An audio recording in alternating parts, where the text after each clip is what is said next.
Again the minister lowered his voice, including them both in his confidence. "The ushers tell me the collection plate was overflowing, which bodes well for the annual pledges. Thank you both again." Though surrounded by a sea of familiar faces, Kenny and Tess became attuned only to each other. They stood in the sunlight, close enough to pick out the shadings in each other's eyes, the black flecks in her amber ones, the green ring within his brown. He had reclaimed his suit jacket, but his tie remained loosened and his collar button freed. She wore a thin skirt and blouse of brick-colored silk that fluttered in the breeze. They stood so close it sometimes touched the legs of his trousers. At her throat hung a tiny gold rose on a chain, and on her ears tinier rosebuds, jewelry she thought he'd prefer. She was carrying a white clutch purse, too small to hold sunglasses. She lifted it to shield her eyes, and he stepped over to create a shadow. It was his day away from Faith, a day he did as he wished. "This was probably the best Sunday I've had since I started directing," he told Tess. "Why?" "You." She hadn't expected his directness. It loosened her resolve as well. "Something got me. Here." She laid a wrist across her heart. "I could tell." "Something got you, too, didn't it?" "Yes, something got me, too," he confided. "It's how it used to be when I was little. The music, my family, the familiar church. I don't know." "I understand now more than ever why you've succeeded the way you have. You have charisma." "You didn't seem to think so this morning when we met in the alley." "Oh, that. I thought you were mad at me." "I'm sorry about that. I get moody sometimes." "Don't do that again, okay? Don't get icy like that." "I'm sorry. I thought it would be best, considering, well," he stopped himself short of saying Faith. "We can meet in the alley and say hello without hurting each other, can't we?" "You're right. It won't happen again." Without warning, he did what he could not do when they were alone. He took her in a quick embrace and kissed her temple. "I'm sorry," he told her quietly. She had the swift sensation of bumping against his body, of sandalwood scent on his skin, of the touch of his lips at her ear. "Thank you for singing today. I'll never forget it, Tess." As quickly as he'd taken her, he set her free. Casey appeared and put an arm around each of them. "Hey, Tess, you want to go horseback riding this afternoon? Perfect day for it." Linked by the girl, they stood in a trio while Tess tried to hide the fact that she was rattled. "Gosh, I don't know if I should leave Mama alone." "Can't somebody else stay with her for a few hours? You need a break now and then, too." Before Tess could answer, Casey spun away and nabbed the first family member she encountered. It was Renee. "Hey, Renee, can somebody stay with your mama this afternoon so Tess can go horseback riding with me?" "Sure, I can," Renee replied. "What time are you leaving?" Apart from the others, Tess asked Kenny, "Are you going too?" His eyes came to her and lingered, but he cleared his throat and answered, "No, better not." She hid her disappointment as Casey returned, insisting, "What time do you want to leave?" "Whenever you want to." 1 o'clock? I need to be back in town by 4 or so. The plan was set. They took Casey's pickup, which was so old it had rear wheel wells that stuck out like a bulldog's shoulders. Every time they went over a bump, dust rose from the junk littering the dash. But the radio worked, and they either sang country songs or talked about them, all the way out to Dexter Hickey's. The place looked different by daylight. The white fence needed painting and the yard needed mowing, but the surrounding countryside was breathtaking. The ranch was framed by a great stretch of undulating grassland, dotted by apple trees that had been cropped low by the horses. Wild buttercups bloomed in patches of yellow across the verdant pasture. To the west, north, and east, Trees rimmed the valley, and rusty red trails, worn by the horses, snaked into the woods from one hub, like mountain highways on a map. Inside, the stable was clean and the tack room orderly. Dexter had left a mare named Sunflower in a box stall for Tess, with instructions to turn her out after they were done riding. Casey asked, "You know how to saddle a horse?" "It's been a while." "No problem. I'll do it."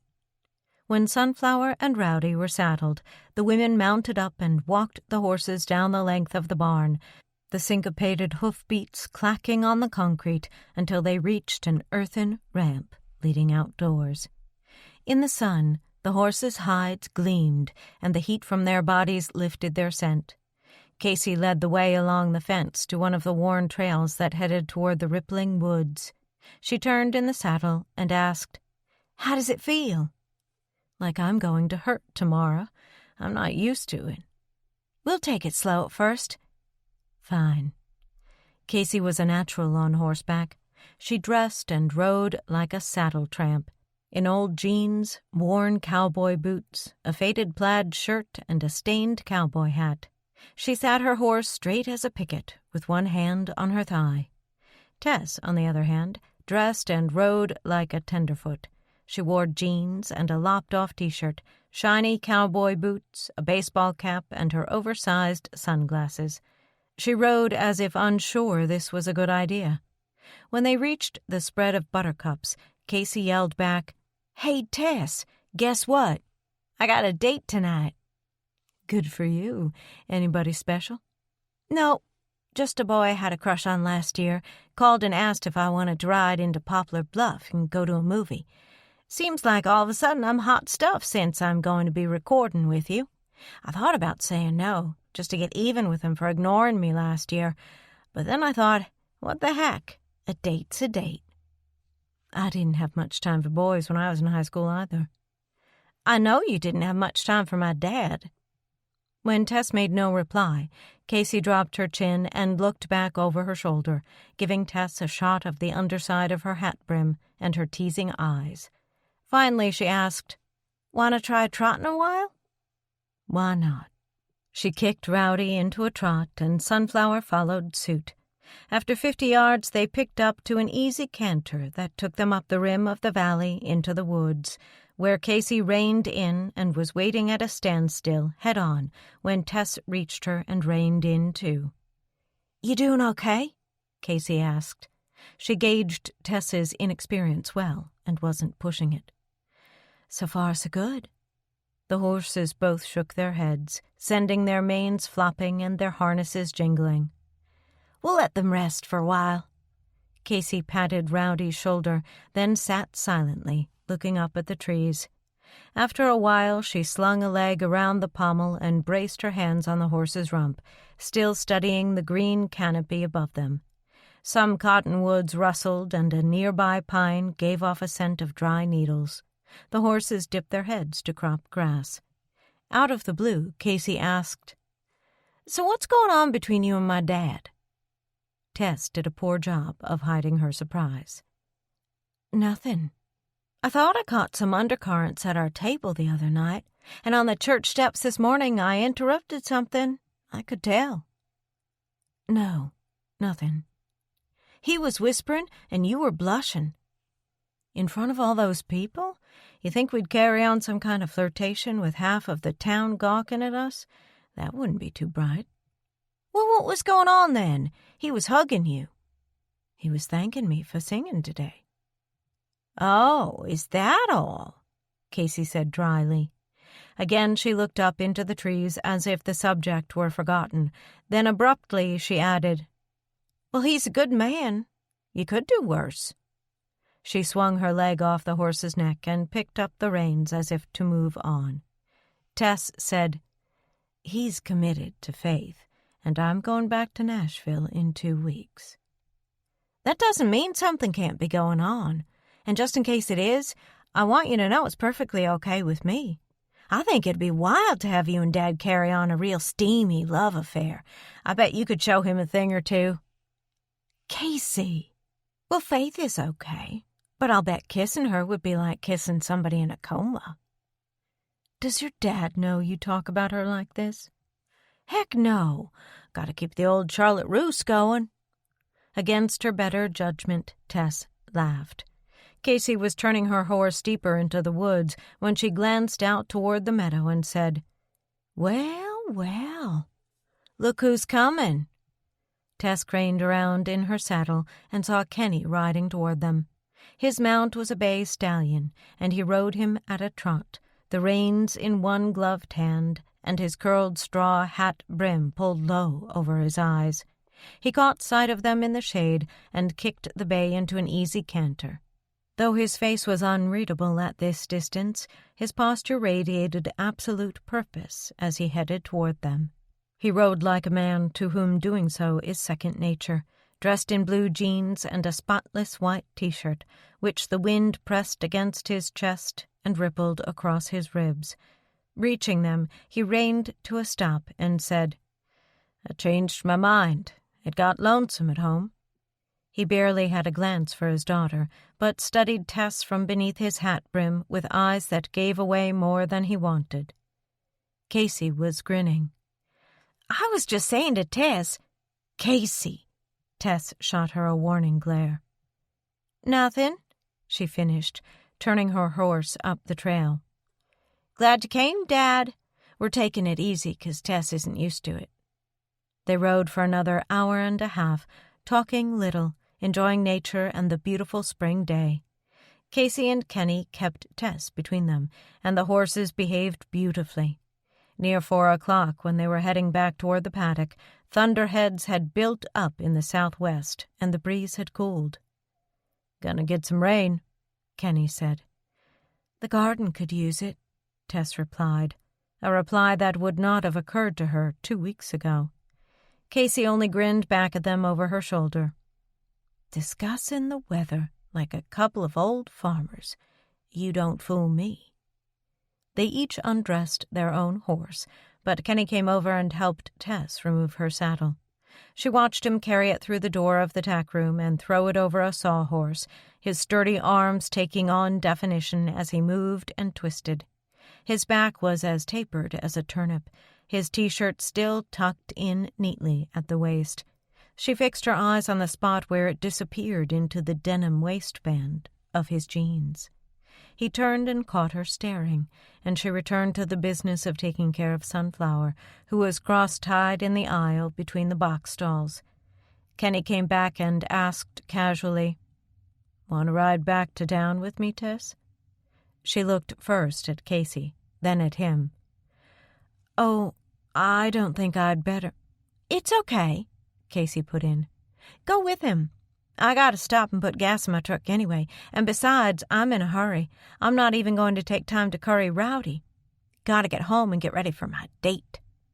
She led Rowdy to the door and turned him out into the paddock, then came back, lifting a hand as she passed.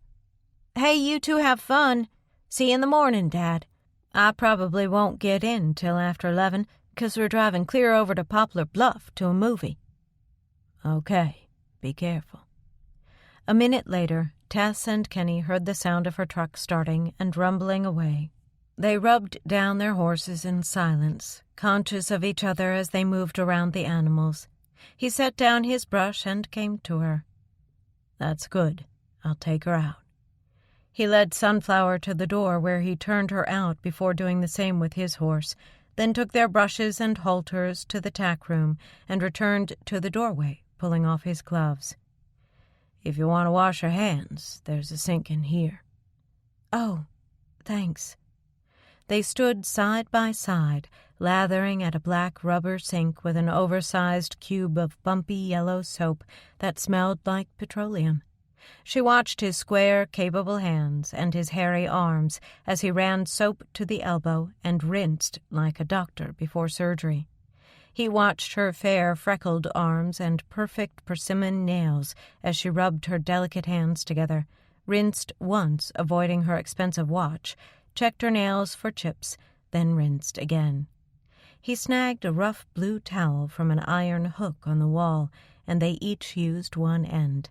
They accidentally looked up once while drying their hands, then quickly down again.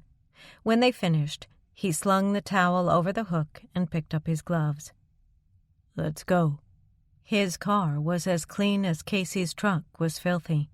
He drove with no particular hurry, the windows down and the wind blowing in while the sky grew darker and the pines beside the road started bending. Tess removed her sunglasses and hung them from the neck of her T-shirt. He glanced over, then back at the gravel road. "You hungry?" he asked. "Famished." "How about if a country boy from Wintergreen takes you out to dinner?" "Dressed like this?" He turned his head and gave her a lazy grin. "I know just the place." He took her to the Sonic Drive-In, and they parked under the long metal awning between an old couple who were having root beer floats on their left and 15 empty spaces on the right. The menu and speaker were on his side. He rested his elbow on the window ledge and pinched his lower lip as he looked it over. "What do you want?" "I can't see the menu." She unsnapped her seatbelt and slid over, one hand on the wheel, the other on his headrest. While she ducked her head and searched the menu, he kept studying it as well. Their hat brims were 6 inches apart. She said, "Is that you who smells like gasoline? Or is that me?" He laughed and turned his head, reducing the 6 inches to 4. "Gasoline and horses. A mighty tempting combination, isn't it?" She drew her mouth into a smirk and said quietly, "Mighty tempting." "So?" "Burger in a basket." "All right. Then get over there on your side if you know what's good for you." She slid back to her side, turned her shoulder blades against the door, and pulled a knee up on the seat while he pushed the call button and gave their order. When he finished, he angled himself in the corner and looked back at her. The brim of his straw hat tipped so low it hid his eyebrows. Thunder rumbled off toward the southwest, but they scarcely paid attention. They had immersed themselves in the illusion that they were teenagers again. The car, the drive-in, their flirtatious poses. They let themselves become willing victims of the mood they had created, unwisely, perhaps. But for these few unfettered hours on a Sunday afternoon, they threw wisdom to the wind. Finally, Tess said, "Casey asked me today what's going on between you and me." "What'd you tell her?" "The truth. Nothing." She picked a piece of horsehair off her jeans and flicked it on the floor. "Then she said it's okay if we start something." "She said that, did she?" Tess gave the faintest shrug. "You know Casey." "Yeah, I know Casey." They thought about it for a while before Tess said, "Of course, we both know that's not a good idea." "Of course." "After all, there's Faith." "Yes, of course, Faith." "And I'm going back to Nashville in 2 weeks." "Where you belong," he added. "Where I belong." "And I'm just a small-town accountant with—" he gestured at their surroundings. "Nothing to offer but an occasional burger in a basket at the Sonic Drive-In and a mediocre choir to back you up on Sundays." They either had to give in and kiss each other, or die wanting to. The car hop saved them from either catastrophe by delivering their tray. "Could you roll up the window some?" she said, and when he had, she hung the tray. $10.70, please." He dug the money out of his pocket. Tess enjoyed watching him lever himself off the seat and dig for change in the front and his billfold in the back, his stomach going flatter inside his T-shirt. "You know what?" Tess said when he was reaching for their food. "This is the first date I've had in 2 years. More than 2 years." He passed her a red plastic basket. "What about the singer back in Nashville?" "No, I mean a date, where I go out with a man and he buys me dinner and takes me home. I find I can't do that anymore." "Too rich? Too famous?" "Both. You don't know what people are after you for." A shiny new pickup with 3 teenagers pulled in on their right. It had a chrome roll bar, a royal blue cab, and a radio booming like the South Pacific in World War II. When it silenced, Kenny asked, "That what you think about me? That I'm after something?" "No, I think you're just an accident." "Oh, that's flattering." "You know what I mean." "Well, it's nice not to be lumped in with the groupies." "In Nashville, we call them germs." She pronounced it with a hard G. "Germs?" "Comes from groupies and germs, but believe me, you're not one of them." The burgers were juicy and delicious, and they gave up flirting to sink their teeth in, dipping their French fries in ketchup and munching pickles. She couldn't finish hers, and when she laid it down, he asked, "You all done?" "Yes. You want it?" He laid claim to her burger, and while he was polishing it off, she wiped her mouth on a paper napkin and glanced at the blue pickup. "Uh-oh," she said. "I think I've been spotted." 3 faces with bad skin were smiling her way and gaping. "You all done?" Kenny jammed the rest of her burger in his mouth, and she said, "Let's go." He tapped on the horn, and the car hop came out to collect their tray. The rain began as they backed out of their parking spot. They rolled up their windows, and he switched on the wipers and turned left onto Main Street. They cruised its deserted length at 15 miles an hour, neither of them anxious to get home. The town had 1 traffic light. Luckily, it was red, which gave them more time. They stared at the rain streaming down the windshield, looking like fruit juice in the reflected glow of the traffic light. On the car roof, it began pattering louder as they waited for the light to change and resisted every bodily instinct that had been badgering them all afternoon. She looked at Kenny. He looked at her. The light turned green, and they moved on. Tess said, "Faith is probably going to find out you were with me." "You know, I get a little tired of you bringing up Faith all the time." "Sorry," she said meekly, and looked out her side window. After that, he got silent as a sphinx, the way he'd been in the alley this morning before church. They drove around the town square, then headed north on Sycamore. The rain began pounding down even harder, and he increased the tempo of the wipers. The air felt clammy and tense as home got closer and closer. When they were approaching the south end of their alley, she said, "I thought you said you weren't going to do that anymore." "Do what?" "Ice up on me." It was his turn to be meek. "Sorry." He turned into the alley, and the trees formed churning blurs in the wind-whipped storm. The headlights rocked against wet garage walls that pressed close on both sides. He reached his own garage and pulled up before it, activated the door, and would have driven inside, but she said, "Leave it out here. I like this storm." With only a glance at her, he complied, killing the lights, wipers, and engine. They sat with the rain battering the roof, sealed inside the humid, dark car. Thunder and lightning wreaked havoc around them. "Well, here we are," he said. Tess peered at the lights in her mother's kitchen window. "Renee's probably ready to kill me for being gone so long." "You gonna run through this?" he asked. "No, I'll wait a minute." He glanced at the dark windows of his house. "The kids probably got caught in this on their way to Poplar Bluff." "They'll be okay." More rain, more lightning, more thunder, and the two of them unable to think of more to say. The windows began fogging over from their breath, and their clothes seemed to cling to their skin. Though it was only 6 p.m., the world was murky and obscure beneath the roiling clouds. Nobody in the house could see a thing that was going on out here, and both people in the car knew it. Suddenly, Tess's frustration boiled over.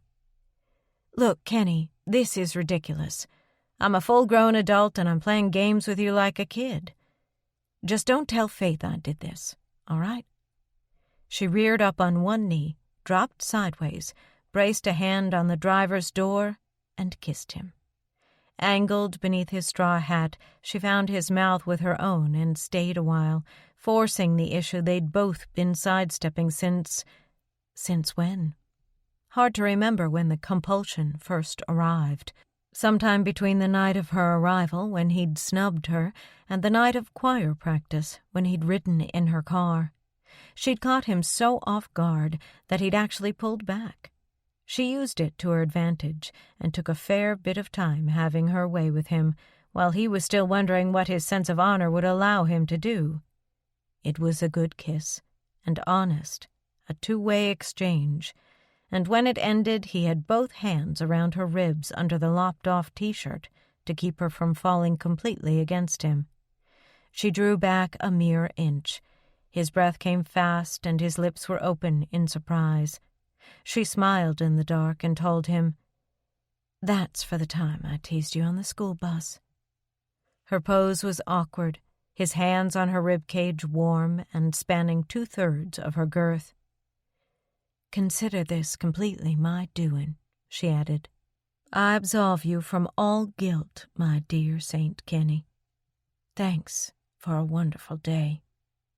She kissed him again, quickly, got out and ran through the cold, driving rain to the house. Chapter 12. Inside the house, Mary and Renee were watching 60 Minutes. Tess came charging in the back door, dripping. "Hey, will somebody bring me a towel, please?" Renee showed up a moment later and tossed her one. "About time you got here. We were getting worried." "Sorry, I should have called." She threw off her cap, mopped the ends of her wet hair, and sponged her soaked T-shirt. "You weren't out riding all this time, not in the thunder and lightning." "No, I went to the Sonic Drive-In with Kenny." "With Kenny? Well." Tess sat on a step and pulled off her boots, while Renee studied the top of her red hair. "I thought you went riding with Casey. I didn't know he was going along." Tess stood up, damp but no longer dripping, and set her boots against the wall. "Hey, listen. Are you in a hurry to get home, or could I talk to you for a minute?" "I can stay a while longer." Tess led the way across the kitchen and said quietly, so Mary couldn't hear, "Come upstairs with me." In the living room, Mary said, "You're back. Did you have a good time?" and returned to her show.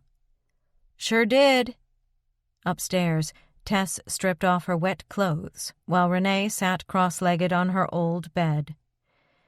"Just like when we were girls," she said. "So, what's going on?"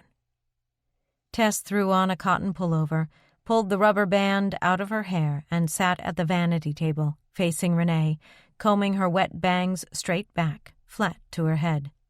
"It's bizarre," she told Renee. "You aren't going to believe it." "Something with you and Kenny, obviously." Tess looked down at the comb in her hands and said, "Talk some sense into me, will you?" "Maybe you'd better tell me what's going on first." "I kissed him about 5 minutes ago in his car. He wouldn't kiss me, so I finally kissed him. Pretty stupid, huh?"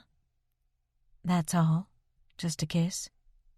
"Yes, but Renee, something has happened to me in these couple weeks I've been home. I'm bumping into him all the time, and he turns out to be about the nicest guy I've met in years. And all of you treat him like he's your brother, and he treats Mama like he's her son. And then Casey gets into the picture, and I'm just crazy about that girl. And I see what a good father he is. And the next thing you know, we're going to choir practice together. And this afternoon he shows up at Dexter Hickey's, and I start acting like a lovesick teenager. Renee, that's not like me." Renee digested this for a moment. "Is he the reason you're taking Casey to Nashville?" "No! Renee, what do you take me for?" "You're sure?" "Of course I'm sure. The thing with Casey started before I even said 2 words to Kenny." Renee took stock of her sister, weighing the situation for some time before speaking again. "What about Faith?" "He won't tell me anything about their relationship." Renee's face looked as if she'd given this plenty of thought on her own. "They're intimate, I'm sure. They just don't flaunt it, so people around here accept it." Tess stared at her sister, unhappy to have her suspicion corroborated. "You've got to be careful, Tess. You can't toy with people's feelings." "I'm not toying." "Aren't you?" "No." "Then what's going to come of it? You'll head back to Nashville and leave him behind, and if you've spoiled what's between him and Faith, he'll end up the loser. Maybe you've lost sight of just how big a star you are, and just how impressed a man could be with your attention." "I haven't. I've thought about that." "And Kenny had a crush on you in high school. He's got no defenses against you, Tess." Tess stared at her comb while the curls around her face began drying and coiling free. She thought about the perfect day she'd had with Kenny, starting with church this morning until they sat in the sexually charged atmosphere of his car in the rain.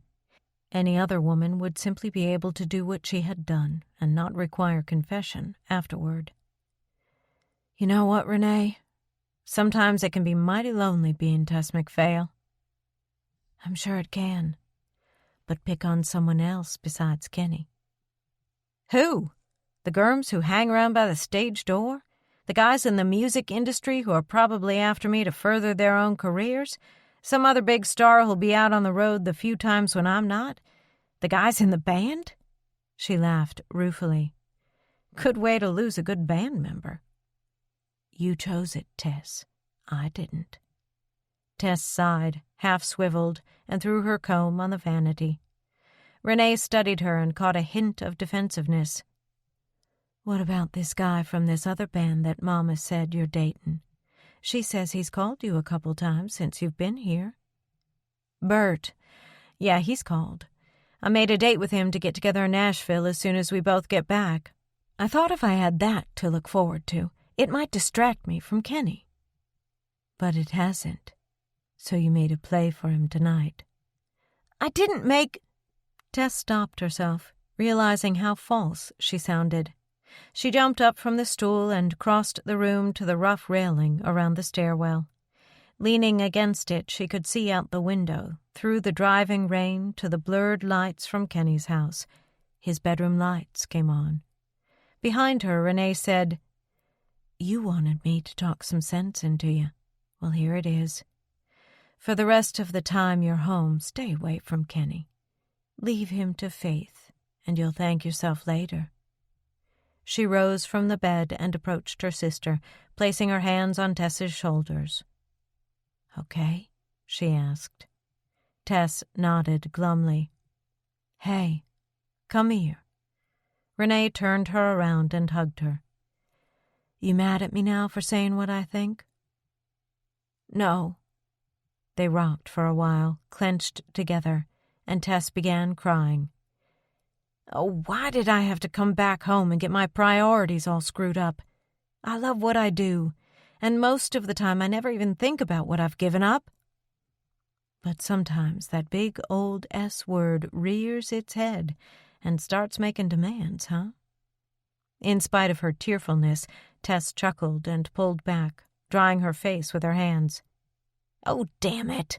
And damn you for dragging me back here," Renee said with humor. "Well, I never thought you'd get the hots for Kenny Cronick." She went and got a tissue from the vanity and handed it to Tess, who blew her nose. "I don't have the hots for Kenny Cronick." Renee gave her a scolding look. "Well, all right, maybe I do. But if Faith's got first dibs on him, I'll be a good girl and keep my distance. And if he comes to Nashville to visit Casey, I'll... "You'll what?" Tess crumpled. "Hell, I don't know what I'll do." "You know, Tess, there's one thing we're overlooking." "What's that?" "Kenny himself. If he's the kind of man I think he is, he'd never two-time Faith. You said yourself he refused to kiss you." Tess thought for a moment, then said, "You're right. And you know what? That's one of the reasons I think so much of him." Tess accepted Renee's admonition and took it to heart. She decided she'd been wrong trying to provoke Kenny into kissing her, and made a resolution that she would do everything in her power to avoid him from now on. On Monday, in spite of aching everywhere, she mowed the lawn in the midday heat to avoid doing it when he was home. That evening, Casey called and said, "So how'd it go with Dad?" "Why don't you ask him?" "I did, but he's in one of his wounded boar moods, and all he did was snap at me." Wounded boar? Tess figured Kenny had probably come up with the same conclusion as she, that it was better if they avoid each other. "Well, nothing happened," Tess lied. "Oh, shoot. Well, I'll keep hoping." She saw him, naturally, coming and going from his house, but she stayed inside whenever he appeared in the backyard. Sometimes he'd glance at Mary's house as if hoping Tess would appear in the doorway, but she stayed hidden from sight. On Tuesday evening, by mere chance, 4 of Mary's friends came visiting, one right after the other, and Tess was kept busy brewing coffee and visiting. But her mind kept veering to choir practice where she'd been a week ago. She had seen Kenny leave at 7:15 and pause beside his garage and look this way. But in the end, he had gone without coming to ask if she was going along. On Wednesday evening, Mary said she needed some fresh air and insisted on taking her evening walk outside. She managed to make her arduous way down the front steps on her crutches, then, with Tess at her side, headed down the block. It was a pretty evening. The morning doves were calling softly from the telephone wires on the street, and Mary's neighbors came out to wish her well when they saw her passing. She and Tess were a block away from home when Kenny came driving by, swerved over to the curb, and stopped. He leaned across the empty passenger seat and called out the open window, "Walking pretty good there, Mary." "Practicing for walking down that aisle at Rachel's wedding. You can roll me out of that church in my wheelchair, but I'm walking in, by gum." A beat passed while Kenny and Tess exchanged glances. Then he said belatedly, "Hello, Tess. Missed you at choir practice last night." "Sorry, I was busy." "I take that to mean you're only singing the one Sunday?" "I think so."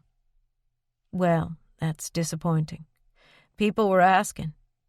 He paused another moment, then said, "Well, Faith's got a dead shrub that needs replacing, so I better get over there. See you around." Without another glance at Tess, he slid over, put the car in gear, and drove away. She felt just awful watching him go. The lump in the chest, the emptiness in the heart, the longing to follow him and say, "Let's talk about this." But what was there to talk about? Their situation was hopeless, and they both knew it. On Sunday, she went to the earlier church service in order to avoid singing in the choir. Shortly before noon, Casey called and said, "Hey, where were you?" "I went to the earlier service with Rachel's family." "But we thought you'd come and sing with the choir again." "No, I missed practice." "But Dad wouldn't have benched you for missing practice. My gosh, you're Tess McPhail." "Listen, Casey." Tess's voice held a plea for understanding. It just worked out best this way, okay?" "Oh." And after a pause, meekly, "Okay, I guess. Hey, did something go wrong between you and Dad last Sunday?" "No, nothing." "Oh, good. Well, listen, you want to go riding again today?" "No, I don't think so, Casey. I've got things to do here." "Oh. Well, okay. But when will I see you again?" "Stop in any time. Otherwise, next Saturday at the wedding, for sure." "Okay. Well, hey, take it easy and say hi to Mary."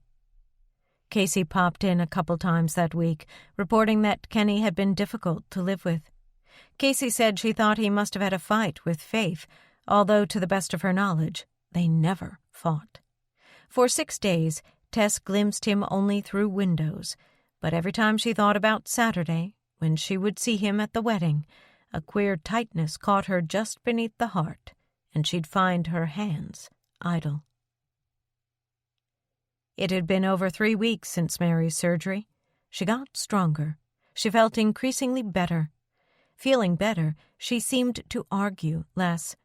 By Thursday, Tess thought it was time to broach the subject that had been on her mind since the night she arrived. Mary had wanted to eat supper in the living room in front of the evening news, so Tess had set them up on a Duncan Fife occasional table that she hauled over in front of Mary's chair, bringing in a kitchen chair for herself. They'd finally had a meal with no clashes. Tess had found something that pleased them both, a taco salad in which she'd cut down the fatty ingredients in her own and added more of them to Mary's. The news was over, and they were finishing up their meal when Tess said, "Mom, I've arranged a surprise for you." "For me?" Mary said, surprised already. "On Saturday morning at 8 o'clock, a hairdresser named Nikki is coming to fix your hair for the wedding, and she'll do anything you want. Color it, perm it, cut it, anything." Mary looked amazed. "Right here at home?" "That's right." "Why, I never heard of such a thing." "It can be done. I thought you'd like to get it fixed for the wedding." "This Nikki, she's not from Judy's shop?" "No, she's not. Judy and her girls are doing all the bridal party that morning, so they'll be busy. But she said Nikki will do a good job for you." "Well, my goodness." Mary continued to look amazed. "That's all right with you, then?" "Well, sure," she said enthusiastically. "And, Mama, there's one other thing I wanted to ask you about." This issue was perhaps even more delicate than the hair, but if she didn't bring it up, who would? "You know that pretty green silk trouser suit I sent you last year from Seattle? Have you worn it yet?" "I tried it on." "But you haven't worn it." "Well, it's awfully expensive. I could see that. Why don't you wear it for the wedding? It would be perfect, since your legs have to be wrapped in those ugly stockings all the time. What do you say, Mama?" "I was going to wear this other pantsuit that I got last spring. It's perfectly good, and I've only worn it a few times." Tess's first reaction was anger, and she got up and started stacking their dirty dishes, trying to swallow a little lump of hurt that had grown into a stone in her throat. She had a pyramid of dirty dishes in her hands before she changed her mind, set them back down, and dropped to one knee beside Mary's chair. "Mom, I need to tell you something that I'm not sure you'll understand, but—" Taking Mary's hand in both of her own, she looked up into her mother's aging brown eyes. "Listen, Mama, I don't know how else to say this. I'm rich. May I say it without sounding like I'm blowing my own horn? It's a fact of life now. I'm very, very rich, and it gives me great pleasure to send you things, nice things from stores you never get to see because you don't get the chance to travel like I do. But it hurts my feelings when you won't even try to use them." "Oh, dear. Well, I guess I never thought of that. I just always think those things are too grand for Wintergreen, Missouri." "I'm not sending them for Wintergreen. I'm sending them for you." Mary sat a while, looking somber and somewhat stricken. Finally she glanced away, then back at her daughter. "Well, since you're being honest, let me be honest, too. Sometimes when you send things, I think it's because you know you should come to see me yourself, but you're too busy to take the time. Maybe that's why I sometimes don't use them. Because if the truth be told, I'd rather have you than all the fancy presents in the world." Mary's words stung sharply, for they were true, and Tess at last admitted it. How many times had she been charging through some store in a far-off city and spied something for Mary, but while she was waiting for her credit card to be processed, a guilty thought would come niggling. You should go see her instead. But it was so much easier to send gifts. It infringed so much less on her busy work schedule. There were people in this world who had no mothers, who would count themselves blessed to have a loving one like this. Yet Tess not only saw Mary less often than she should, she found fault with her vagaries and took issue with petty aggravations that love should overlook. Now here she was, looking up into Mary's face, which appeared decidedly older at this moment. The impression of age was amplified by the limitations put upon her by the new hip, for she sat on the stiff chair with her knees spread and her ankles uncrossed. Her crutches waited at arm's reach, and her face was swagged with sadness. Tess could see in the line of Mary's jowls and in the pattern of creases around her eyes and mouth the stamp her own aging would leave upon her face. An unwanted image came of the day when Tess would be Mary's age, and Mary would be gone. Who knew how many more years they had? "I'm sorry, Mom," Tess said softly. "I'll try to do better." Mary reached out and put a hand on Tess's hair. "You know how proud I am of you, don't you, dear?" Tess nodded with tears in her eyes. "And I know what it took for you to get where you are. But, Tess, we're your family, and you only get one of those." "I know," Tess whispered, choked. They remained in that tableau, each accepting what the other had said, Mary on the stiff, high chair, Tess kneeling to her. The dinner remained spread on the old-fashioned parlor table while the low sun streamed in from the west. Outside, a dog began barking, and somebody whistled, silencing him. The details of that moment would come back to both women in the days to come, for they had not felt closer since Tess graduated from high school and loaded up her car to head for Nashville. "Now, I'll tell you what you do," Mary said, forcing brightness into her voice. "You go in my closet and you find that pretty slack suit that you sent me and get it ironed up for Saturday. And when this Nicky finishes my hair, I'll put it on and do you girls proud at that wedding.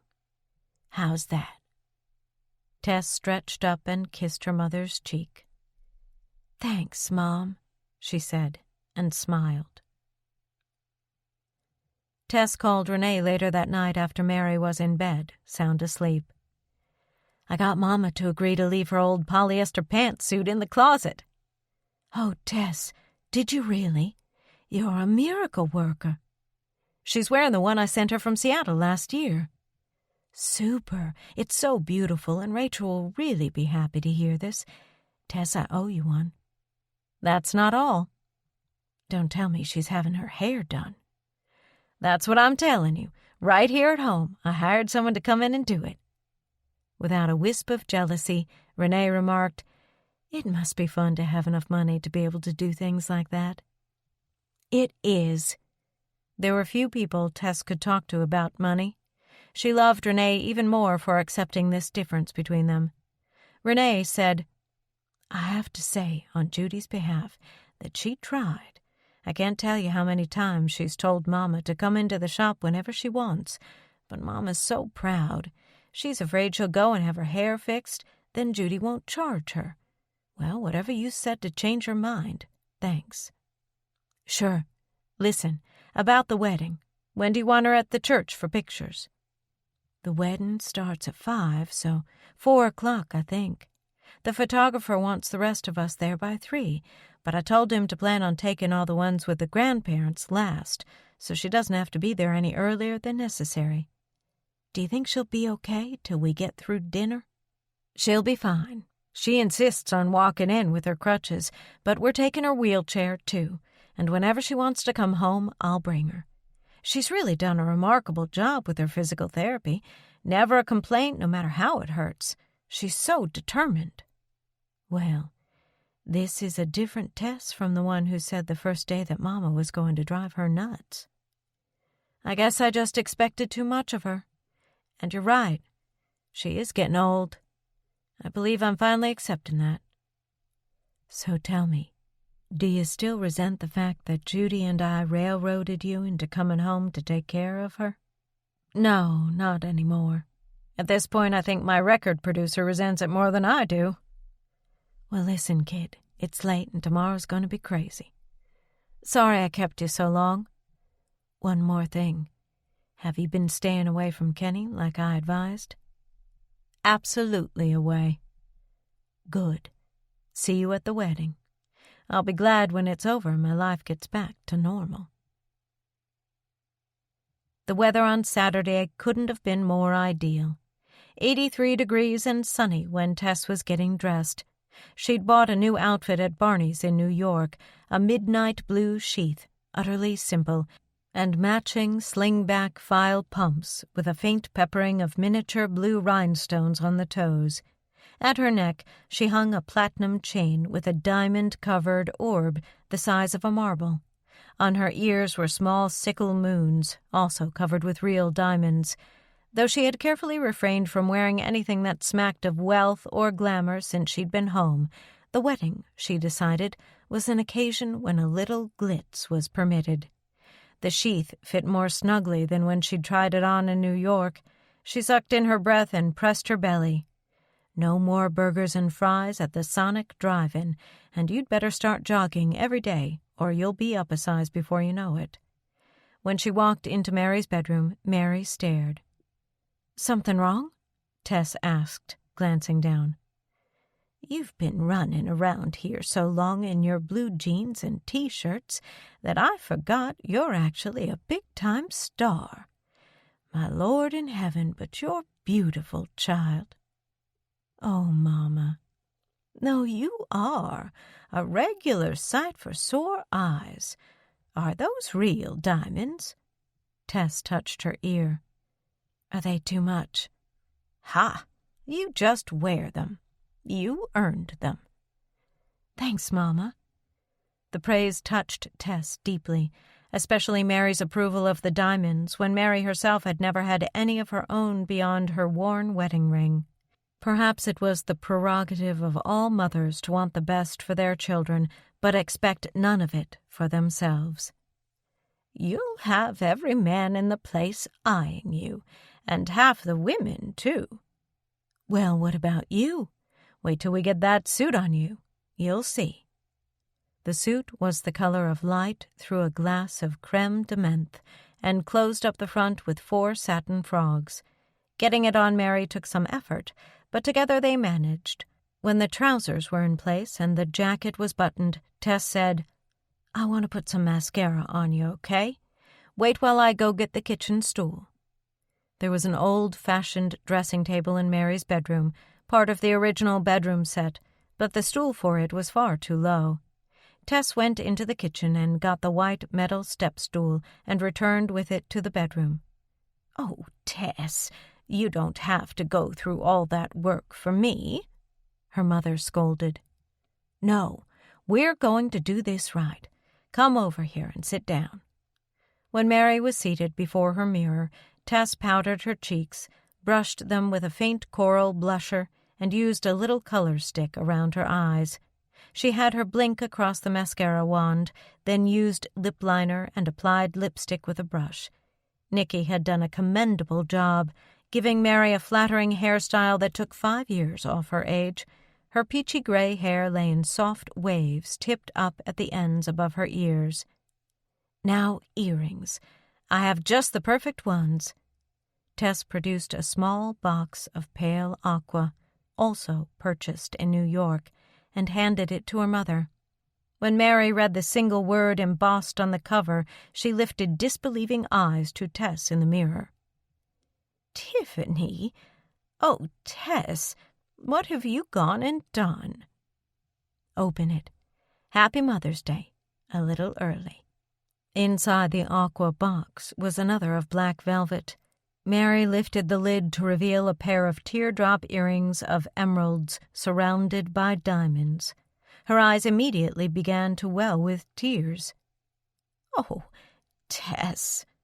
Standing behind Mary, Tess chafed her mother's upper arms and smiled at her in the mirror. Mustn't ruin your new makeup job. Go ahead, put them on." "But, Tess, these are—" "Yes, I know, but I can afford them, Mama, and since you won't let me build you a new house, you'll have to take these instead." Mary's hands trembled with excitement as she lifted the gems to her ears. When the earrings were in place, she stared at her reflection, her breath caught in her throat. She put a hand to her fluttering heart and whispered, "My word." Tess bent down, put her head beside her mother's, and they studied their twin reflections in the mirror. "You're beautiful too, Mama." At Mary's ears the jewels caught the light from the small dressing-table lamps and strewed it across the walls. But the change was wrought by more than the gems. It was everything. The fresh hairdo, the makeup, the elegant cut of the brushed silk, and the glittering eyes of a 74-year-old woman who found few occasions in her life that called for dressing up this much anymore. Tess felt the immense satisfaction of watching her mother believe she was beautiful again. Mary MacPhail looked in the mirror and lit up with pleasure. "Thank you, Tess." With their heads on the same level, she reached up and touched Tess's jaw lovingly, and Tess smiled at her one last time in the mirror. "You're welcome. Now, let's go knock 'em dead, eh, Ma?" Mary laughed, and Tess said, "I'm going to go switch the cars around and put your wheelchair in the trunk. Wait till I come back before you use those crutches on the back steps, okay?" "Okay." She left her mother gazing at herself in the mirror and whispering, "My word, I can't believe this." Tess hauled the folded wheelchair down the steps and pushed it down the bumpy back sidewalk. As she reached the car, a couple of boys wearing bill caps backward on their heads came down the alley toward her, one of them bouncing a basketball. They slowed when they saw her unlocking the Z. "That your car?" one of them asked. "Yes, it is." "Cool. Thanks. You that country singer?" "Yes, I am." "Cool." They hung around to watch her get in, start the engine, and back the car up, then continued on their way up the alley, playing catch with the basketball. She got Mary's car out, put hers away, opened her mother's trunk, and was getting ready to lift the wheelchair when Kenny opened his porch door and yelled, "Hey, Tess, wait. I'll give you a hand with that." He strode down the length of his backyard, suited up for the wedding in a navy pinstriped suit, while she waited beside the open trunk with the folded wheelchair. "You're a lifesaver, Kenny. This thing's heavy." He stowed the chair and slammed the trunk. "There." He turned, brushing his palms together. "Thanks." "Can't have you getting—" His eyes went down to her glistening toes and back up while his palms brushed slower and finally stopped. He never did finish the sentence. "Nice dress," he said more quietly. "Thanks. Nice suit. And that's a Norman Rockwell print on your tie, isn't it?" He glanced down. "Yes. Thanks." It took a while before either of them spoke again. He certainly hadn't bought his clothes in wintergreen, nor had he any idea how his appearance made her blood rush. He knew how to tie a tie and match a tie to a suit and a suit to his body, and he knew how to fix his gaze upon a woman in a way that made her aware of all these things, deep down on a visceral level where she didn't want to be aware. But if she was aware, he was too, of his gut-deep sexual attraction to her, and of hers for him. In her silk, jewels, and makeup, she stood before him for the first time as the woman he'd seen on the covers of magazines and on country award shows on TV. Her dress, with its simple lines, made her look youthful and innocent. It did not cling, but flowed over her bones like the wind over her Z. Its neckline showed the barest hint of collarbones. Its hem sliced her modestly at the knee. The diamonds at her ears glinted in the sunlight, and the orb that hung between her breasts looked the more stunning for resting against the rich, deep blue of the silk. They realized they'd been staring. Their glances shied away. "Well," she said, I'd better get back up to the house. Mama is waiting." "Does she need any help?" "No, I don't think so. All I can do is hold the door for her, but she's got to negotiate the steps by herself." In spite of her refusal, when she headed to the house, he followed, watching her from behind. Her hosiery was the sheerest midnight blue. Her heels were high and accented the curve of her legs.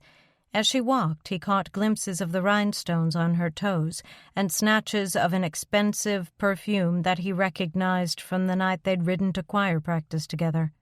A breeze pushed her dress from the left, and he felt himself threatened by the certainty that before she went back to Nashville, they would continue what she'd started in the car that night in the rainstorm. They reached the house, and Tess went inside while he waited on the step. Momentarily she reappeared, coming out first to hold the screen door open for Mary, who stumped over the threshold on crutches and paused, smiling, pleased. From 3 steps below her, Kenny took one look and exclaimed, "Lord of mercy, look at you!" His admiration was so genuine it made a blank of his face. "Hi, Kenny," the old woman said almost girlishly. He smiled so broadly that Tess wanted to kiss him. If Mary could have spun in a circle, she would have done so. As it was, she clung to her crutches while he gaped. "Tess took me over. What do you think?" "I think if I were 20 years older, I'd fall head over heels in love. Come to think of it, I might anyway." Kenny rained all his admiration on Mary, who unmistakably blushed. She looked like a woman reborn as she headed down the steps with Tess hovering solicitously. One on either side of Mary, she and Kenny escorted her to the car. He opened the back door and waited patiently while she fitted herself inside. When she was arranged on her pillows, he put the crutches on the floor and slammed the door, then walked Tess around to the driver's side and opened the door for her, watching as her legs folded and swung out of sight. Holding the door open, he asked, "Will you be okay getting her into the church?" "I'll be fine, thanks." She looked up, and for a moment they became enmeshed in the illusion they were husband and wife, helping Mary as they had, loving her as they did, loved by her as they were. Even the way he'd escorted Tess to her side and was waiting to slam the door enhanced the illusion. They realized they were pretending, and he came to his senses first. "Well, I'd better go see if I can light a fire under Casey. You know how girls are when they're dressing up. See you later." He slammed the door, and she admitted to herself that no matter what she'd promised Renee, she and Kenny were treading a fine line between common sense and a move that would create impending disorder in their lives. It seemed highly likely that before this night was out, they would set that disorder in motion. Chapter 13. Kenny and Tess sat on the same side of the aisle, but she was ushered up front with the other family members. He was seated a few rows back. The wedding was typical small town. The organ was too loud. The singer projected in a piercing soprano. The 4-year-old ring-bearer veered off the center aisle when he saw his mother, and a baby fussed intermittently from one of the back pews. Mary walked up the aisle on her crutches, then sat in her wheelchair with the footrests lowered to their limits. Afterward, Ed pushed her out of the church, while Tess followed with Judy. The bride received less scrutiny than Tess. For Tess, occasions like this were uncomfortable, yet heady. People staring as she passed, whispering to those beside them, avid fans beaming overtly, hoping she'd smile their way while she kept her eyes fixed on the exit doors. The exception was when she passed Kenny. He, Casey, and Faith shared one pew like a regular all-American family. Casey waggled her fingers when Tess walked past. Faith smiled. Kenny only watched her with those disconcerting brown eyes that had mired her in the alley less than 2 hours before. Mary was part of the receiving line in the vestibule, leaving Tess free to join the crowd outside. The wind had come up to relieve the afternoon heat, and great white cloud puffs scuttled across the blue backdrop. A black carriage and 2 Appaloosa horses waited at the curb. Judy fell away to visit with someone she knew. Even those who pretended not to be staring at Tess were. But not one soul approached. Not until Casey came out of the church. She made a beeline straight for Tess, exclaiming, "Wow, you look awesome, woman. Where'd you get that dress? And those shoes?" "Casey, am I glad to see you." "What's wrong?" Tess leaned close and lowered her voice. "I was feeling like a turd in the punch bowl. Everybody looking, but nobody coming close." Casey giggled and glanced around to find many people standing off, watching the two of them. "They're probably scared. Hey, these clothes. Woman, you can't find anything like that in Wintergreen." "The dress came from Barney's in New York. The shoes are from Nordstrom's in Seattle." "Killer!" Casey came close and whispered, "Don't tell Faith, but I think Dad was staring at you all through the service." "I doubt it." "He was, too, but I bet you're used to guys doing that, aren't you?" "I'd be lying if I said no, but some situations are more comfortable than others. This one isn't. Stick around, okay?" Faith approached and commandeered both of Tess's hands. "Well, hello, Tess. Heavens, you look stunning." "Thank you. Doesn't everybody?" Kenny was right behind Faith, attempting to pretend polite indifference to Tess. Their glances settled elsewhere. "Wasn't it a nice ceremony?" Faith prattled on. "I thought for sure you'd sing today. Rachel asked me to, but I told her I just wanted to be a regular guest this time." "I'm sure she was disappointed." "She was very gracious about it." They made small talk until Judy rejoined them, along with Judy's daughter, Tricia, who brought a tall, thin, pretty girl with hazel eyes. "Aunt Tess, my friend Allison wants to meet you. She's a big fan of yours." Tess shook the girl's trembling, damp hand. "Hello, Allison." She was one of the shy ones, blushing furiously, trying hard not to show her braces. In the end she failed, and a set of blaze-pink hardware flashed clearly behind her wide smile. She stammered what thousands of others before her had stammered, things like, "Gosh, I can't believe I'm really meeting you," and "You're so pretty," and "I couldn't believe you were really Tricia's aunt." All the while, Judy stood by, observing with the same uppityness as that day at the hospital.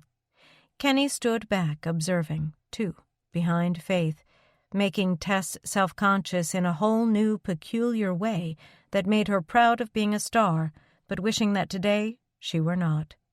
For this one day, she wished she were just a nondescript girl, free to flirt with a guy who sort of turned her on. Instead, every move she made was watched by dozens. The crowd around her grew, cutting her off from her family and taking snapshots without asking if she minded. Someone requested an autograph and she murmured, "Not right now. The bride and groom will be coming out soon." An overweight woman in a polka-dot dress barreled over and blared, "Mac McPhail, my God, it's really you. Oh, honey, could I shake your hand?" As if that were not enough, she insisted on giving Tess a hug. Hugs often left makeup on her shoulder and flattened one side of her hair. Of all the fan responses she disliked, getting hugged was the most invasive. Over the fat woman's shoulder she caught Kenny's eye and shot him an expression of hopeless resignation, to which he replied with a sympathetic wince. After that she didn't see him again. The crowd circled and, like it or not, she found herself the center of attention. When the last of the wedding guests spilled from church, she caught sight of Kenny wheeling Mary down the ramp leading from the side door of the vestibule. The bride and groom emerged into the wind, which made a parachute of her veil. She clapped a hand to her head to hold it on while birdseed flew and the church bells clamored overhead. Then Casey appeared at Tess's side. "Dad's taking your mom to her car. He says take your time." "What happened to Ed?" Tricia had to pour punch, so he had to take her ahead to the reception hall." "Where's Faith?" "She's right over there talking to her sister. Listen, I'm taking off. See you at the reception." She was gone with her friends, and minutes later, Tess moved toward the parking lot where she found Kenny standing beside Mary's car, waiting for her. Mary was already installed in the back seat with the door still open. It was a relief to speak to him directly at last. "Thanks for taking over my job." "I could see you were a little busy." His grin told her he was referring to the woman in the polka dot dress. "She didn't crush you, did she?" "Not quite. Did she leave any makeup on my dress?" He took advantage of her question to touch her for the first time. His fingertips brushed the blue silk at her collarbone. "None that I can see." "Who is she, anyway?" "Lenore Jeters. She's on the city council." From the back seat, Mary spoke up. "A loud-mouthed sow who could do the play-by-play at the Super Bowl without a microphone. She's always trying to get me to talk you into coming back home for fundraisers, Tess. I wouldn't give her the satisfaction, even if I thought you'd say yes, which I know you won't." Tess leaned down and smiled into the car. "Thanks, Mama. I owe you one. How you doing? You getting tired?" "Doing just fine, but I sure could use some supper. Wouldn't mind if you'd get me to that reception before I faint dead away." Kenny slammed the car door, and for the moment he and Tess became an island again, cut off from Mary, feeling that surf-like push-pull of an attraction that was inadvisable. "I mean it, Kenny. Thanks for seeing after Mama, again and again and again." She took her turn at touching him, on the sleeve, letting her hand trail down as she moved away. Their fingers joined in passing, a quick, private pressing of flesh. Then Tess continued around the car. The reception was held out in the country at a place called Current River Cove, which years ago had been a roller rink, then an onion storage shed, before someone had bought it and knocked 4 long windows in the wall, hung a wide deck on the side facing the river, installed a kitchen, and turned it into the most roomy reception hall in Ripley County. It was carpeted in ghastly indoor-outdoor olefin with more colors than an oil slick, furnished with formica tables and stackable chairs, and it smelled like a generic school lunchroom when the wedding party arrived. A band was setting up in one corner, and their filler tape amplified a mixed bag of country music across the hall. Over 200 guests milled and mingled, waiting for the arrival of the bride and groom. Though they had for the most part kept their distance from Tess on the church steps, the presence of cocktails seemed to signal that it was now all right to approach her and make small talk. It seemed to Tess as if she spoke to every one of them during the half-hour before dinner was served.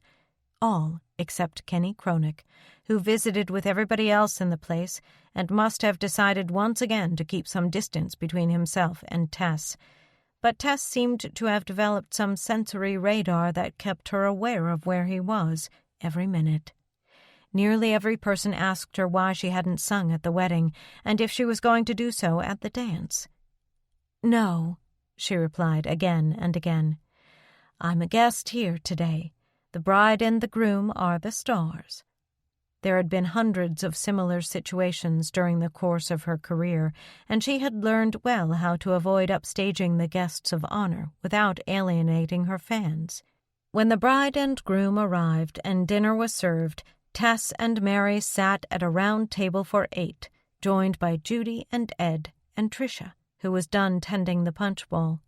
No sooner were they seated than Faith Oxbury approached and asked, "Are these seats taken?" "No," Judy answered. "Sit down. My other 2 kids were ushers, so they're seated at the head table." "Do you mind?" Faith asked Tess politely. Mind? Sharing a table with Kenny? Unwise, perhaps, but what else could Tess answer? "No, not at all. I wanted to talk to Casey anyway." "Oh, good. I'll go get Kenny." While she was gone, Casey arrived, breathless, and took the chair right next to Tess. Boy, I've been talking to some of the members of the band. Are they gonna be good? Do you know them? 2 of them. We used to do a little messing around together with guitars. While they visited, Faith returned with Kenny in tow, and the 2 of them took the remaining chairs directly across from Tess, filling out the table. With everybody knowing everybody else, the conversation bounced around and changed subjects often. Dinner turned out to be a tasty combination of chicken and herbed cheese, rolled around asparagus and baked in puff pastry with a light tarragon cream sauce. The wines were excellent, a peppery Pinot Noir and a fruity Zinfandel that were passed around and poured and toasted with and laughed over. And in the case of Tess and Kenny, used as a shield to deflect gazes that tended to get tangled up a little too often.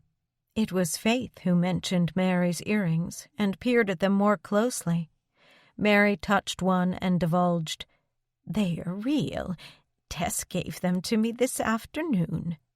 6 people admired them and yodeled praise. The 7th pursed her lips and nudged her husband's elbow. "Give me some more of that wine, Ed." Mary said, "Yeah, give me some more too, Ed." "You're on medication, Mama," Judy chided. "You're not supposed to be drinking alcohol." "Tell you what, Judy, you get 2 new hips and sit at your granddaughter's wedding and see if you don't want to celebrate a little bit. I didn't take my pills this morning, and a couple of glasses of wine aren't going to kill me. Fill her up, Ed." Everyone became more jovial, except Judy. In the middle of the meal, Tricia brought up the fact that Tess was taking Casey to Nashville, and that everyone in town was buzzing about it. "Isn't she wonderful?" Casey beamed at Tess, dazzled and slightly giddy. She'd been sneaking sips of wine. "She's making all my dreams come true." Tess said, "It's not a record contract, Casey. It's only singing backup on a single cut." "I know, but Nashville, Mac, it's what I've dreamed about my whole life long." Mary had finished her 2nd glass of wine and was looking well pleased with everything. Ed, also under some alcoholic influence, grinned and said, "Nice going, Casey. You've got a class act to follow and Tess here." Faith said, "I think it would be appropriate to make a toast to our up-and-coming star."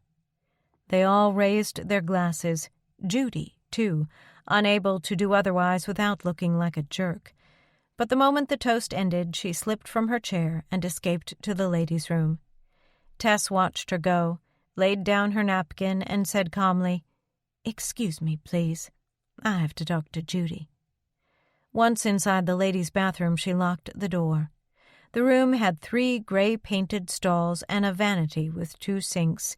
Judy had thrown her handbag on a counter between them and was stabbing at her hair. Tess set down her own beaded handbag and faced Judy's profile rather than her reflection in the mirror. "All right, Judy. Let's talk about it." "Leave me alone." "No, because I can't stand this anymore." "Stand what?" "Your jealousy. I've been home for 3 weeks, and every single time I've seen you, something has managed to get your goat. Either it's somebody asking for my autograph, or somebody asking me to perform, or something I gave Mama." "You love to throw it in our faces, don't you?" Judy accused. Abruptly, her voice became mimicking. "Look at me, the rich, famous star coming back home to show the peons just how drudging their lives are." "Damn it, Judy, that's not fair. I have never flaunted my fame or my money around you, and you know it. Start with your car and those clothes you're wearing today and your mobile phone." She made the words sound reprehensible. "Yuppie country star cruises into town, talking on her phone, impressing young girls who have dreams of being a star, too." "I do my business by long distance, and you bought new clothes for the wedding, didn't you?" Judy refused to answer. "All right, then, so did I. And as for Casey, I wouldn't have paid her 2 cents worth of attention if she didn't have talent. But she does, and if I can help her develop it, why shouldn't I?" "You made sure you announced it where everybody would know how magnanimous you are, didn't you?" I didn't announce it. I told Casey a week ago at her own house in private. Somebody else brought it up tonight, and somebody else made the toast. But you could barely stand to lift your glass with the others, could you? You can't even be happy for Casey. And at Mama's house the day she came home from the hospital, when everybody asked us to sing, what should I have said? No, because my sister Judy can't stand it. She's going to go in the kitchen and sulk. That's what you did, Judy, and it hurt me. It always hurts me when you treat me as if what I do for a living is something I should be apologizing for. Do you know that you've never once said, "Congratulations, Tess," or "Nice song, Tess," or "Bought your tape, Tess"? Nothing. As if what I do doesn't even exist. Instead, when anybody else offers me any kind of attention, you just curdle up inside. But this is what I do, Judy. She leaned forward earnestly, one hand on the vanity top. I sing. I sign autographs. I wear glitzy clothes and get photographed for magazine covers because it's part of my work. And when I have the chance to discover new talent and bring it to Nashville, I'm going to do it. Should I pretend none of that is true whenever I'm around you? And should I drive a rusted-out used car for you, too, and not give Mama nice things because it pisses you off? Look, she isn't going to be around forever, and if I want to buy her emeralds, I will. And if I want to take Casey to Nashville, I will. And if you can't accept that, then I pity you. Because the people who really love me are glad for me, and for my success, and for my fame, because they know I worked damned hard for it. Someone tried the door. Judy picked up her purse, but Tess grabbed her arm. Let me go. Judy tried to pull away, refusing to meet Tess's eyes. In a minute. I'm going to tell you something first. If you were happier with yourself, you'd be happier with others as well. Think about it. The woman outside banged on the door. Hey, who's in there? Judy yanked her arm free and glared at her younger sister. Why don't you just go back where you came from? She said venomously. The rest of us can take care of Mama and do a lot better job of it, too. The lock clacked open and the door slammed against the tile wall as Judy stormed out. Tess stayed behind, struggling to compose herself. Though she was trembling and tears were threatening, she smiled falsely at the pair of women who came in looking curiously at her. When they saw who it was, they decided not to go into the stalls, but to fuss first at the mirror. Tess withdrew a lipstick and powder from her bag and put them to use. Her cheeks held blotches of bright pink, while an unflattering flush had mottled her neck. I really like your shoes, one of the women said. Thank you. Are you going to sing with the band tonight? The other asked. No, I'm sorry, I'm not. Oh, shoot. She tucked away her makeup, snapped her handbag shut, and hid anything personal from these strangers. Her smile said, sorry to disappoint you, while she offered her customary response to this common request. You can hear me any time on the MCA label. By the time Tess returned to the table, the band had started playing, and Judy and Ed were gone. So was everyone else except Mary, who inquired, What went on in the ladies' room anyway? Judy nearly pulled Ed's arm out of his socket, getting him out of here. I told her what I thought of her jealousy. And Mama, so help me, if you claim one more time that Judy isn't jealous, I'm going to take your wine away, which is probably what I should do anyway. You're too late. Kenny and Faith already cut me off. Where are they? Dancing. Everybody is. They all suddenly decided to get up and go out on the dance floor when Judy came roaring out of that bathroom like a wounded rhinoceros and hauled her family home. What is it about weddings that start so many family feuds? Angry tears sprouted in Tess's eyes. Mama, I just wasn't going to take any more of Judy's shit. She's your daughter, too, and I know you love her, and I'm not asking you to do anything else. But I've been hurt by her so many times, and it's all because she's got such low self-esteem that she can't handle any aspect of my success. It's all right for Judy to get up and leave the room when anybody treats me like a star, but it's not all right for me to call her on it, because that makes me egotistical. Well, I took it, Mama, without saying a word, but no more. Tonight she cut you off when you were excited about your earrings. Then she did the same thing to Casey when she was excited about going to Nashville. Now I ask you, who is small and who isn't? Mary sighed and rubbed the back of Tess's fist on the tabletop. I've been thinking about it since the first Sunday you were home, when all you kids were at the house together. And I know you're right. She left the living room as soon as you and Casey started singing. And I've seen other evidence that I just didn't want to believe. Judy's awful good to me, you know. Of course she is, Mama. But this isn't about whether or not she's good to you. No, it isn't. You know what would help her a lot? If she got on a good weight loss program and started taking more pride in her appearance. I know, but who's going to tell her so? Not me. Not me either. I came as close to telling her as I ever will, 5 minutes ago in the bathroom. She looked nice tonight, Mary said wistfully. She looked very nice tonight, but she looked better if she lost some weight. Renee interrupted at that moment, arriving breathless from the dance floor and bracing both hands on the tabletop. She looked particularly radiant in an apricot dress with a lace bodice and a sheer skirt. "What happened to Judy and Ed?" she inquired. Tess confessed. "My fault. I got into it with Judy in the bathroom about you-know-what." "So she stomped off home?" "And took Ed and Tricia, too. I'm sorry, Renee." Renee straightened up, lifted the hair off her hot neck, and said, "Hey, you know what? It's Judy's problem, not ours, and I'm not going to let her spoil my daughter's wedding for me. Now listen, the bride and groom sent me over to talk to you. They're getting so many requests from their guests that they told me to ask if you'll sing just one song with the band. They said to tell you that if you say yes, they'll give you their firstborn." "Just what I need is a firstborn." "What do you say?" "I've been telling everyone all night long that I'm not singing." "Not even at the bride and groom's request? It would mean so much to them, Tess. Come on," she cajoled. Tess glanced at the dance floor. Rachel and Brent were half dancing, watching Tess with hopeful expressions on their faces. Tess knew that if she sang, it would make their wedding the talk of the very limited social season in Ripley County. Renee said, "I suspect part of the reason you didn't want to sing was Judy.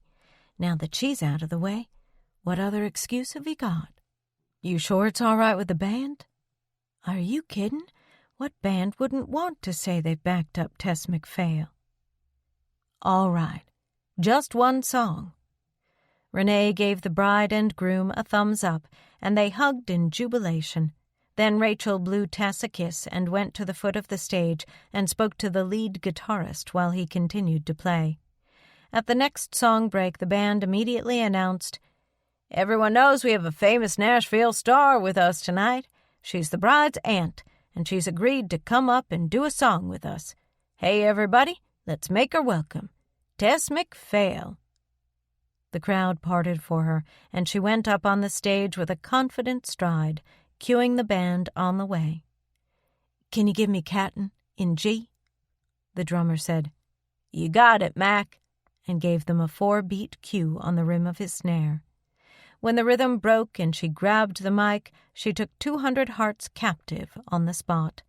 They applauded so loudly they drowned out the first 12 bars of the music, then spontaneously resumed dancing, their faces lifted to her all the while. She gave Wintergreen something to talk about for the next 10 years, planting her glittering high heels as far apart as her straight dress would allow, keeping rhythm with her right knee and sending blue jets shooting from her rhinestones. She forgot about Judy and became one with her audience, giving them a performance filled with energy and rhythm. Catton had a rock beat and slightly naughty words. She used her hands and long flashing nails like a sorcerer to put her audience under her spell. She had an innate sense of drama and played the crowd like an actress, using eye contact and a hint of flirtatiousness to make each listener believe she was singing exclusively for her or him. Suddenly Kenny was below her, dancing with Casey, both of them smiling up at her, having fun. She pointed at Casey. "Gonna dress in satin." And at Kenny. "Gonna go out cattin' with you." She winked, and he laughed. Then her attention shifted smoothly to others in the crowd. She knew how to make her eyes glitter with promise and how to hold a hand mic so that the men imagined it was they close to her lips, and the women imagined they were as alluring and confident as Tess MacPhail. There were songs she sang to women. This was not one of them, but the women in the audience didn't seem to care. When the song ended, they applauded as enthusiastically as the men. Casey stuck her fingers between her teeth and whistled like a cattle drover. Renee yelled, "All right, sis!" The bride and groom clapped and accepted remarks from those around them, while a general chant went up. "Mac! Mac! Mac!" It pulsed through the room. Taking her bow, Tess made sure she caught her mother's eye. Mary was applauding proudly from her wheelchair by the dinner table, and Tess felt particularly warmed by the pride she sensed radiating from Mary.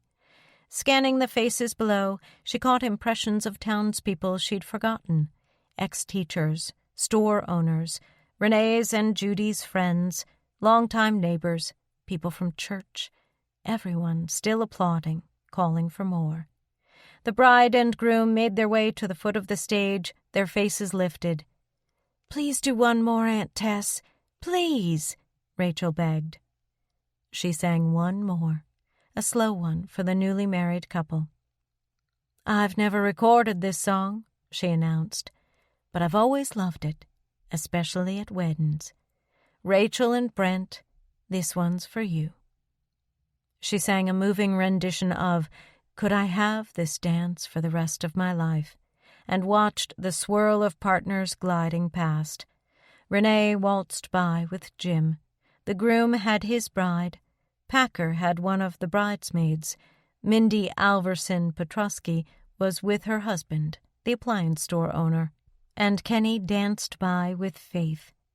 They'd have kept Tess on the stage even longer, but after the second song she thanked the band, gave a farewell flourish, and replaced the mic on the stand. A dozen people complimented her on her way back to the table, and more came after she got there. Mary was flushed with pride and said, "Honey, you sure knocked 'em dead. I don't know where you got a voice like that, but it sure wasn't from me."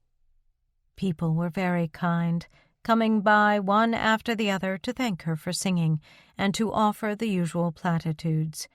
Enid Copley and a bunch of Mary's friends came, and Mary found herself the center of attention, the mother of the girl who did good.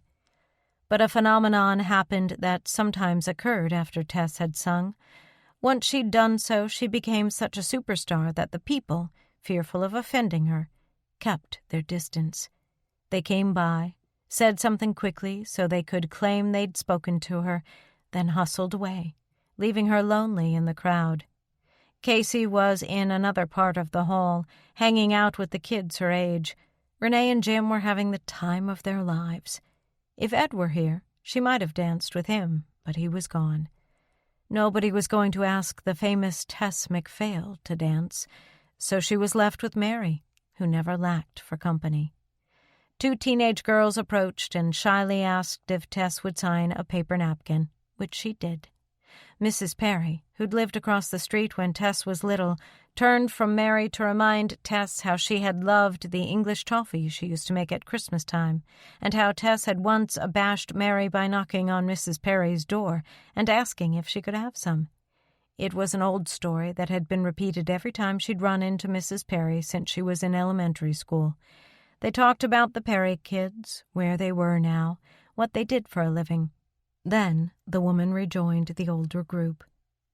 "Mom, You let me know when you're ready to go home, Tess said. Pretty soon, Mary replied. But she and Enid Copley and Mrs. Perry and the others were still deep in conversation. One song ended, another began, and Kenny came off the dance floor alone, snagged the chair next to Tess, and dropped onto it, facing her. He looked warm from dancing. His suit coat hung open, and he had loosened his tie and freed his collar button. He reached for his glass, took a drink, propped an elbow on the table, and said, "Great wedding." "You look like you're having fun." "I am." "Where did you leave Faith?" "Dancing with her brother-in-law." "How come you're not dancing?" "Nobody asked me." He glanced around, let his eyes return to her, and said, "Well, we can't have that, can we? Would you like to dance?" "I'd love it." He took her hand and walked her onto the dance floor. The band was playing "The Chair" as she swung lightly into his arms in the traditional waltz pose. "Thanks for rescuing me," she said at his ear. "What's wrong with the guys around here anyway?" "They get a little spooked by me. Happens all the time. You're a good dancer." "Thanks. So are you. And a hell of a terrific singer. They all loved you." "Thanks. I was watching you with Casey from the stage. It's nice to see a father and daughter having fun like that." "I'm going to miss her when she goes to Nashville." "I know you will." "But Lord, Tess, you've made her so happy. You know that, don't you?" He leaned back so he could see her face. "Makes me happy, too." "Thanks for all you're doing for her." "That's got to be hard for you to say." "It's one of those stepping stones a parent faces. Maybe I've grown up a little bit since you came home." They spent some pleasurable moments gazing at close range, flirting silently in plain sight of 200 people. When it became too obvious, he tightened his arm till their bodies brushed, and her temple rested against his jaw. She recognized the smell of his cologne coming off his warm skin and thought about Renee's admonition to stay away from him. But it felt right, shuffling around the rim of the dimly lit floor in his arms. She had few opportunities to dance anymore. Ironically, creating the music to which others danced robbed her of the chance to enjoy it this way. "I have something to thank you for, too," she told him. "What you said to my mother when you came to the door to get her this afternoon? I'd told her the same thing, but coming from a man, it meant more." He glanced Mary's way through the crowd. "She does look great, doesn't she?" "See? That's what I mean. Your response was so genuine that it lit her up like a Christmas tree. She's 74 years old, and her hips have been replaced, and her face is getting jowly, and her hair is getting thin. But when you came to the door and caught your breath, you made her feel beautiful." "Actually, I think you did that, with the makeup and the hair and the jewelry. Those earrings are pretty special, Tess." "So's my mama." He cinched her tighter around the waist, as if to say, "I'm glad you know that at last," and executed a neat turn. She stayed right with him, cushioned by his legs and midsection, and they began to feel the particular exhilaration of two dancers who are equal to one another and enjoying the physical contact. "Hey, Kenny," she said just below his ear. "I thought you used to be the clumsiest klutz in the whole school. What happened?" He laughed and smiled against her hair. "Keep up that smooth talk, and I just might let you have your way with me." He had wrapped her up so tightly that she'd have known it if he had a nickel in his pocket. "Did we ever dance in high school?" she asked. "I don't think so. You'd never have let me get this close to you." Too bad," she murmured. He leaned back to see her face. They got reckless and let their eyes and smiles say a lot, and the conjunction of their bodies say the rest. A woman knows when her dance partner is thinking about more than dancing, and a man knows when her thoughts are taking the same track. Kenny and Tess both knew. "Would those be moons on your ears?" he asked, grinning as the diamonds scattered light onto his shoulders. "Yes, but they're not full." "I think I've discovered something," he told her. "What's that?" "It takes much less than a full moon to make people do crazy things." He moved close again and started humming with the music. She smiled, enjoying the novelty. "Feature that, would you? A man singing to me." "I'm probably the one man you know who isn't intimidated by your success. If I feel like singing, I'm going to sing." "Me too." They finished the dance singing in each other's ears, keeping up the surface playfulness to make light of the all-too-remarkable enjoyment of the contact down below. When the song ended, they separated immediately, knowing people around them were probably gawking. They always gawked at Mac MacPhail. She turned as if to lead the way off the floor, but he caught her hand and said, "Stay, Tess. One more." She didn't bother saying yes, only moved up close to his side, hiding their joined hands until the next song started. The tempo changed. The band played George Strait's Adelita, and Tess and Kenny smiled and laughed a lot in celebration of how well they did together. Once she yelled above the music, "I'm having so much fun!" He yelled back, "So am I." When the song ended, they were flushed and hot, returning to Mary's table. "Well, you two look like you've done that before." "Not together," Tess said. Enid Copley and the rest of the bunch were gone. Mary's wine glass was empty, and her small purse was resting on her lap. "I know it's early, but I'm afraid I've got to go home, Tess. I sure hate to take you away from the dance, but you can come back, can't you?" "Of course I can. I'll take you right away." Kenny said, "I'll come along and help." Tess carefully refrained from looking at him, but she knew he had more than one reason for offering. Lovers will find a way. They had found theirs. "Oh, thank you, Kenny," Mary was saying. "That would be nice. She's got that beautiful dress on, and this darn contraption is so heavy." She meant the wheelchair. "Just let me tell Faith I'm going, okay? Be right back." Tess wheeled Mary near the exit, and they waited while Kenny found Faith. Faith looked over and waved goodnight to Mary and Tess. A moment later he joined them and took charge of pushing Mary outside. When she and the wheelchair were tucked into her Ford, Kenny asked, "Would you like me to drive?" "Actually, yes," Tess said, and gave him the keys. "I've had a little more to drink than I probably should have. If I got stopped and the tabloids picked it up, well, you know." It took 15 minutes to drive back to town, and another 15 for Tess to help Mary get settled into bed. While she did, Kenny waited in the kitchen, familiar with the house and comfortable in the dusky room, lit by only one small pin-up lamp near the kitchen stove. He listened to the women's voices, drank a glass of water at the sink, sat down in the shadows at the kitchen table, and waited patiently for Tess and the encounter they'd been anticipating all day. Ever since he'd seen her in that blue dress in the alley, he'd known it would happen, that they'd somehow find the private moment that would allow it. She entered the kitchen, and he rose from his chair and spoke quietly. "Get her all settled down?" "Yes." Mary called from the bedroom. "Good night, Kenny. Thanks for helping out." "Good night, Mary," he called back.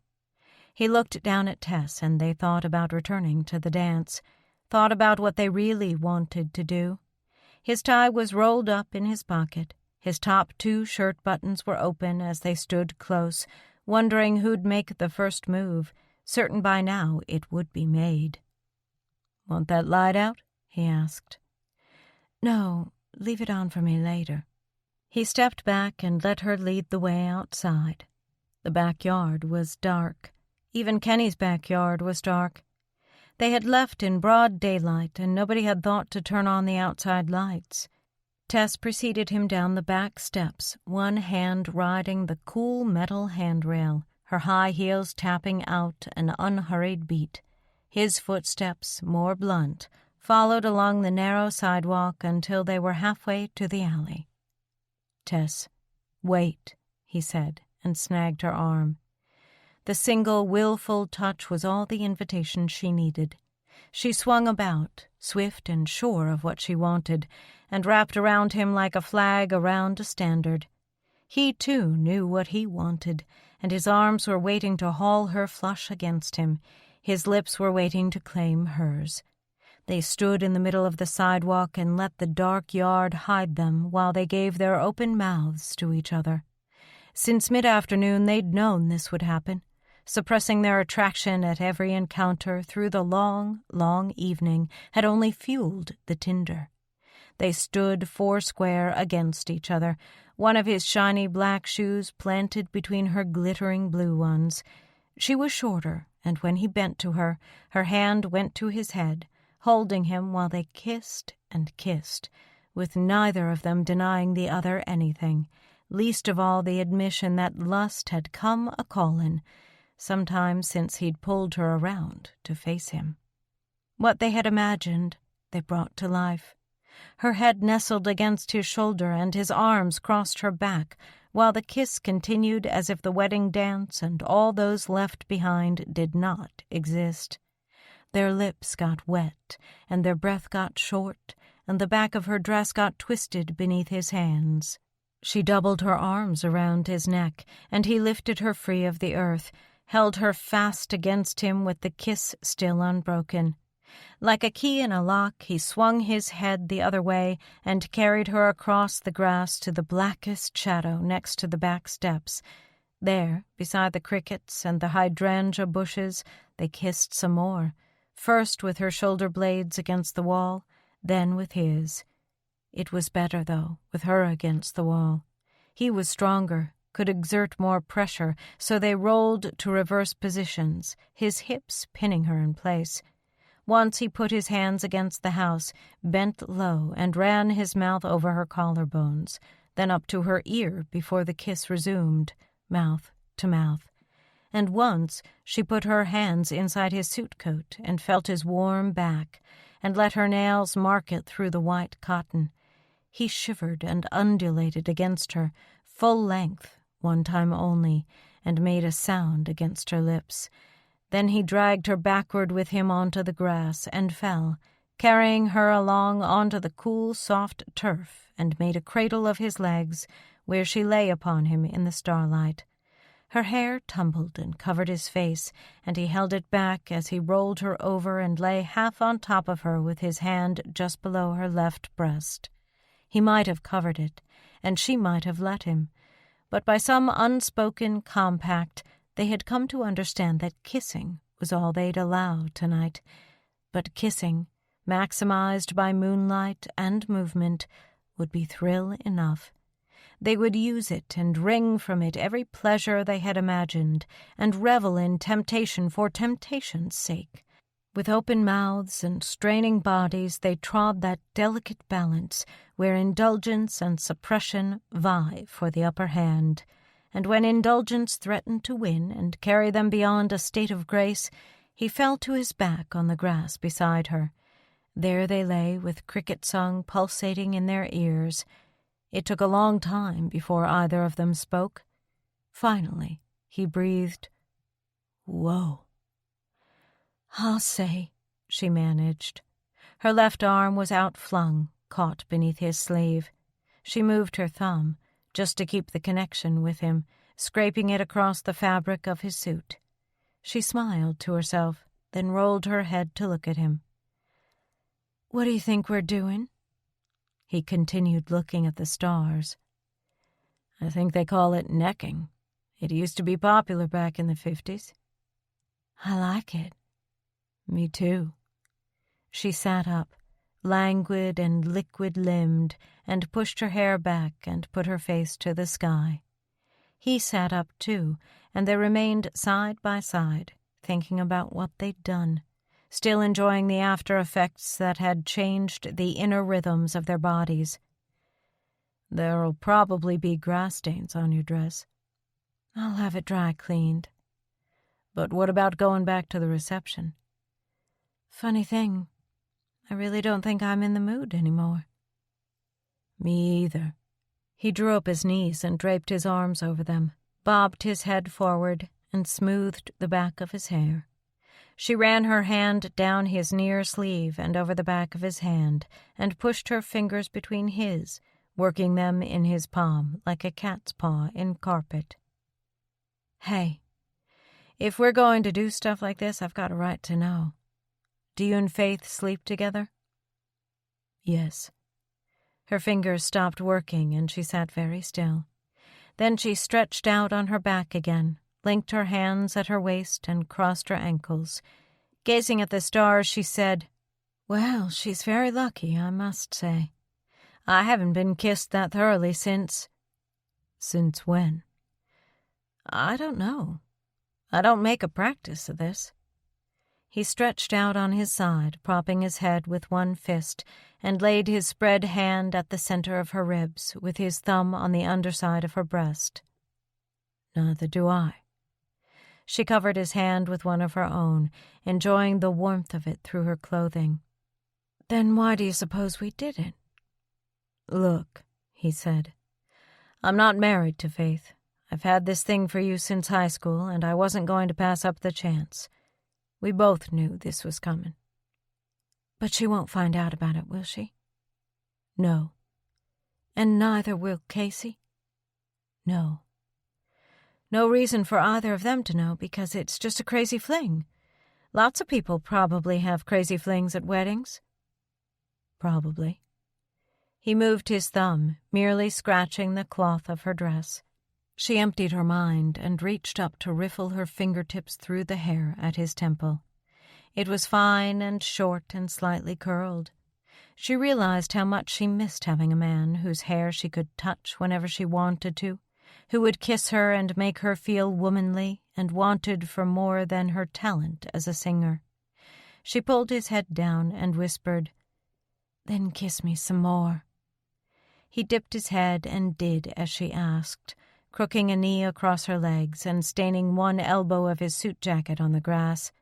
6 minutes later, when they had tested their resistance again, he dragged his mouth away, deposited a parting kiss on her lower lip, then on her neck, then on her right breast, just one brief touch through her dress, before drawing back to survey her face again. I think we have to get back to the dance now. If we don't, it'll be all over, and everyone will be asking why we never came back. She sighed and sat up with an effort, hands behind her like a girl on a beach towel. You're right. His pose curled him around her, his left arm caught over his up-drawn knee, his other hand on the grass behind her stained skirt. It took only a turn of her head to put her lips next to his, to rub without kissing, suggesting further intimacy. But I don't want to, she murmured, tasting his breath. Neither do I. They lingered, mouths scarcely brushing, his fingertips stroking her throat so faintly they might have been touching her, might not. But we have to. Come on. He took her hand, pulled her to her feet, and they paused on the grass they had flattened. Shaking their clothes back into place, she brushed off her skirt. He unbuckled his belt and tucked in his shirt. He did not turn away while he did it, but let her watch as he ran his hands inside his trousers, then buckled up again. When they were both back in order, they imparted one last lazy kiss, standing close without caressing. It's been fun, the kiss said, and we won't ever forget it. I'll drive, she said, and in very slow motion turned toward the car. You sure? Yes, I'm perfectly sober now. The speed of their footfalls slowed with each step that took them closer to parting.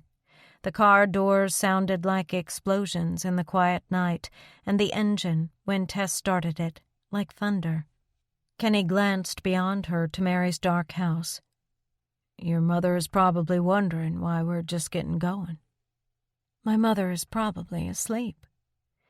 They wondered about it, though, as they drove back out to Current River Cove, wondered about the future when Tess would be back in Nashville and Kenny would resume his life with Faith. Would they look back upon this night and smile inwardly? When they were halfway to their destination, Tess said without preamble, "When I get back to Nashville, I have a date with my boyfriend, Bert. I figured that would do the trick." Kenny had slumped down in his seat and managed to get one long leg hitched over the other, his knee on the window ledge. He rolled his head to look at her. "Do what trick?" "Get you off my mind," he replied. "I'm pleased to know I've been there." They reached Current River Cove, and the car bounced as it entered the pitted gravel parking lot. She pulled up before the door, and the entry lights from the building shone into the car. "Aren't you coming in?" he asked. "I don't think so. I think it's best if I go straight back. If anybody asks, just tell them I thought I should stay home with Mama." Their gazes lingered, but both were determined to keep this light. "Come to church tomorrow and sing," he encouraged. "It's better if I don't." He studied her a moment before deciding she was right. All they'd want to do was spend the day together afterward. "All right, then. When are you going back to Nashville?" "Tuesday." "Will I see you again?" "I'm sure we'll run into each other in the alley." "Yes, we always seem to, don't we?" "Well..." Some wedding guests came out of the hall, laughing, heading right past them en route to the parking lot. "I'd better be going," Tess said. A light kiss seemed in order, but the wedding guests were close enough to see into the car, so they desisted. Their pact continued. Neither of them was going to get maudlin or clinging. They were going to take away some provocative memories and no regrets. They were going to part, smiling. "Well, it's been fun," he said, opening his car door. "See you, Tess." "Yeah. See you, Kenny." He got out, slammed the door, and she watched him walk toward the building. When he'd opened the hall door, he stopped for a moment and looked back at her. His smile was gone. She could hear the music from the band and see the amber light behind him. Then the door closed, and he was gone. Back to Faith. Chapter 14. On Sunday, Tess avoided Kenny by attending the earlier church service once again. In the afternoon, she and Mary went to Renee's house, where the bride and groom opened their wedding gifts. They ended up staying for supper and got home late. On Monday morning, shortly after 10 o'clock, Tess's business manager, Dane Tully, called. "Tess, where have you been? I've been trying to call you all weekend." "My niece got married, and I was at the wedding. What's wrong?" "Papa John died. His funeral is tomorrow." "Oh, no." Tess sank against the kitchen cabinet, fingers to her lips. Papa John Walpole was a sour-faced, sweet-hearted, leather-skinned old promoter who'd run a little dive called the Mud Flats for over 30 years. It was said that in the last 20, every successful recording artist coming out of Nashville played the Mud Flats Thursday night, picking parties at one time or another on his way to signing with a major label. If it weren't for Papa John, Tess would not have met Jack Greaves, or Dane himself, or the folks who'd signed her on at MCA. She'd walked into the Mudflats one hot July day in 1976, a brash know-it-all from the show-me state who looked Papa John straight in the eye and said, "I've got nothing to pick, but give me 5 minutes in the key of G, and you don't have to show me anything. I'll show you." 18 years and 13 platinum albums later, she had shown him too many times to count, going back and playing the Mudflats whenever she had a night to spare, always gratis, always unadvertised. She was stabbing at tears as she asked, "What happened?" "A guy with a nylon over his face came in the back door when Papa John was counting the day's take, pointed a gun at his head and demanded the money. Papa John told him to go piss up a rope." Through her sniffles, Tess let out a cough of laughter. Sounds just like him. I'd expect him to go out talking back. Did they catch the guy? Damn right. A waitress was still out front and heard everything. She was dialing 911 before the gun went off, and a prowl car happened to be 2 blocks away. Oh, my God, Dane. I can't believe he's dead. Neither can anybody in Nashville. He's being cremated, but there's a memorial service tomorrow at 11 a.m., and everybody he ever helped is singing at it. It'll be the biggest choir ever assembled in this town. Can you be here? I've got to be. Your mother will be okay? Sure, I've got sisters here. It'll take me a couple hours to make some phone calls and get packed, but I'll be rolling by noon today. The truth is, Dane, I'm more than ready to get out of here. I'll see you tomorrow. She called Renee, who said, Oh, Tess, I'm so sorry. Yes, go ahead and take off. If I'm not there by the time you leave, I'll be there shortly after. And don't worry about Mama. There are plenty of us to watch out for her and drive her wherever she needs to go. Mary was dismayed. She'd planned on having Tess for one more day and grew twittery at her sudden announcement of departure. Though she couldn't follow her up the stairs, she followed her to the foot of them and called up while Tess was packing. Should I fix you a sandwich to take along? Will you be all right driving alone? You're awfully upset, Tess. When Tess came downstairs for the last time with her duffel and her oversized gray leather bag, Mary was waiting at the bottom, looking gloomy, wearing a pilled polyester knit slacks outfit that was about the same age as Papa John had been. The staples had been removed from her incision a week ago, and she had graduated from the crutches to canes, which gave her much more mobility. But she seemed rooted with sadness as Tess hugged her goodbye. Now you call the girls whenever you need anything. If they can't come, one of the kids will. Promise? I'm no baby. It's not me I'm worried about. It's you. Driving all that way, crying your eyes out? I'm not crying my eyes out. I'll be fine. You sure? I don't see why you don't wait till morning. You could get an early start and be there by 10. Mama, it's time I go. Well, yes, I suppose it is. I just thought, one more day I could have my little girl here. There had been some changes since she'd been home, but this remained constant. Mary would always call Tess her little girl. Gotta go, Mama, she whispered, and pulled back. Mary stumped along behind Tess to the kitchen and took a sandwich bag off the counter. Here, it's just pressed ham and cheese, but it might taste good on the road. Pressed ham and cheese. 200 calories, Tess thought wistfully, recognizing that what she was taking along was a love sandwich, not a ham and cheese. Thanks, Mama. I'm sure it will. Well, gotta hit the road. There were tears in both women's eyes. Listen, you don't need to come outside. Of course I do. But, Mama... Mary had her way, following Tess down the crowded step to the back entry, then outside onto the concrete stoop. There she stood, balancing on 2 aluminum canes and resting her backside against the thick handrail while Tess loaded her car, put on her sunglasses, got in, and started the engine. She looked over her left shoulder. The noon sun turned Mary's hair to the color of cooked squash.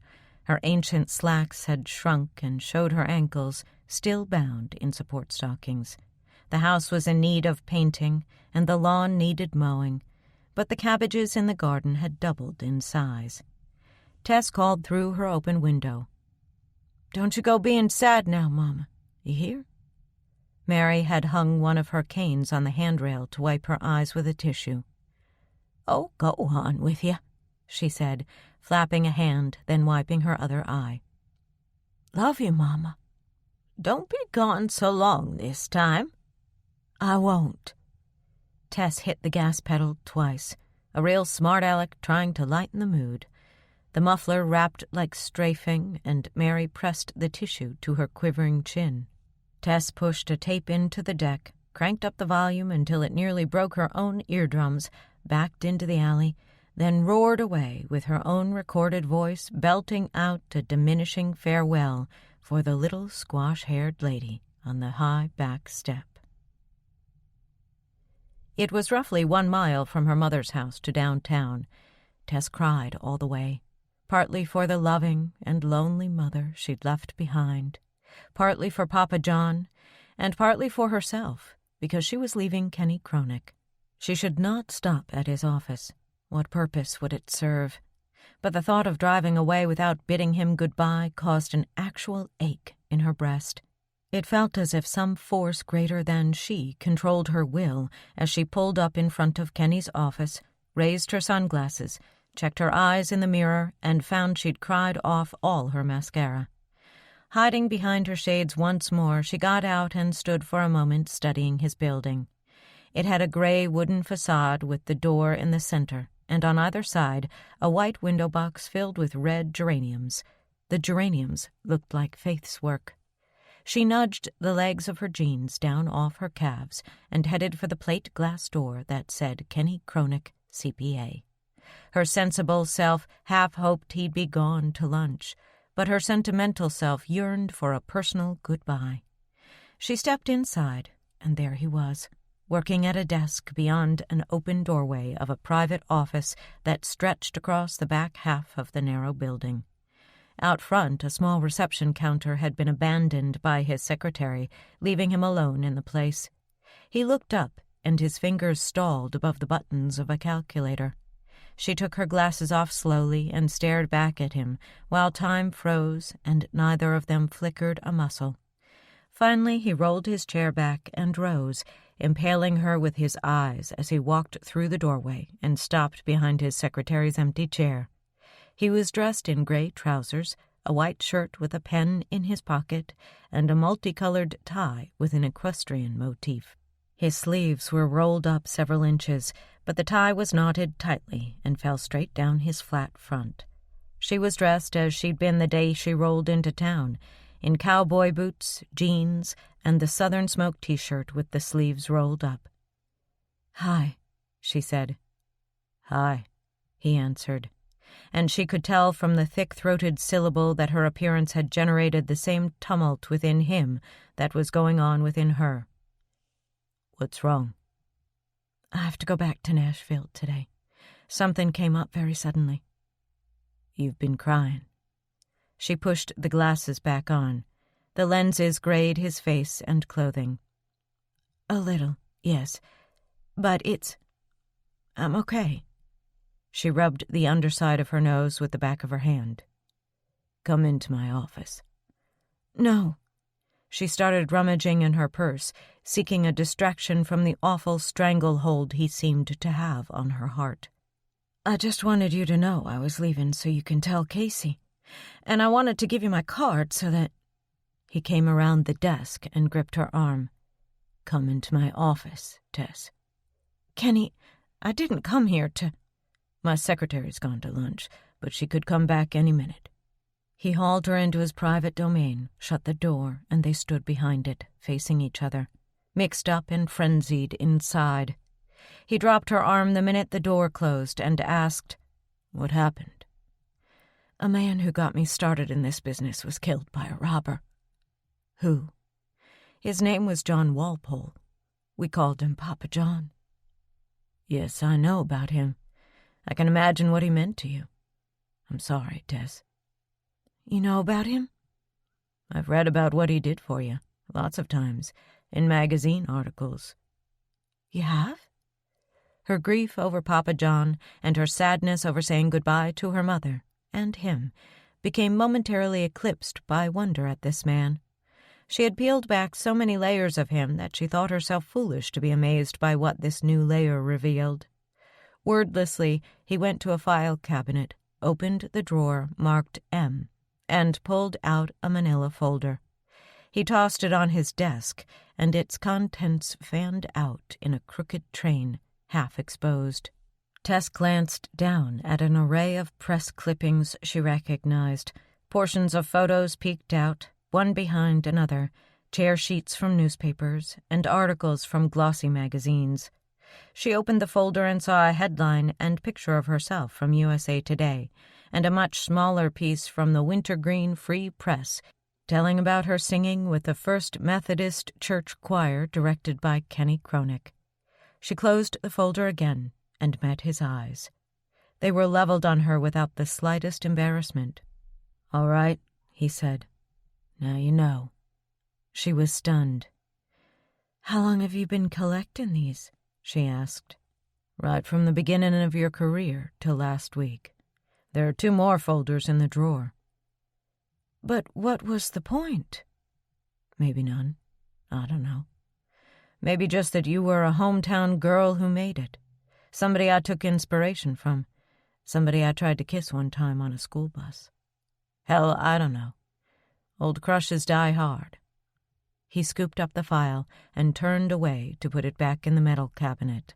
When the drawer closed, he remained facing it, hands bracketing his belt, breathing deeply. She studied the smooth surface of his white shirt back, the rim of his shoulder blades pushing against it like a kite frame in a gusty wind, the neatly trimmed hair above his white collar, so much more conservative than the Nashville shags worn by most of the musicians she hung around with. He could not help himself from giving away the fact that saying goodbye to her was turning out to be far more difficult than they'd expected. If it was difficult for him, it was no less difficult for her. "Look, Kenny, I have to go," she said quietly, trying to keep her voice from breaking. "I just wanted you to tell Casey that I'm sorry I couldn't talk to her before I left. But here's my card. It's got my unlisted phone number on it, so she can call me anytime.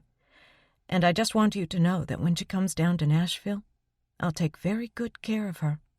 She's going to be living with me for a while at least, and as soon as she gets a job, I'll help her find some place to live. I'm going to try to talk her into getting into Vanderbilt in the fall, just in case the music career doesn't fly. And even if it does, she'll never regret college. I'll introduce her to good people, and I'll always be there for her. So you don't have to worry, Kenny. Honest." He turned around at last, and she saw the pent-up emotion on his face, equal to that within her. They both spoke at once. "Tess." "Kenny." They barely got the names out before she was in his arms, not kissing him, but drawn up high and hard against his chest in a painful goodbye. She clung to his shoulders, her business card bent in half, the pen in his shirt pocket biting into her right breast. He smelled so familiar and felt so stable and reliable, the rock upon which her mother had leaned long before Tess had learned what a wonderful man he was. "I'm going to miss you," she whispered. "I'm going to miss you, too."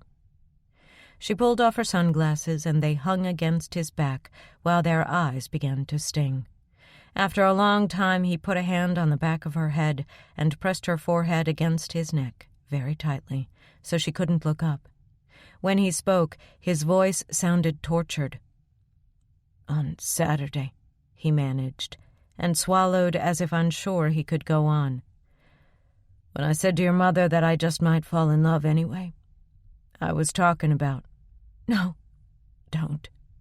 She lurched back and covered his lips with her hand. "Don't say it. It's not true, anyway. This was just a crazy fling at a wedding reception. We both agreed, right?" He reached up for her wrist and dragged her hand down, freeing his mouth. He held her hand over his hurting heart as they drank each other in, saying goodbye with their eyes and realizing no other ending was possible. "Yes," he whispered sadly. "We both agreed." When they kissed, she was crying, and his chest hurt so badly he felt as if he had a broken rib. The kiss was bittersweet, and when it ended, the embrace continued for several more heartbeats. "Watch after Mama," she whispered. "I will," he whispered back.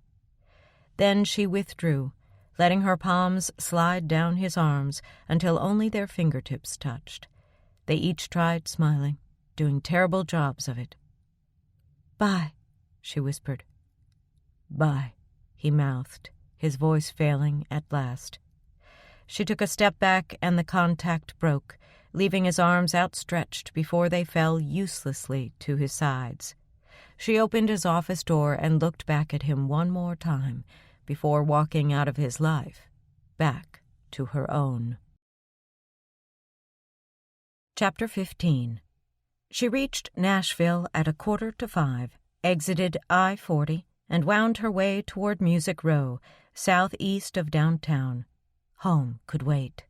Right now she needed an infusion of what she had missed, the vitality and energy flowing from those 12 square blocks south of Division Street, where the business of record-producing created the heartbeat of Music City. As if its lifeblood seeped into her own and powered her, she felt invigorated as she approached her office. At the foot of de Montbriand, a larger-than-life-sized likeness of Randy Travis welcomed her from a red brick wall.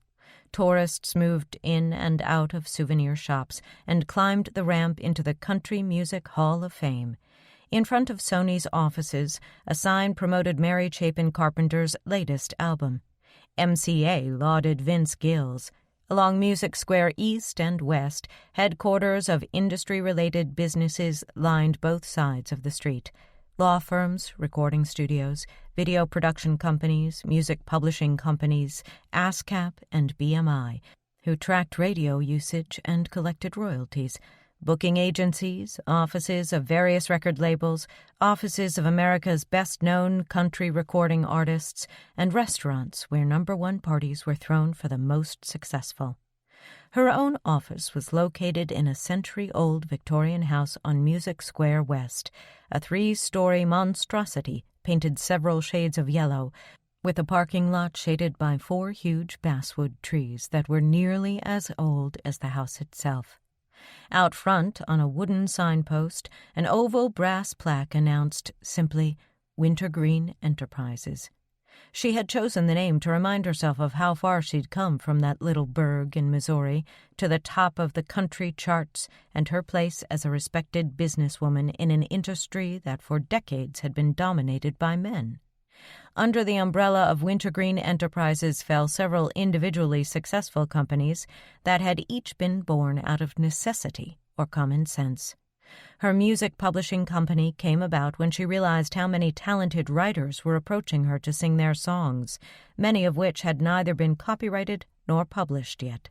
She figured, why pay another publishing company royalties on her records when she could be collecting them herself?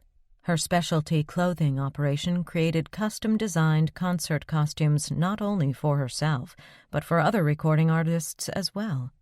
5 years ago, when she'd run into a scheduling snag and had been kept on tenterhooks, not knowing if her posters and buttons would be made in time for one of her concerts, she had purchased a small printing company that created posters, buttons, fan club newsletters, and concert programs for her, and did some highly profitable contract work for other performers as well. There was also the small fleet of jets she used and leased to others. All of this remained secondary, however, to the phenomenally successful operation that kept Tess MacPhail on top of the country charts. That operation scheduled roughly 120 concert dates a year and provided the essential organizational force allowing her to co-produce her own albums and videos, act as talent in those videos, do publicity, keep contact with fan clubs in every major city of America, and pay the salaries of over 50 permanent employees required to keep such a behemoth operational. And Tess MacPhail oversaw every aspect of it herself.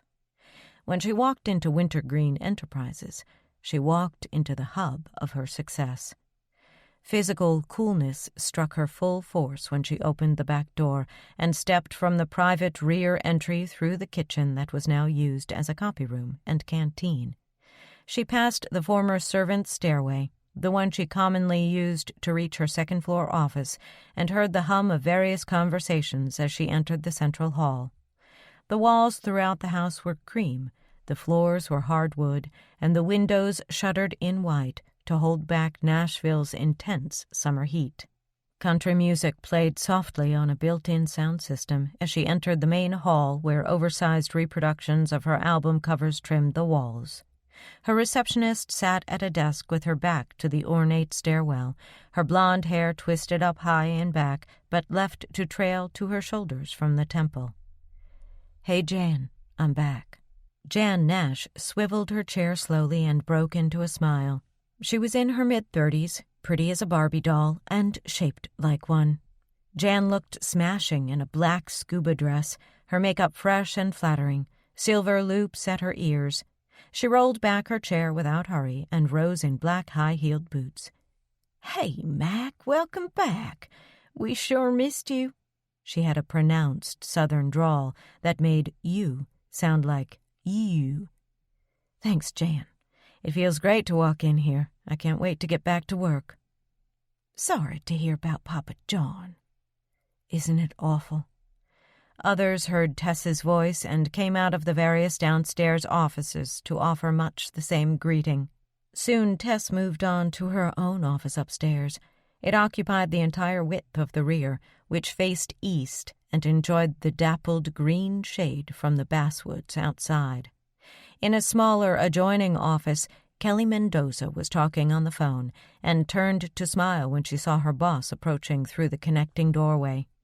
Kelly was Cuban, 29, 5'8" and regal, with a mass of long black hair as shiny as spilled ink, worn today in an explosion of ringlets. Her jet eyes tilted up at the corners, and her skin was smooth and dark as a pecan shell. She was dressed in a silk suit the color of green tea, with a multicolored silk scarf caught under the collar. "Mac, welcome back." "It's good to be here." After 7 years of working together, the two women hugged, but not for long. They both were geared to accomplish more in a single workday than most people accomplished in 2. Kelly said, "I'm sorry about Papa John." "We all are. Do you have details about the memorial service?" "Tomorrow morning, 11 a.m., at the Ryman. Singers gathering 1 hour beforehand for a brief rehearsal." "Good. What else?" "I've sent flowers in your name, as well as some from Wintergreen Enterprises, but you'll want to sign the sympathy card on your desk. Bert Shear called 3 times since lunch, and Jack wants you to call him the minute you get in. He's got studio time scheduled for Wednesday and wants to talk to you about who you want for backup singers. Peter Steinberg got a call from Disney World asking if you'd be interested in them doing a Tess McPhail Day sometime next year. Short performance, be in the parade on Main Street, USA, doing autographing, that sort of thing. He wants you to call him. Kathy Mack has 5 dress designs she wants you to look at, and Ralph wants to start concert rehearsals as soon as you feel like your head is above water." Kelly went with Tess into her office, indicating the stacks of correspondence on the console beside her desk. "There are notes on everything I've told you. This stack needs immediate attention. This stack could wait a couple of days, and this one I've already seen to. Oh, one other thing, and this one isn't good. Carla's got an appointment with a throat specialist. That problem with her voice is still hanging on." Concern crimped Tess's brow. Carla not only sang backup on some of her recordings, she was also supposed to go on this tour. "Still?" Kelly nodded solemnly. "Is it worse?" "Not worse, just the same. But she's worried, I can tell." "No wonder. It's been bothering her for at least 6 months." "Closer to a year," she said. The phone chirped softly, and Kelly picked it up at Tess's desk. "It's Bert." Kelly handed the receiver to Tess and returned to her own office, giving Tess privacy. "Hi, Bert," Tess said, dropping into her familiar leather chair. "You're back. Figured you would be when I heard about Papa John. Hey, I'm real sorry, Tess." They talked for a while. Then Bert said, "I really missed you, babe." His voice raised within her none of the longing that it had when he'd called her in Wintergreen before she'd kissed the man across the alley. Though they were supposed to have a date that week, she canceled it, using her sadness over Papa John as an excuse. Whatever feelings she'd had for Bert Shear had been dulled by the memories she now carried of Kenny Cronick. But it became clear to Tess within an hour of her return that she was right about Kenny's place in her life. There was none. Though at times over the past 4 weeks she'd questioned where she belonged, she had merely to face catching up with business to understand that her place here was fixed. She belonged here in Nashville. Absolutely. Where her career continued to click along even during her absence, where her staff knew her needs even before she could voice them, and where her future was already mapped out. The latest Gavin report sat on her desk, face up, and beneath it, billboard and radio and record. Her next single would be released in mid-June, and another one in August, hopefully the one she and Casey hadn't even recorded yet, before the September release of the new CD. It was expected to go platinum, maybe double platinum. 4 million fans waiting to buy her songs. The producer of the Super Bowl halftime show wanted to know if she'd headline a year and a half from now. Her major sponsor, Wrangler, called to set up a photo session in some place called the San Blas Islands, where they proposed to photograph her in a pair of their jeans in the surf. They wanted the ad campaign to hit the newsstands at the same time her new CD hit the stores.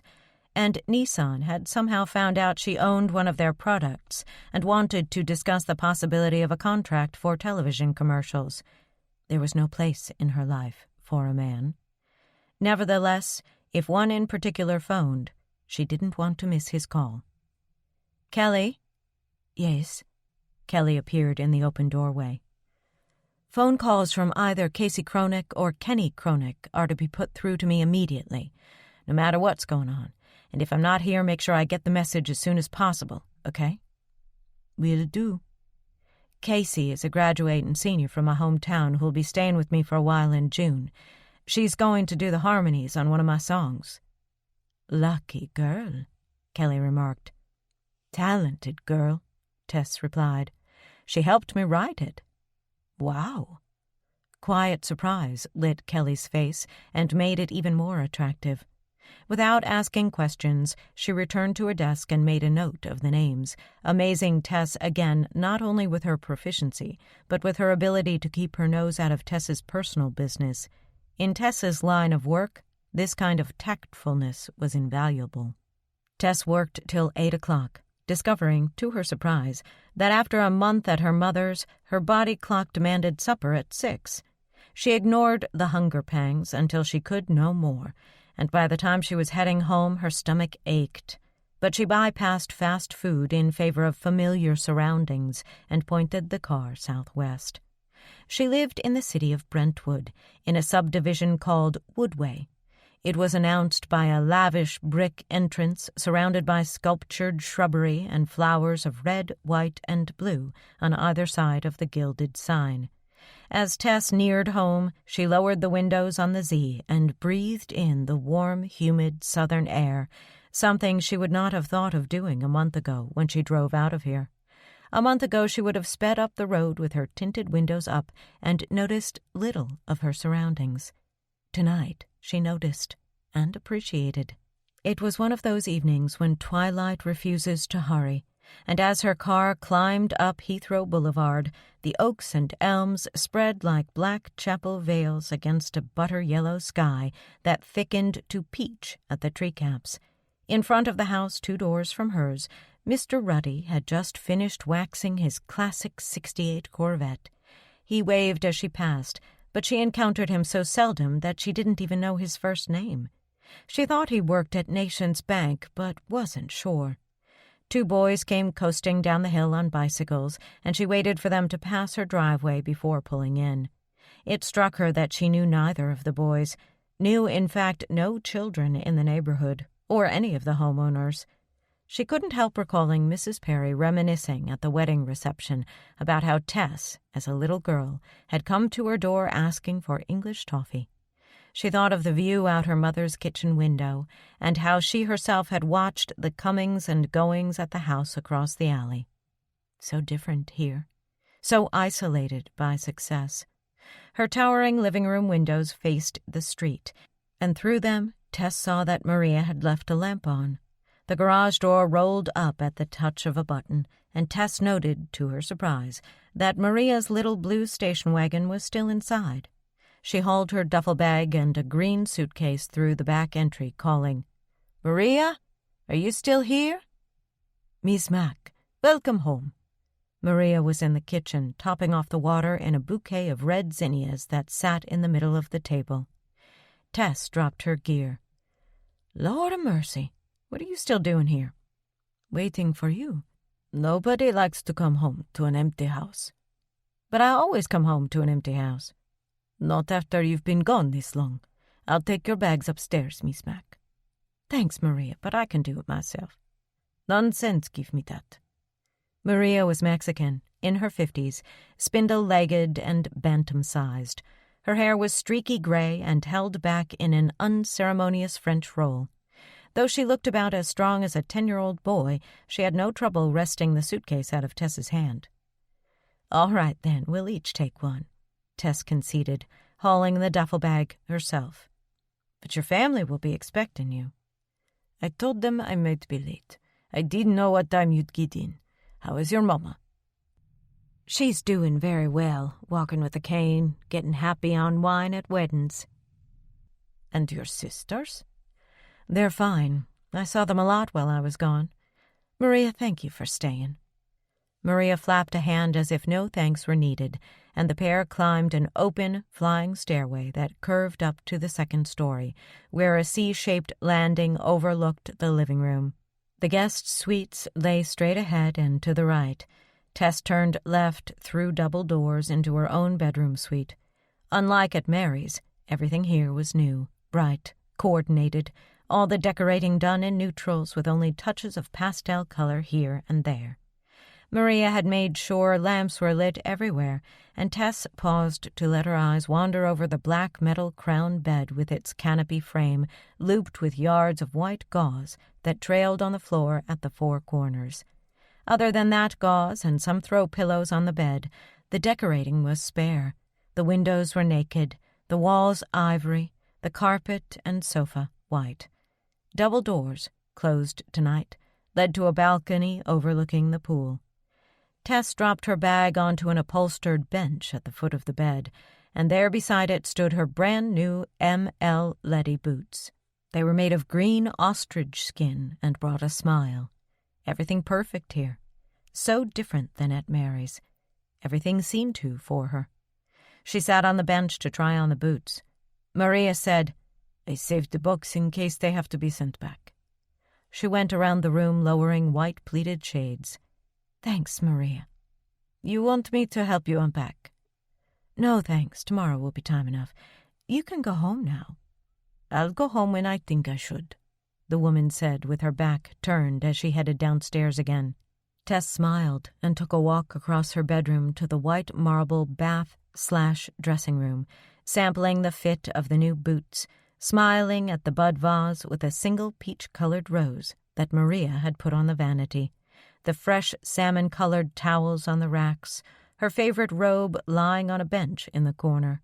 Though she was used to living alone, she was remarkably happy to have the garrulous housekeeper here tonight to make some noise around the place and create a welcome. She went back through her bedroom to the central balcony and stood looking down into the living room. It had 16-foot ceilings and was decorated in tones of white, ranging from snow to oyster, with only a touch of peach in the furniture. A cream-colored grand piano, one of two in the house, stood at the foot of the immense front windows. A white brick fireplace on the left was flanked by floor-to-ceiling bookshelves. A giant slab of glass resting on two short white plaster columns created the coffee table between two sofas that faced each other at a right angle to the fireplace. It was as different from the houses in Wintergreen as Picasso is from Renoir. The contrast struck her fully, and for only a second left a faint emptiness. Leaning over the railing, she called, "Hey, Maria, anybody call?" "No," Maria shouted back from the depths of the kitchen. "Just Miss Kelly this afternoon to let me know you got in." "Nobody named Casey?" "No." "Casey Cronick?" "No." "Anyone named Kenny?" "No." "Oh," Tess said softly to herself, disappointed. She raised her voice and bent over the rail again. "If either one of them calls whenever, you're to put them through to me immediately. Casey or Kenny Cronick. Got that?" "Got that, Miss Mick." Like Kelly, Maria knew how to keep Tess's personal life personal. She did her job, refrained from gossip, and didn't ask what was none of her business.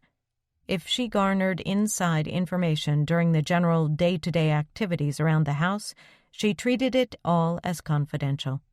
At Christmas time, she got a bonus that many executives would envy. Upstairs, Tess washed her face, stripped off her jeans, and put on a one-piece cotton lounger, then returned to the kitchen, a tile-floored room with copper pans hanging over an island stove and French doors set into a bay that jutted into a screen porch. Without a word of instruction, Maria had set out a Caesar salad topped with grilled Cajun chicken, a cobalt-blue goblet of water, a smaller goblet of skim milk, and an inviting plate of fresh fruit. It waited on a blue placemat on the distressed pine table where Tess ate her informal meals. In the center of the table was the pitcher full of zinnias, more than likely picked from Maria's own garden. "Maria, bless your soul," Tess said, sitting down immediately and stabbing a forkful of crisp romaine. "Looks like you put on a couple extra pounds," the housekeeper noted. "I'll get you back in shape in no time. I pressed your midnight blue suit for the memorial service tomorrow. Too bad about Papa John." "Thank you, Maria. Now will you please go home?" "Yes, Miss Mac, I believe I will. You can put your dirty dishes in the dishwasher when you finish." "I'll be sure to do that." Maria found her sweater and purse. "Well, good night then. It's nice to have you back. There's fresh squeezed orange juice in the fridge and bagels in the drawer for morning." "Thanks again, Maria." When the back door closed and the garage door quit rumbling, Tess was left in silence.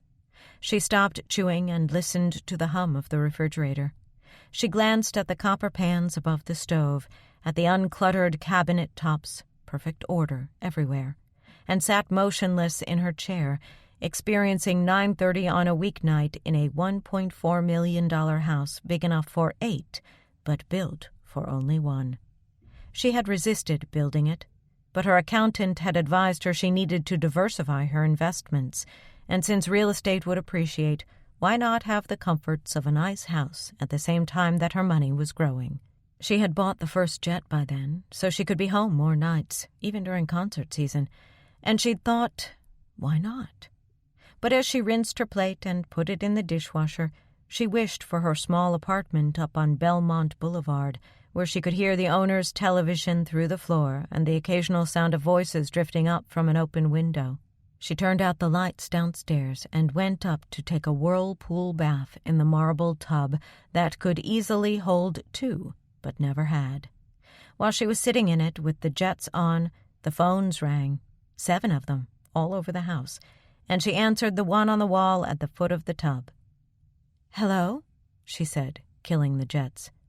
"Hi, Mac, it's me, Casey." "Oh, Casey, it's good to hear your voice." Joy sluiced through her, coupled with the realization of how lonely she'd been. "Hold on just a minute, will you?" She got out of the tub, wrapped herself head and body in thick white terry, and transferred to the bedside phone, tossing 5 assorted pillows onto the floor and sitting back against 2 big square European jobs with custom cases. "Casey, I'm back. Listen, hon, I'm sorry I had to leave Wintergreen so suddenly without telling you." "It's okay. Dad told me about your friend. I'm sure sorry, Mac." "I won't be brave and pretend he wasn't important to me, because he was." "I know. Dad told me you were crying." "Yes, well." She'd been crying not only for the loss of Papa John, but because she was leaving Kenny. "It's good to be back and keeping busy. It takes my mind off things." "You still working?" "No, I'm done for the day. I just had supper and took a bath." "I hope it's okay that I called there, at your house, I mean." "Of course. I know it's your unlisted number and everything, but Dad said—" "It's fine, Casey. Any time. I told both Maria and Kelly that they're to put you through any time." "Great. Well, listen, I just wanted to let you know I was thinking about you. I can't wait for June. Now Dad wants to say something. Talk to you soon. Bye, Mac." Before she could prepare for the impact of his voice, it came across the wire, subdued, hushed, somewhat thick-throated, like his goodbye that morning. "Hi," he said. Nothing more. Only the single, lonesome word. It filled her heart with an amazing rush of emotion as she sat in her big, empty house, missing him, wishing she could see his face, touch it, talk, laugh, maybe ride out to Dexter Hickey's and scratch some horses' noses. "Hi," she managed at last, feeling her senses reaching out to him even from 250 miles away. Seconds passed while neither of them spoke, only pictured themselves as they'd been in his office, kissing goodbye. Finally, he said, "You got home okay?" "Yes, just fine." "I worried about you." There were men who worried about her daily. Her producer, her business manager, her agent. But they were paid to. Nobody paid Kenny Cronick to worry about her. The very notion brought pressure to her throat and lowered an anvil to her chest. "You mustn't worry about me, Kenny." "You were crying." "No, I wasn't." "Yes, you were. Why won't you admit it?" "All right, I was. But not for long. I put a tape on and just drove it out of my system." "Drove what out of your system?" "You," she admitted. At the other end of the line, she heard only his breathing and thought how pointless this was. "Is that what you wanted to hear, Kenny?" No reply came, only the electronic hum of the phone, and finally the sound of Kenny clearing his throat. "I'm shuffling around here looking out the back window at your mother's house, and it seems like I should be able to walk over there and knock on the door and you'll answer." "Kenny, that's never going to happen. Not like it did this past month." "I know," he said, so quiet and forlorn she could almost picture his chin on his chest. "It was a fling at a wedding, nothing more. We agreed, remember?" "Yeah." He cleared his throat again. "Yeah, right, we agreed." Yet another silence crawled by, filled with useless wishes. "Well, listen, I'm bushed, and tomorrow's going to be rough, so I'd better say goodnight." "Sure," he said. "Well, take care. I miss you." "I miss you, too. Tell Casey goodnight." "I will." "Are Mama's lights still on?" "No, it's dark over there." She smiled and closed her eyes, and realized there were tears on her lashes. "I forgot to call her and tell her I got here okay." "I'll tell her in the morning before I go to work." "Thanks, Kenny." Dear Kenny, always concerned about Mary. "Sure. Well, sleep tight, Tess." "You too." When she'd hung up, she remained on the bed, heart heavy, the phone on her stomach, her ankles crossed, still wrapped in her white terry robe, aware of her nakedness inside it, and of how much she missed sex, wishing she'd allowed herself to have it with Kenny last Saturday night. 2 tears rolled down and stung the skin beside her nose. She swiped at them with the tail end of her terry cloth belt and sniffed once, then sat on, staring through a blur at the end of the belt while working it over with a thumbnail. She wondered if Faith had been at Kenny's house tonight. Had they eaten supper together like a regular little Cleaver family? Had he kissed her hello when she arrived? The thought made Tess angry and depressed by turns. She wondered if he'd call here often. She hadn't expected him to do so at all, and if he would continue his plaintive pursuit, which could not, must not, lead anywhere. She wondered if, when Casey came to Nashville, he would bring her, or if she'd drive down alone. In that rickety pickup truck? No way. So if he came, and if the opportunity presented itself, would they take this ill-fated affair to bed the way they wanted to? She sighed, tipped her head back against the wrought-iron headboard, and closed her eyes. There were no answers, of course, only the enormity of her obligations, the silent luxury of her home, and the confusion in her heart. Chapter 16. They laid Papa John to rest, but kept his memory alive. Tess MacPhail and a list of mourners that read like the who's who of country music. Garth, Reba, Vince, Alan, John Michael, and more. Congregating with her peers, sharing music with them again, even if for so sad a reason, pointed out to Tess that she had been out of the mainstream too long. She was back.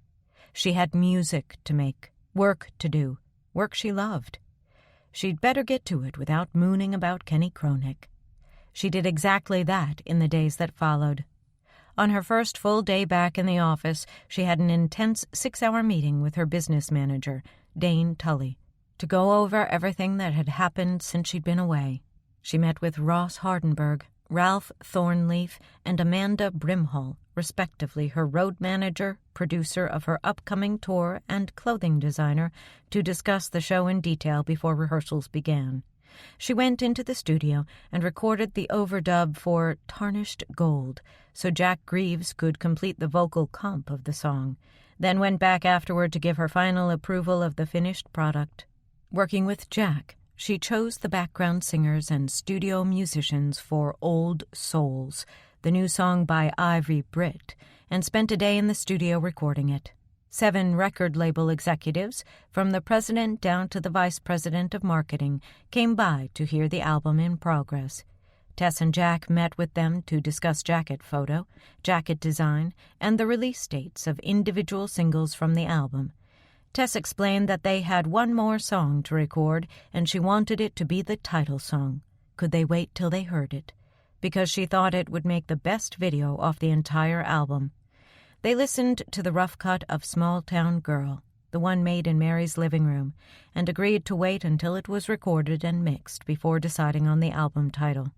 She and Jack discussed sequencing, the order in which the songs would appear on the album, which everyone considered vital to an album's success.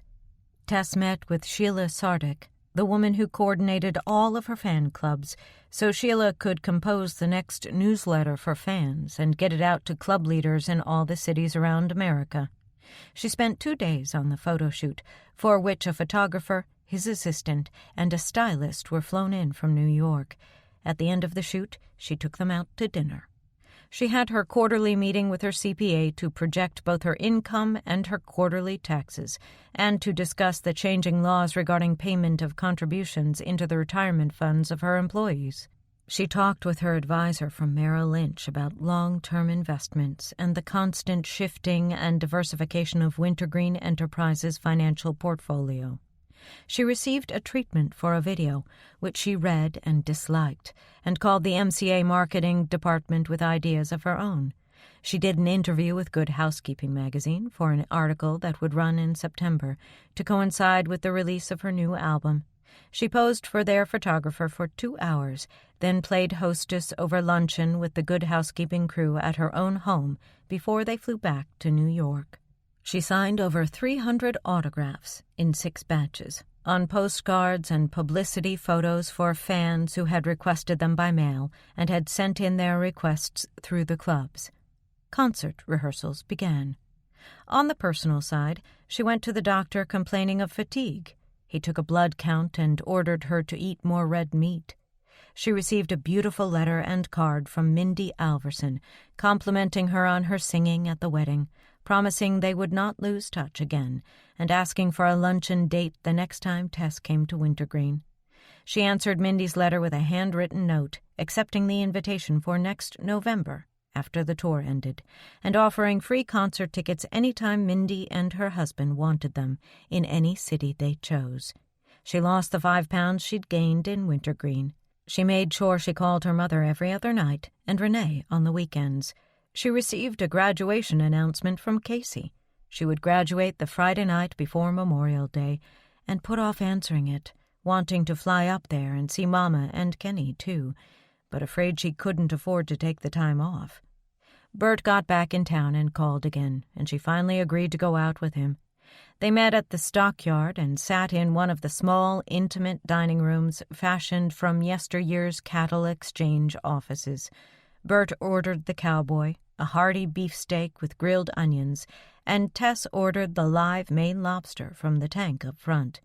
They toasted each other with wine and caught up on each other's lives, and after dinner went downstairs to the bullpen lounge and danced a couple fast ones to the house band until some tourists who'd been eyeing her finally got up the courage to come over and ask for autographs.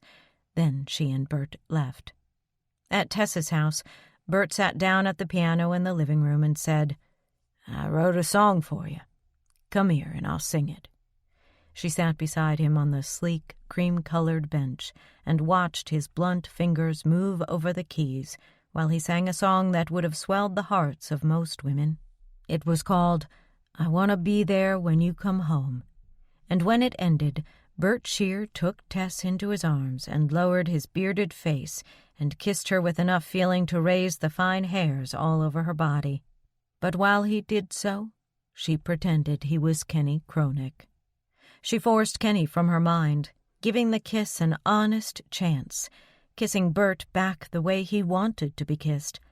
But the beard, though soft, somehow no longer appealed, and the taste, though pleasant, was not the one she knew, and his beautiful musical accolade, though touching, was eclipsed by the kind deeds of another for her mother, and even for herself. Bert ran his hand to Tess's breast, and she thought how ideal that the hand played music, like her, that he sang, like her, that he was part of the close Nashville family of musicians, like her. How simple it would be for them to slip into each other's lives, two who understood the performer's lifestyle and all its demands and vagaries. But nothing happened inside Tess. In that visceral, carnal core where sexual abstinence should have created a quick starburst, nothing happened. She caught his wrist as it descended toward her stomach and said, "No, Bert." He drew back and looked into her eyes. "I thought you wanted it too." "I thought I might, but I'm sorry." He returned his hand to her ribs and said, "The last time we were together, I thought this was where we were headed." "The last time, maybe. But things happen."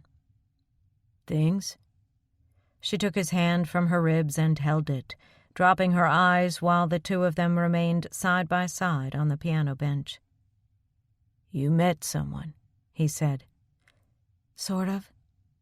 He studied her downcast face, then hooked both hands over the edge of the bench and hunched his shoulders. "So is it serious?" "No." "Well, if it's not serious, then what's going on here?" "It's someone I knew when I was young. Someone from back home. He's sort of a friend of the family." Bert studied her in silence a while, thoughtful. Then he raised his hands and let them slap his knees. "Well, how can I compete with that? You and I haven't got a history." "I enjoyed supper, though, and dancing." Paltry crumbs, her words, and they both knew it. "Well," he sighed and pushed himself up. "I know when it's time to make an exit." She walked him to the door. Their goodbyes were stilted until he took her hand and looked down at it while speaking. "You probably think that every struggling musician who comes along is playing you for how you can boost his career. I just want you to know I'm not one of them." And with that, he walked out, leaving her to realize that what he'd said was true, and had been for years. Every struggling musician who paid her attention became suspect for exactly the reason he'd cited. Though she'd had a gut feeling Bert's motives were honorable, how in the world could she tell, when she was worth upward of $20 million, when she could spark a career with little more than a word to the right label executive? But Kenny had no musical career. He didn't want her money, or her fame, or a home in Nashville. He wanted exactly what he had in Wintergreen. He'd told her so, and that's why she hadn't called him or answered Casey's invitation, afraid that he might be the one to answer the phone, and she'd get all soft and mushy about him again. She put off making that call until it absolutely could not be avoided. Casey would graduate on Friday night. At 9 on the preceding Tuesday night, Tess was exhausted. She had just finished another 100 signatures, and writer's cramp had set in. She had a bad case of PMS that had given her the disposition of Joan Crawford, and she wasn't too crazy about the haircut the New York stylist had given her. Kelly had had to leave the office early to go to the dentist, and Tess, forced to do her own dialing and waiting, had been put on hold by a new secretary who forgot her on the line. Shortly after that, Carla Niles had called with the news that her regular doctor said there was nothing wrong with her throat, but she still had a raspiness in her voice, so she had set up an appointment with a throat specialist. Until she saw him, the rehearsals for the concert were in limbo. Then, to top it all off, Tess had run out to grab a sandwich for supper, and on her way she caught the handle of her favorite big gray bag in the car door, and it had trailed on the blacktop all the way to the restaurant and gotten rubbed in half. Returning to the office, Tess made the mistake of reading a batch of fan mail in which one letter chewed her out for insulting half the women in the world by using the phrase, "just a housewife," in one of her songs. Did she think being a housewife was easy? If so, she should give it a try and find out what real work was. All in all, it had been a horseshit day when she picked up the phone to dial Casey's house at 9 o'clock that night. As she'd feared, Kenny answered. "Hello?" Perhaps she was working too hard. Perhaps it was the PMS. But for whatever reason, hearing Kenny's friendly voice unglued her. Without the slightest warning, she began to cry. Trying to disguise the fact, she failed to reply immediately. "Hello?" Kenny repeated, sharper. Then, growing irritated, he barked, "Hello? Who is this?" "Kenny, it's Tess," she managed. "Tess, what's wrong?" he said, the change from irritation to concern immediate in his voice. Nothing," she blubbered. Then, "Everything. Hell, I don't know. It's just been an awful day, that's all." "Tess," he said, the way he might to a child, soothing. "Hey, come on, darling. Nothing so bad it won't feel better if you talk about it. I'm here. You can talk to me." She felt better already, so decided to baby herself a little, something she rarely did. "Hey, Kenny, would you call me darling one more time? It sounds good tonight." "Darling," he repeated matter-of-factly. "Now you go ahead and talk. What was so awful today?" So she talked. She admitted to Kenny that her empire was getting to be more than she could handle without relinquishing personal control. But there were so many stories about superstars whose dominions had crumbled under mismanagement, whose agents or accountants or business managers had cheated the stars they worked for, undermining them to the point of ruin. "I'm not going to let that happen to me," she vowed. "And the surest way to let it happen is to give over control to someone else. That's why I watch everything so carefully." Under questioning, she admitted she was keeping tabs on more than any one human being should be expected to, and she'd been doing it for 18 years, while her business concerns grew and grew. "You've got to learn to delegate," Kenny said. "That's what you pay these people for." "I know, but look what happened to Willie Nelson. He's probably still putting on concerts to pay off his debts." "Is there someone you employ whom you don't trust?" "Well," she thought for a second. "No." "There," he said reasonably. "It's you, not them. You know, Tess, it's possible that you think of yourself as omnipotent, and when you come right down to it, that's a pretty egotistical attitude, isn't it? Did you ever think that by not trusting them more, you undermine them? By placing your full, unadulterated trust in them, you might get more production out of them, more cooperation, certainly a pride in their work that will boost their egos. And you know what happens to output when egos get boosted?" She knew he was right. Knew, too, that most people wouldn't have had the temerity to say something like that to Tess MacPhail because of who she was. She respected him for his honesty, as well as his sound advice. "How did you get so wise, Mr. Cronick?" she asked, feeling much better, her frustration and weariness dissipating. He chuckled quietly. By running a two-person office with such a grinding routine that the last time either one of us surprised the other was when Miriam came out of the bathroom with the hem of her skirt accidentally hooked up on the waistband of her pantyhose. Tess burst out laughing while Kenny went on. She turned her back to me to sit down in her desk chair, and I looked through my office door and raised a finger as if to say, "Hey, Miriam, guess what?" But hell's a fire. You ever tried to tell your secretary that you just got a wide-angle shot of her hind end? Wouldn't have been so bad if it was a shapely one. But you've seen Miriam, haven't you? No, I haven't. Tess was still laughing. You haven't? Well, Miriam's the kind of woman that if you ran into her at a bar, you'd say, "Hey, Miriam, pull up a couple of stools and let me buy you a drink." Tess's laughter billowed once more, igniting his own, and they spent some enjoyable time letting it pour forth across a couple 100 miles of telephone wire. When their mirth wound down, Tess wound right down with it. She released a huge breath, stretched out in her chair, and ran a hand up the back of her hair. "Gosh, I feel so much better." "Well, of course you do," he said smugly. "I'm good for you." "You really are, Kenny. Too good." They enjoyed the thought for a few beats before he inquired, "So tell me, where are you right now?" "Still in my office on Music Row." "Time for you to call it a day, isn't it?" "Yes. Actually, I'm really tired tonight, and kind of cranky. At least I was until I talked to you." They were both affected by the significance of what she'd said, and sat a while, absorbing it. "So," she asked more quietly, "is Faith there tonight?" It took him a moment to answer.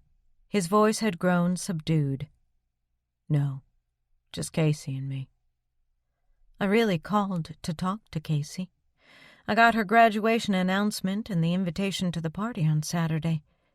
Wish I could be there, but I'm afraid I can't." Her disappointment was unmistakable. "I wish you could be here, too." Tess knew she should end the conversation and ask him to put Casey on the line, but she simply could not let him go yet. Outside, in the distance, a siren crescendoed and faded, and down the hall a fax beeped and started printing while she imagined the sound of crickets in the backyards in Wintergreen, and him on the kitchen phone, and Casey in her room playing her guitar, and the soft summer evenings settling blue upon the gardens. She pictured the houses with their backs to each other, and the aged, narrow sidewalks that had carried them toward one another during their many encounters in the alley. She wanted, with incredible intensity, to be there, to step out onto her mother's stoop and see him walking toward her through the warm May night.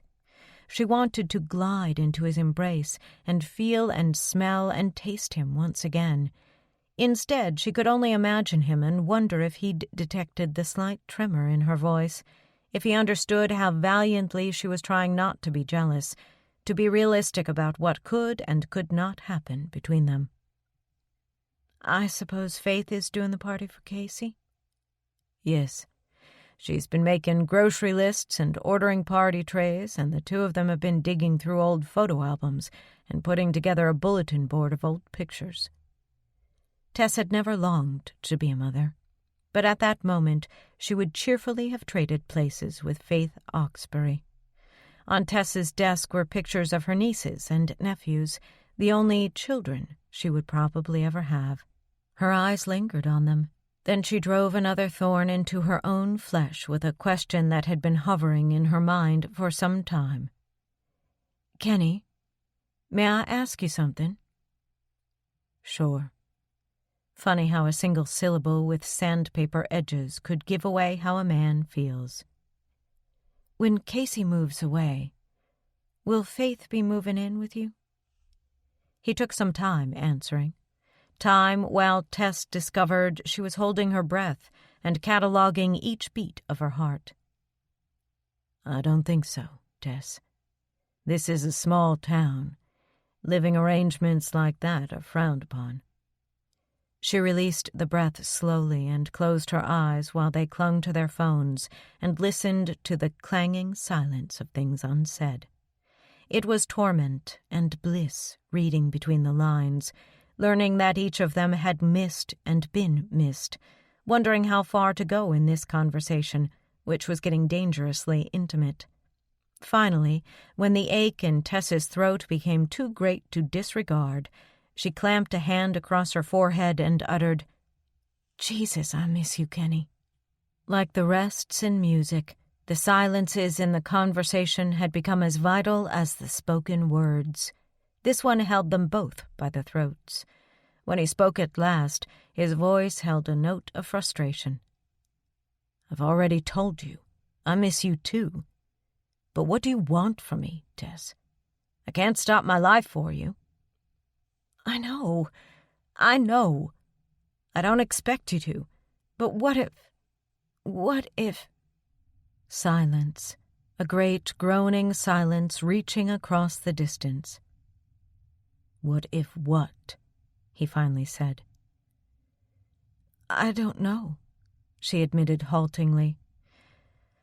I want to be with you sometime. That's all. Just to be with you. Do you understand?" "To do what? Have an affair?"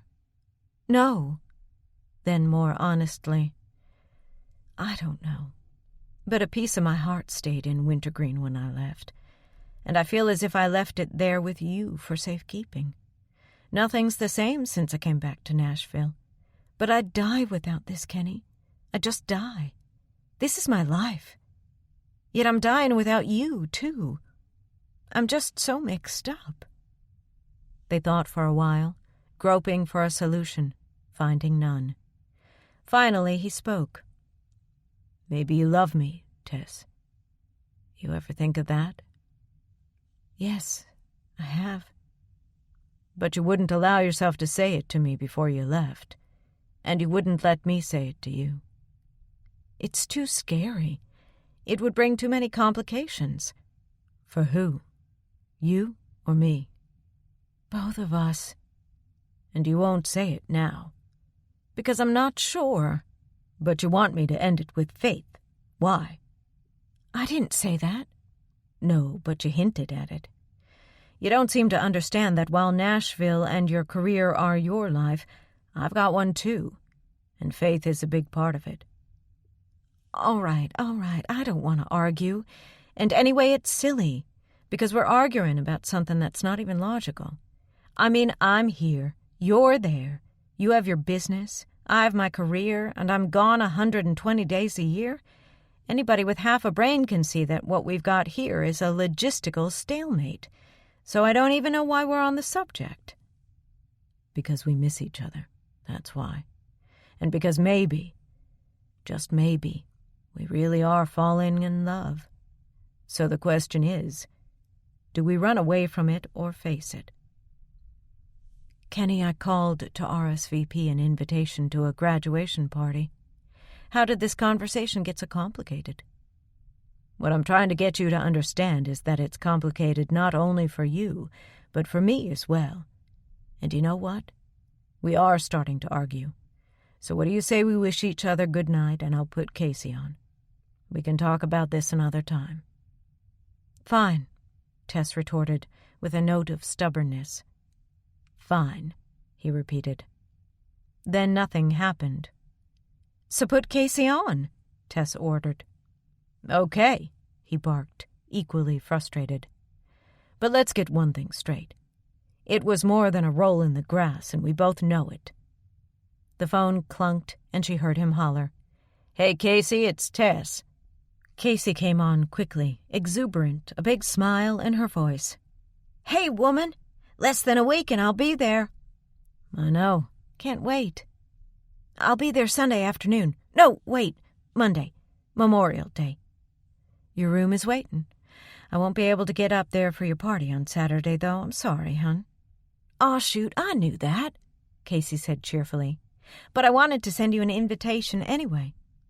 I should have called earlier, but I was trying to think of a way to work it out. It's okay. I thought of something I can send you for a graduation gift, though, but you'll have to keep it to yourself. What's that? How would you like to hear the songs from my new album before anybody else outside of Nashville gets to hear them? Oh my gosh, Mac, are you serious? You're sending me that? I can't wait to have you hear them, but you have to promise me you won't let anybody else hear the tape.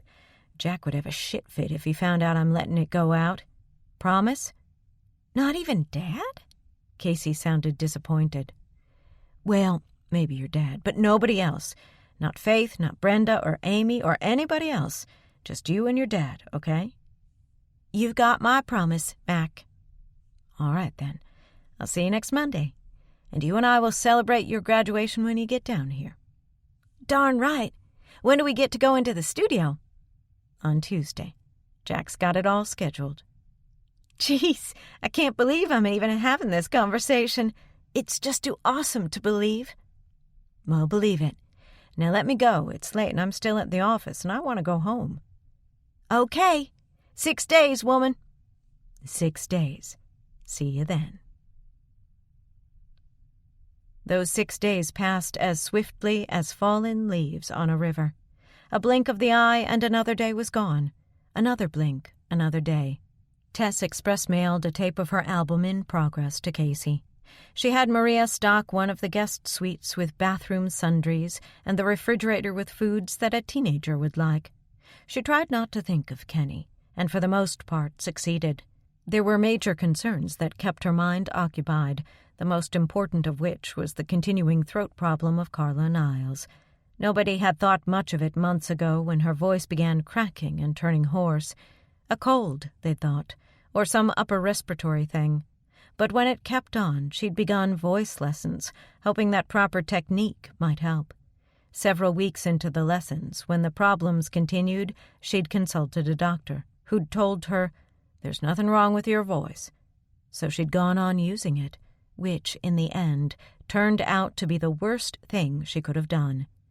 Carla finally saw a throat specialist. His report came in on the Friday afternoon before Memorial Day. He told Carla she had a hypothyroid condition, that her body had quit producing thyroid hormones, affecting her vocal cords. The doctor ordered her to quit using her voice, not even to whisper, for 1 month. After that, he said, even with medication, it could take up to 2 years for Carla's voice to return to normal. The news threw the MacPhail camp into a tizzy. With rehearsals already begun for the concert tour, Jack Greaves, Dane Tully, Ross Hardenberg, and Tess brainstormed about who they could get as a replacement. The town was full of girl singers playing the small clubs who aspired to get a record contract. A stint as backup singer for Tess MacPhail could jumpstart any one of their careers. Ross came up with a list, and at the top was a 22-year-old named Liza Lyman, whom Tess had heard and liked. "But I'm not sure her range is right," Tess said. "We can get her in and give her a try," Ross suggested. "Think about it over the weekend, and we'll talk about it again Tuesday at the session." Chapter 17. It was a hot, bright afternoon when Casey was expected. Maria had the holiday weekend off, so Tess had the house to herself. Given the size of the place, it seemed a shame it had held so few overnight guests, and none who had been as eagerly awaited. Tess found herself happy and anxious as she checked the house one last time. She had chosen the light blue suite for Casey. It had furniture of natural pine. On the bed, a puffy coverlet of oversized blue and white checks brought the Tennessee sky into the room through lots of windows whose white shutters were folded aside. Tess gave the room a quick perusal. The flowers on the dresser, the blue towels in the bathroom, the shampoo and soap in the shower, the bubble bath on the tub. She turned on the sound system and 2 lights in the bedroom as well, just to give it that welcoming feel. The guest wing held 3 suites, and maybe Tess had been foolish, but she'd also prepared one for Kenny. He hadn't said a word about driving Casey down. Neither had Tess asked. She regretted it now. Why hadn't she? Afraid he'd say no, maybe, and take away her anticipation? She'd always referred to his suite as the dark blue one, though it was not dark at all.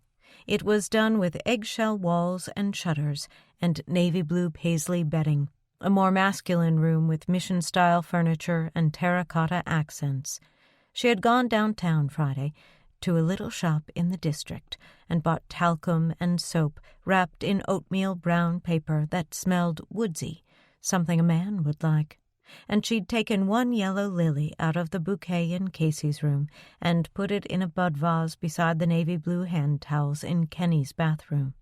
She stood in his bedroom doorway with her hands knotted together, wondering what he would think if she invited him to stay overnight before heading back to Wintergreen. She realized with some surprise that she wanted him to see her house, wanted him to observe firsthand what she'd achieved, what kind of lifestyle her success had afforded her, this cool, neutral place of spacious comfort that she'd never actually wanted much until now. Now she wanted it so that she could show him she was capable of choosing, staffing, and decorating a place like this, a home. She entered his room one last time and turned on the sound system beside the bed, leaving the volume low. At the west windows, she adjusted the banks of shutters to let in the afternoon light, but keep out the sun. "Bring her, Kenny," she thought. "Please bring her yourself." But at 2:30, when a red Ford Bronco pulled into her driveway, Tess saw only one person inside. She had been sitting at the piano, playing, where she could see out the front window, and when Casey alone got out of the Bronco, Tess's heart grew leaden. Her chest felt as if it were caving in upon itself. He had not come. Only Casey, slamming the door and walking toward the house in sunglasses, shorts, and a straw cowboy hat, smiling. Ah, well, Tess was a performer, was she not? She could hide her disappointment for Casey's sake and make her welcome as exuberant as the girl expected. She threw open the front door before Casey could ring the bell. "Hey, honey child, you made it." Casey catapulted into her arms, and when they'd hugged and laughed with pleasure at seeing each other again, Tess asked, "Where'd you get the Bronco?" "Dad surprised me and bought it for me for graduation. Can you believe it?" "Very nice." "He said my old pickup would never make it, and if I was going to be out on my own, I needed reliable transportation. Pretty great dad, huh?" "Yeah, pretty great. Well, come on in and I'll show you the place. Then we'll get your stuff unloaded and stashed in your room." At her first sight of the living room, Casey stopped and crooned in an amazed Missouri drawl. "Oh, my Lord in heaven. I've never seen anything so beautiful in my entire life. Mercy, woman, this is where you live?" "This is where I live." "And that piano." Casey moved toward it as if mesmerized, touching its shiny ivory surface as if to ascertain it was real. "And these windows." She looked up.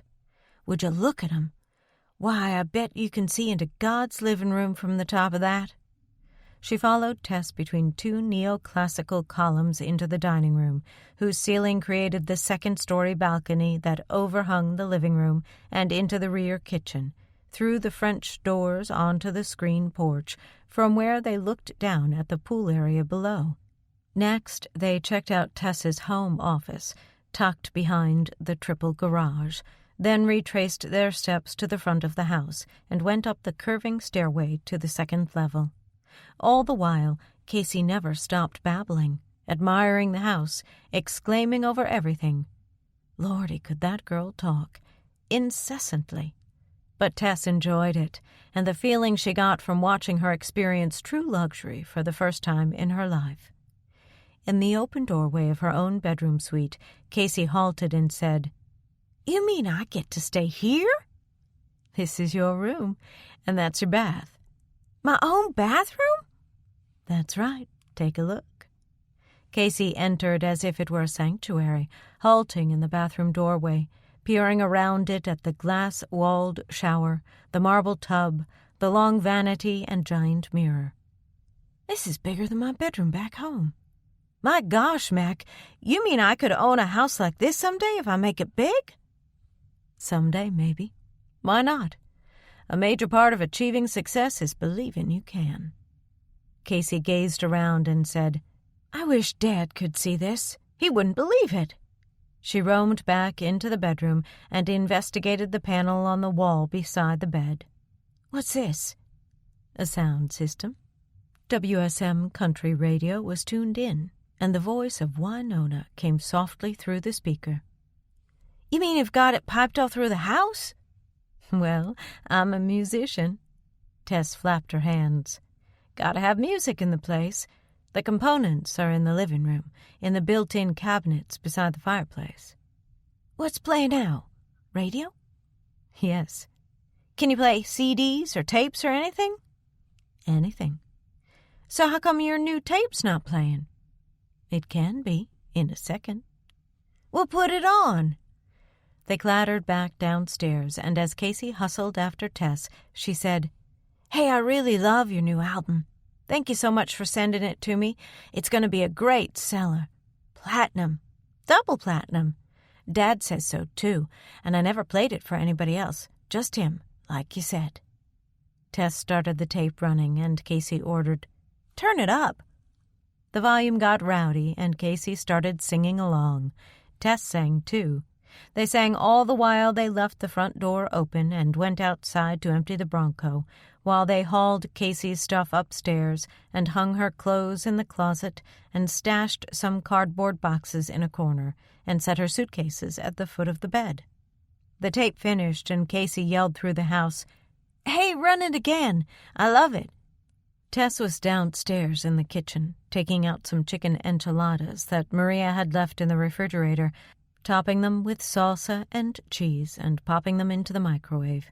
Casey bopped in and said, What can I do? Fix us some ice water. The sound system was piped into the kitchen, too, and they sang along while Casey dispensed ice cubes and ice water from the door of the refrigerator, pausing to exclaim, Hey, way cool! And while Tess chopped up lettuce. They sang while Tess diced some green onions and pointed to the cabinets where napkins and silverware and plates were, and while Casey set the table. They sang while they carried their steaming Mexican food to the table and pulled out their chairs and sat down and picked up their forks and finally they had to stop singing to eat. Being together was every bit as much fun as it had been in Mary's kitchen the night they'd discovered they really liked each other. Sometimes the music would overcome Casey, and she'd break into song with her mouth full. Then Tess tried it, and some food fell out of her mouth, and they both laughed, and Casey said, muffled by a mouthful of her own, Pretty rotten manners, huh? Tess, with her cheek still bulging, replied, Uh-huh, my mama would chew my butt good. So would my dad, but what they don't know won't hurt 'em. When they finished their enchiladas, they each ate a banana. It was easier to sing in between bites of banana, and sometimes Casey would direct with hers, as if it were a baton.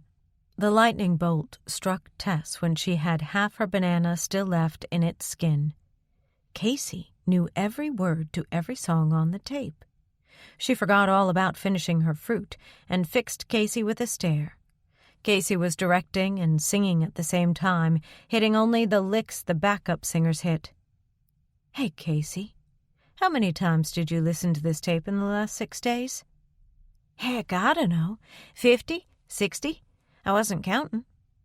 You know every word, don't you? Yeah, I guess I do. Put your banana down and sing this with me, just the way you were. It was a fast cut called Last Chance to Boogie, with scads of words. They sat at right angles to each other at the kitchen table, inched forward in their seats, eyes locked, singing to the end of the number. Then Tess got up and went to the kitchen speaker and lowered the volume. In the rest of the house, the next cut began at full volume as Tess returned to the table. Why weren't you singing lead? She asked, resuming her chair. Well, I don't know. Casey looked confused, afraid she'd done something wrong. You were singing lead. But everybody sings lead when they sing along with a song on the radio, don't they? Casey shrugged. Not me, I guess. I sing alto in choir. A bizarre, fortuitous, exciting idea hit Tess, but it was too soon to pose it to this 17-year-old girl. Whoa, she told herself. Hold on. You haven't even heard her in the studio yet. But with Carla out of commission for at least 1 month, possibly for years, Tess needed a replacement for the tour that would begin in late June. Frowning, Casey said, What's wrong? Tess relaxed and answered, Nothing. You're amazing, though, memorizing all those words so fast. Heck, I know the words to all your songs. You do? Uh-huh. I've been playing some of your albums since before they were CDs. All the words? What? You doubt me, woman? You don't believe that you were my idol since I was old enough to operate a record player? Tess decided it was time to let the subject rest for the time being. Come on, she said, rising. Let's put our dishes in the dishwasher. Then you'd probably like a little time to unpack or kick back or maybe take a swim. A swim? Wow. You mean it? That'd be great. Carrying her dishes across the kitchen, Casey recanted. I really should call Dad first, though. I promised him I would the minute I got in. Go right ahead. There's a phone in your room if you want privacy. Why would I need privacy? Casey dialed on the portable kitchen phone, and Tess listened while putting away the salsa and wiping off the tabletop. The conversation was the usual got here just fine sort. Then Casey added, Hey, Dad, you should see this place. It's like a palace. Everything's painted either ivory or white. She's got a cream-colored grand piano in the living room and a sound system piped into every room in the house. And there's this huge, dramatic, open balcony that looks down into the living room from the upstairs hall.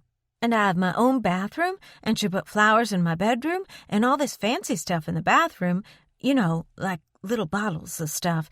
And she's got a swimming pool. And you know what? I'm talking on a portable phone. God, Dad, it's way too cool. The conversation continued for a couple more minutes. Then Casey said, Yeah, she's right here. Hey, Mac, Dad wants to talk to you. Whereas Casey had not felt the need for privacy, Tess could have used some. But it would have looked strange, her holing up to talk to Kenny. So she took the phone from Casey's hand and spoke while the girl listened at close range. Hi, Kenny, she said brightly, trying to act unaffected in front of Casey. This was the first time they'd talked since they'd had the tiff on the phone the other night. Hi, darling, he said, and her heart went kaboom with relief. You still mad at me? No. Well, that's better. My daughter likes your house. Yes, but she's easy to impress. It sounds like lifestyles of the rich and famous over there.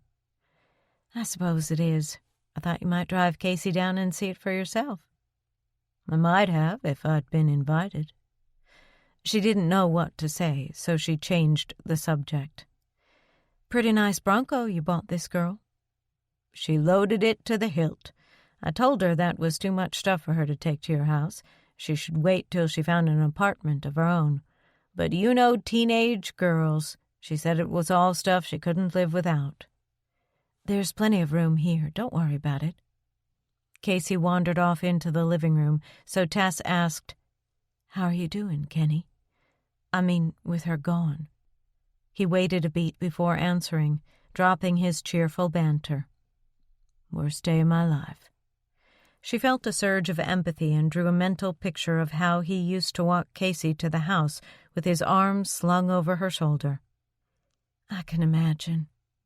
I can't seem to stop myself from walking into her room and looking around at the empty spots, where her guitar used to be, all the stuff off the top of her dresser. Hell, she even took her bed pillows. Is Faith there? No, not tonight. Why don't you call her up and be with her for a while? Because I don't feel like being with Faith. Funny thing is, I've felt like it less and less since you went away. I was thinking I might go across the alley and visit with Mary for a while. Maybe see if she wants to play a hand of cribbage or something." "She'd love that, I'm sure." "Well, listen, I should go. Casey and I might take a swim or something." "Yeah," he said, forlorn. "I'm sure she'll call you again tomorrow after the recording session and tell you all about it."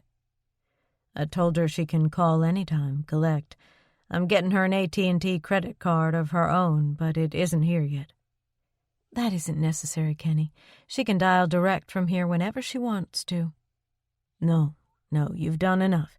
Taking her in, giving her this break with her music. She doesn't need to run up your phone bill, too." "Well, let's not argue about it." Casey had returned and was listening again. "If she needs anything, you'll let me know, won't you?" Kenny asked. "Of course. Now you take it easy and don't stay around the house moping. I'll put her back on so you can say goodbye." "Hey, Tess, wait." Casey was standing right beside her, waiting to reclaim the phone when Kenny said, without warning, "I love you." Tess was so stunned, she froze, staring at Casey while his words drove her heart into a backbeat and threw heat into her face. Just like that, when she was least expecting it. "I love you." With as little compunction as he'd say, "See you around." She stood rooted, gripping the phone, unable to respond with the same words. They were not words one took lightly, or spoke without absolute certainty, and she certainly wasn't going to say them the first time with his daughter standing 4 feet away. She struggled to come up with some fitting response without giving away how flustered she was. "I think it's just the loneliness, Kenny. It'll get better with time." "Is Casey listening?" "Yes, she's standing right here." "All right, then. I hope that the next time I say it, you'll say it back." What could she say? She took the easy way out. "Here she is." Casey frowned at her and whispered, "What's wrong?" "Nothing," Tess mumbled, handing over the phone and turning away. It was harrowing trying to hide her overwrought emotions from Casey when her deepest instinct was to talk about the whole situation with her, which Tess could not do yet. They swam and looked forward to tomorrow, and Tess answered questions about what it was like in a recording studio. They went back inside and played a bunch of other artists' CDs that Tess had gotten free at a trade show, and she told Casey about that type of promotion and how it helped a career to meet the big distributors who handled your products. They talked about when and where Casey should look for an apartment, and about fanfare, coming up soon, and about the concert schedule and when it would begin, and where it would take Tess, but she never mentioned the possibility of Casey singing backup on the tour. They retired near 11, and only then, after the house was quiet and dark, while Tess was lying wide awake in her own bed, did she examine what Kenny had said.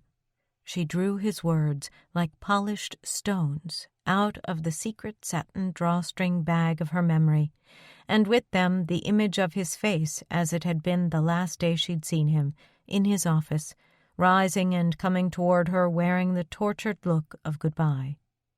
"Hey, Tess, wait. I love you." She heard again his words coming over the phone in that offhand fashion that had caught her off guard. In her imagination she kissed him again as she'd kissed him then, and wondered if this was love, this underlying emptiness that marked each day spent without him, this feeling of jubilation upon hearing his voice at the other end of a telephone line, this urge to go back into her stored memories of him and draw them out into the light to be examined, then filed carefully until next time. "Hey, Kenny, maybe I love you, too." Or was she idealizing him simply because he'd spoken the words? She didn't think so, for she was not an idealizer, but a realist. Always had been. So, realistically speaking, what hope was there for any sort of relationship with Kenny when he staunchly refused to get rid of Faith? When Tess was committed to her career and he to his? when they lived in 2 different places with 2 wholly different lifestyles? And what about the difference in their incomes?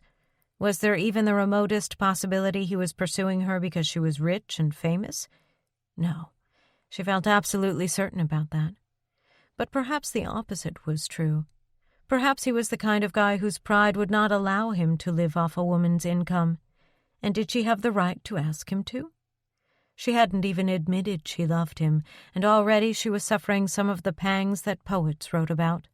Her disappointment today when he'd failed to show up with Casey had been sophomoric and uncharacteristic, not at all the kind of thing she was accustomed to doing, building something up in her imagination, then suffering a letdown when it turned out differently than she'd hoped.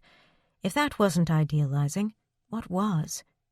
Simply being with Casey presented its own peculiar pang, a little more difficult to psychoanalyze, but a pang nonetheless. It sometimes felt as if being with her was a substitute for being with her father. Sometimes Tess saw a reflection of Kenny in Casey's facial expressions or body language.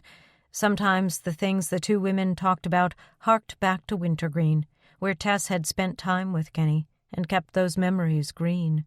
Also, being Casey's benefactor practically assured Tess that she'd see Kenny in the future, away from Wintergreen. Did all this make her a schemer? Unworthy of the trust both Casey and Kenny had placed in her? Was she using the girl to woo him? Disturbed by her thoughts, she turned onto her stomach in bed. The moon was up, painting the window frames the faded purple of the irises that her mother had grown when Tess was a girl. And in Wintergreen, Missouri, that iris-purple moon was shining on Kenny's house and on Mama's house. Had the 2 of them played cribbage tonight? And was he back home now, maybe lying awake, too, feeling the emptiness of the house without Casey in it? Was he missing Tess MacPhail and wondering what she thought of his bold admission of love? Was he waiting for her response? At 11:15 she could resist no longer. She picked up the phone and called him. He answered on the first ring in a clear, unsleepy voice.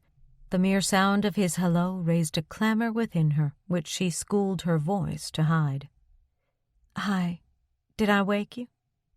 "No. I was lying here awake." "Me too." "Casey in bed now?"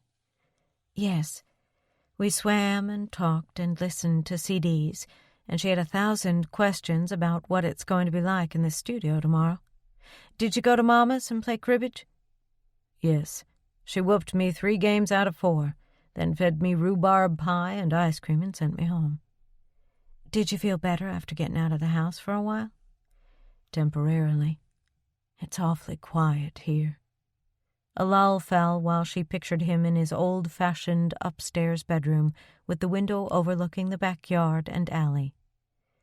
"Kenny, about what you said earlier." She hadn't planned exactly what she was going to say, and stumbled into silence. "It just sort of slipped out," he said. "Is it true?" "Yes." "Are you sure it's not just that you're lonesome tonight?" "Some, maybe. But the groundwork was laid down long before Casey left." "Then maybe it's because I'm different from Faith, and because I'm helping your daughter, and because I'm rich and famous and supposedly unattainable and—" "Of course it is," he interrupted, his anger flaring. "It's all those things. If you expect me to deny it, I'm sorry to disappoint you. But I can't divorce myself from the knowledge of your fame and success any more than you can undo all that for your sister Judy. But if you're suggesting that's all I'm in love with, Mac, the public persona, you're wrong. And by the way, if you think it's easy being an ordinary guy falling in love with a multimillionaire recording star, guess again. It's pretty damned terrifying, because of everything you just accused me of. But I've been doing a little sorting out of my own, and examining my motives, and what I come back to time and again is this great big lump of emptiness that's lodged in my gut since I said goodbye to you in my office. Tess, it's like, hell, I don't know." His anger was gone, and in its place borderline misery. I have to push myself to go to work in the morning, and there doesn't seem to be any point to my day. Every day's the same. No highs, no lows, no laughing, no anticipation. I miss you. And every day I think about driving down to Nashville and ringing your doorbell, and then I think that's dumb, because what would happen then? Then we'd probably go to bed together, and that wouldn't solve anything, would it? No, but it would sure feel good. The line hummed while both of them realized they were laying their wishes bare for the other to see. I never told you, Tess confessed, that I went out with that guy I'd been dating, Bert Shear, and I tried kissing him, hoping it would chase you from my mind. But it didn't work. Kissing him was just awful compared to you, and I don't know what to do about it any more than you do. She heard him draw a deep, unsteady breath. Then he asked, "Do you love me, Tess?" He paused and added, "I'd like to hear you say it if you do." She lay in the dark, staring at the black ceiling, afraid to say it, knowing it was unfair not to, feeling as if her heartbeat were punching the stuffing out of the mattress beneath her. Saying it was inviting all that turmoil into her life. I do. I must. Because I'm feeling the same as you. Like my life is this chord with one note missing that wasn't missing before. I thought my career was enough, that it would satisfy me in so many ways and bring so many fascinating and talented people into my life that I wouldn't need one specific one. But since I came back to Nashville, Her throat got thick and she had to stop talking. "Since you came back to Nashville?" he prompted. "I miss you, Kenny." But you still didn't say it. No, she hadn't. She was deathly afraid to let the words out of her heart, because once she had, she might begin those insufferable daydreams again. And what if they didn't turn out the way she imagined? How could they turn out the way she imagined? "All right," he said, sighing, sounding tired. "I'll let you off the hook. It doesn't mean anything anyway if it's forced. Well, listen, it's late. We'd better say goodnight." She rested the back of her hand across her eyes and felt tears gathering in her throat, disliking herself for withholding the words. The minute he hung up, it would get worse, and she'd probably roll over and bawl when she had her life just the way she wanted it, just the way she'd dreamed it when she was clear back in high school. Mac, superstar, millionaire, in absolute control of her career and her future. Mac, who didn't want to be derailed by a husband or marriage or a family or any of the baggage that went along with them. "Kenny, I don't mean to hurt you." "It's okay," I said. "But I feel like such a shit." "Hey, are you crying again?" "You are, aren't you?" She heard a sad smile come into his words. "Well, that's something, anyway." "Kenny?" There was appeal in her voice, but she didn't know what she was pleading for, so how could he answer? "You were right before. It's time we said goodnight." "Good night, Tess," he said. "I love you." Then the line clicked, and she rolled over and did exactly what she'd feared she'd do. Mac, superstar, millionaire, with her prized life mapped out before her, bawled into her pillow. Chapter 18. It was 1:45 the next afternoon when they arrived at 16th Avenue Sound, a converted bungalow not far from Music Row. Tess led Casey inside through a small, unimpressive reception area to a room with sofas, tables, and chairs, but no windows. A Pepsi machine threw red light over the L that served as a canteen, and the coffee warmer sent out the smell of burned coffee. Country music played softly from some unseen speakers. A huge man with a receding hairline, flowing gray beard, and streaked gray ponytail sat on one of the sofas, extracting an electric bass from its case, whistling to the music. "Hey, Leland, how you doing?" Tess greeted. You've got to meet this pretty young thing who's going to be doing harmony vocals for me today." Her intentional drawl made Leland smile. "This is Casey Cronick, Leland Smith." While they were shaking hands, a red-headed guy about 30, with hair as trim as Johnny Carson's, dressed in neat blue jeans and a polo shirt, came out of the lavatory. He was the keyboardist, Dan Fontenot, and he shook hands with Casey, too. "Come on," Tess said. "I'll introduce you to Jack." Jack Greaves was already in the control room at the console, a 15-by-4-foot wedge of electronic wizardry with so many buttons, knobs, and zinging orange lights it looked like the flight deck of a space shuttle. Beside him, the sound engineer was deciding which of the 56 tracks he'd use, while the engineer's assistant sat nearby loading a tape machine. Through an immense window, the recording studio was visible, a gray cube of subdued lighting where some studio musicians were warming up playing riffs, which came through the wall-mounted speakers along with their voices as a pleasant cacophony. A couple of the guys noticed Tess and gestured in greeting through the window. "Hey, Mac." She leaned over, held a switch on the talkback, and said, "Hey, guys." Jack, a trim man of medium height with meticulously trimmed brown hair, beard, and mustache, turned in his swivel chair. Though he smiled and kissed Tess's cheek and shook hands when introduced to Casey, it was clear he had business on his mind and little time to waste.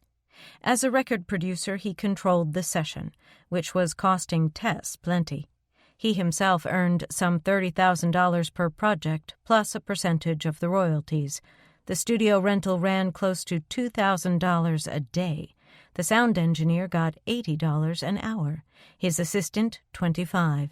The studio musicians, all of them double-scale caliber, commanded over $500 apiece for each 3-hour session. Given that today they'd work for 6 hours, the cost of this day's session, even before mixing and mastering, would run over $10,000. Jack Greaves had been in the business long enough to realize that each minute lost meant big bucks. He wasted little of Tess's money before asking Casey, "Did you sign your aftercard yet?" Casey looked nonplussed and replied, "Excuse me?" "Union stuff," Tess explained. "American Federation of Television and Radio Artists insists that all singers' performances be documented." To Jack, she said, "She doesn't need to today since it's her first time. She gets one free session, then she's got 31 days to join. Don't worry about it," she told Casey. "I'll have my secretary help you get in touch with the union later." Jack went right on with business. "You want one box or two, Tess?" "One, I think. Might be easier for Casey the first time." "You get that, Carlos?" he inquired, turning to the sound engineer, while Leland went into the studio and began tuning his bass. Tess leaned over and whispered to Casey, "Never mind Jack. When he gets in here, he's got a one-track mind. Come on, let's sit down and go over our parts." A row of high-backed leather stools stood behind a desk facing the control board and window. They climbed onto 2 of them, and Casey whispered, "What's a box?" "The recording booth. See?" Tess pointed through the window at a pair of doors leading to 2 tiny black-walled rooms off the left side of the studio. "Isolation booths to help keep the tracks from bleeding into one another. We can use 1 or 2, but until we get used to each other, I figure it's better if we just use 1. You sometimes get better synergy with close eye contact." Jack kept the talk back on, so the conversations were audible as they passed back and forth between the 2 rooms. The musicians kept tuning, occasionally breaking into spontaneous warm-up music that would suddenly acquire harmony and rhythm and might run for 16 or 20 bars, then be broken up by laughter. Conversation, when it happened, was spoken in a lexicon peculiar to musicians, short, brief, colorful phrases that would make no sense away from the studio. Somebody said, "You hear that pork chop sizzling in Lee's bass? Got us a buzz fly here. Try another track. Okay, I'm putting you on 16, Lee." And after Leland ran a riff, "Hell, it's still there. Try another patch chord." The assistant engineer left the room and appeared on the other side of the window to change the chord. Leland played once more. "Better now," the engineer said. The drummer put in an earplug, ran his sticks across his snares and tenors, hit the cymbals, and sampled a few thuds on the bass drum. Two guitarists were soundlessly tuning their instruments with electronic tuners. The piano player, behind a black grand facing the window, executed a quick smattering of Gershwin that segued into a few bars of boogie-woogie, followed by an arpeggio that took his fingers sailing off the end of the keys. Another guy on electronic keyboards had them sounding like bells. Leland, still monkeying with his bass guitar, said, "The humidity's got my axe going sharp today. I can't keep it down." A saxophonist had set up his music stand in the hall between the two rooms, and through the open doorway the sound of his bluesy wail added to the noise. Jack said, "Somebody do the charts?" "I did," the pianist said. "Got 'em right here." "What do you say? Should we look at 'em and give this demo a listen?" Casey took it all in, mesmerized by her first experience in a recording session, still awestruck that she was actually a part of it. Staring at the lead guitarist, she whispered to Tess, "My gosh, that's Al Murphy. I've seen him on TNN.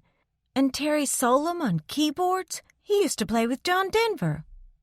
"These guys have all been around a while. You're going to love what they do.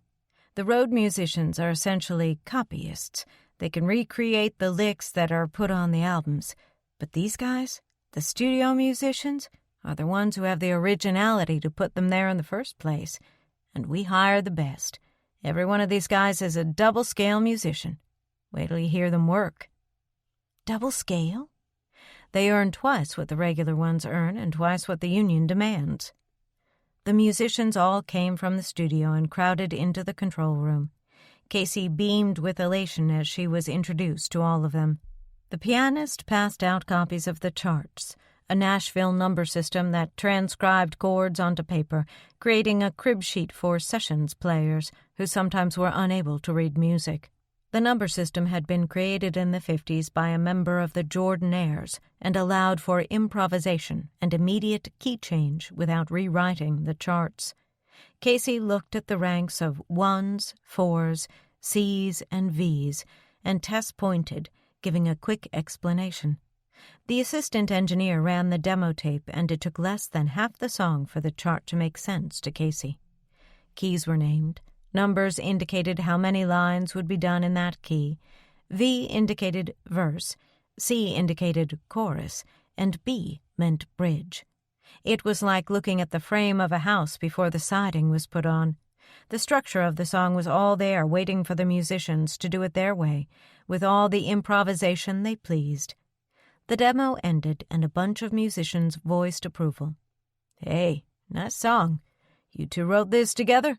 You ought to collaborate some more. This thing is going to cook. Let me hear it again." "What key are we doing it in, Tess?" "F," she answered. Everybody wrote F on the top of their charts, and the guys took them back into the studio where they sat listening to the demo tape a bunch of times while noodling around on their instruments. At first, they paid no attention to one another, turning within to find their own personal musical take on the song. But soon they became aware of the others, discussing licks, intros, runs, talk and music, music and talk. It sounded like a jumble. Meanwhile, Tess and Casey huddled over a lyric sheet, writing in the margins who would sing which lines. Sometimes, from inside the studio, snatches of the song would resurrect in new form, pulling together as the guys got a handle on their individual parts. "Come on," Tess said. "Let's go in." She led the way through the studio into one of the recording booths. It had black walls of acoustic paneling, 2 music stands with lights on them, and 2 mics in stands. A pair of headsets hung over each music stand. The engineer said, "Let's do a sound check," and the women clamped them on. It took a while for the engineer to set the volume levels. Then the women did some scratch vocals, working out their parts, annotating their pages here and there. After several minutes of sound and flurry, Greaves took control and said into the talkback, "Okay, everybody, why don't we do a run-through for nothing?" Tess could see Casey getting nervous and said, "Just relax and sing the way you did back at Mama's house. We'll do plenty of run-throughs before we record." The drummer gave the standard downbeat and the intro began. Tess watched Casey's face light up as the mix of instruments came through her headset, filling her head with full-bodied sound. "Wow," she mouthed, wide-eyed, and Tess smiled as she began singing. Suddenly, Jack's voice interrupted in her ear. "Uh-oh, what's the deal? We've got vocals in the sax. How can that be?" The music fell away, and the first engineer suggested, "Let's try taking the direct out of 19. There was some scrambling around at the console, and the problem got solved. "Okay, let's go one more time," Jack said, and they began again with a new downbeat. Tess hit her cue, and when Casey came in, it sounded sensational through the earphones. Their two very distinct vocal qualities blended like smooth chocolate and rough peanuts, coming out sweet to the ear, and Tess knew beyond a flicker of a doubt that she and Casey would do many, many songs together after this one. Watching Casey's face as she sang for the first time with these extraordinarily talented pros made Tess smile. Hearing the song they'd composed coming to life was incredible. She remembered her own first time and saw in Casey's radiant expression her own excitement years ago when she'd stepped into a recording studio as a beginner. The girl was good. She had a natural feel for which words to sing and which to drop, which harmony note would sound best, when to crescendo and when to hold back. Nashville had a clever, oft-repeated answer whenever an out-of-towner inquired if a musician could read music. Not enough to ruin the song. Casey was that way. Tess had recognized it back in Wintergreen, and it was reinforced again today. They finished their first run-through, and Casey Let's take a moment to pause from the story and enjoy a few peaceful minutes of music, just for your relaxation. This free audiobook is our gift to you. Thank you for being here.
exclaimed, "Far out! This is way too incredible, Mac. When did I die? 'Cause if this isn't heaven, I don't know what is." "It'll get better." "Better? You're kidding. It don't get no better than this." Chuckling, Tess replied, "No, I mean the music. We've got some kinks to work out yet. I was thinking, here where we break into the bridge." They dissected their parts while the musicians did the same. Over the talkback, Jack said, "Sounding good, ladies. What would you think about running the last note of the second verse over into mixed solo for a couple beats, then fading?" And so it went. Jack interacted with everyone, and everyone with him, and with each other, trying various spots in the song, experimenting with rhythm and technique. The quality of the talent in the studio made the work inventive and mercurial as the songs started coming together. The blank audio tape alone for any project could cost some $3,000, and Jack didn't want to waste it recording takes that were too unpolished. But after 10 minutes of experimentation and a second run-through, which sounded far smoother than the first, he said, "Okay, everybody, should we record one?" Dan Fountaneau said, "Hell yes, we're professional musicians. We can knock this thing." "Okay, Tess, Casey?" "We're set." Dan gave the downbeat, and the second engineer started the tape running. The first engineer operated the board, and Jack concentrated on listening, one finger crossing his lips and a scowl on his eyebrows, his usual expression when he was concentrating. The music was sounding very smooth, but unfortunately, halfway through the take, Dan's earphone fell out of his ear and he stopped playing. The sound swooned and the song fell apart. Naturally, the guys, they had a great collective sense of humor, gave him some shit. "Hey, way to go, Dan." "Yeah, we're professional musicians," someone mimicked. "We can knock this thing." "Knock that earphone into his head, you mean, so it'll stay there." "Anybody got some super glue?" Everybody laughed and relaxed as Jack, ever the overseer and prompter, got them back to business. "Let's save what we got and start again. Whenever you're ready, Dan." This time, they completed the song, got it on tape, and afterward everyone piled into the control room to give it a listen. The women sat on the leather stools, leaning forward with their elbows on the slanted desk. The men gathered around the control panel, and while they listened, some played air guitar, some studied the floor, some mouthed words. Everybody in the room had a knee, a foot, a head, or a hand keeping time to the music. The playback ended and chatter broke out. "It's solid. What we've got here is a fresh ballad with a heart." "Nice way to start a career, Casey." Though they liked the start they'd made, they had a long way to go. Everybody exchanged ideas. "You think that solo was too Las Vegas? In the fourth bar of the intro, the sax is resolving too fast. I wonder if we should pull back the tempo a bit." They worked this way for 2.5 hours, back and forth between the studio and the control room. Recorded again, listen again, record, listen, record, listen. Finally, one run-through seemed to ignite a specific spark in everyone. They'd got it. They all felt it simultaneously, and the charged atmosphere was palpable as the playback ended. "This one's got the edge.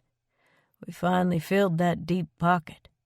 This was the best cut so far, and everyone felt the diminished tension and a sense of self-satisfaction. "Time to break bread," Greaves said. "We'll pick up again at 7 o'clock. While they'd been recording, a caterer had come in and set up food, buffet style, on a large table in the lounge. As most of the group headed toward it, Mick Mulhall asked Jack, "Can I put a fix on that line where Tess sings, 'Say goodbye, mustn't cry'?" He went back into the studio to re-record the section while the other musicians wandered out into the lounge, put quarters into the Pepsi machine, loaded plates, and sat around on the sofas talking mostly about the song in progress. Casey was so fired up she found it hard to sit. "Geez, this is wild! I never had so much fun in my life." The others remembered what it was like to be breaking in, hearing yourself for the first time, and they humored her. "Hey, Mac, you're gonna have to tie an anchor to this one's tail, or she's gonna float right on out of here. She's so high." Tess smiled and said, "Better eat something, Casey. We've got 3 more hours of work before we call it a night." Mick finished his fix and came back into the lounge area with Jack, who was so intense he didn't take time to eat. Instead, he told Tess, "We're still getting a little creep in the vocals. You want to come in tomorrow and lay down a new track, just in case?" "Sure, if you think we need it. What about Casey?" "Casey, too. I think we'll get a cleaner sound if we use 2 boxes. Okay with you, Casey?" The girl's eyes were so wide and excited she couldn't believe she was being asked to come back again. "Yeah, sure. Heck yeah," Tess told Jack. "We'll be here." They sat around eating grilled shrimp, rice pilaf, salad, green grapes, and watermelon, all of it served in very utilitarian fashion. This was a work session, not a party. Remaining in the studio was essential to keeping the musical urgency alive and pulsing. Leaving to eat elsewhere, they all knew, sometimes managed to subdue that drive. When that happened, the lifelessness came across on tape. Jack barely ate. He remained in the control room, working with the first and second engineer on the tracks they'd already recorded, listening for anything that might possibly need fixes. Tess left Casey visiting with the guys and went into the control room to speak privately with her producer. "Can I talk to you a minute, Jack?" "Sure," he said, turning from the control board on a rolling chair, hooking another with his foot and inviting her to sit. The engineer and his assistant went out to catch some supper, leaving the 2 alone. "I want your opinion, Jack," Tess said when the 2 had the control room to themselves. He could tell from her demeanor that whatever she was going to ask was important. "That's what I'm paid for." "It's not about the album. It's about the tour. Carla's throat problem's not going to be straightened out any time soon. I want to ask Casey to go on tour with me and sing backup vocals." He considered for a moment, then said, "She's young." "She's talented, and she knows my music. Jack, we were playing my old albums around the house yesterday, and she's got the backup cues cold on every one. Every lick, exactly like the record.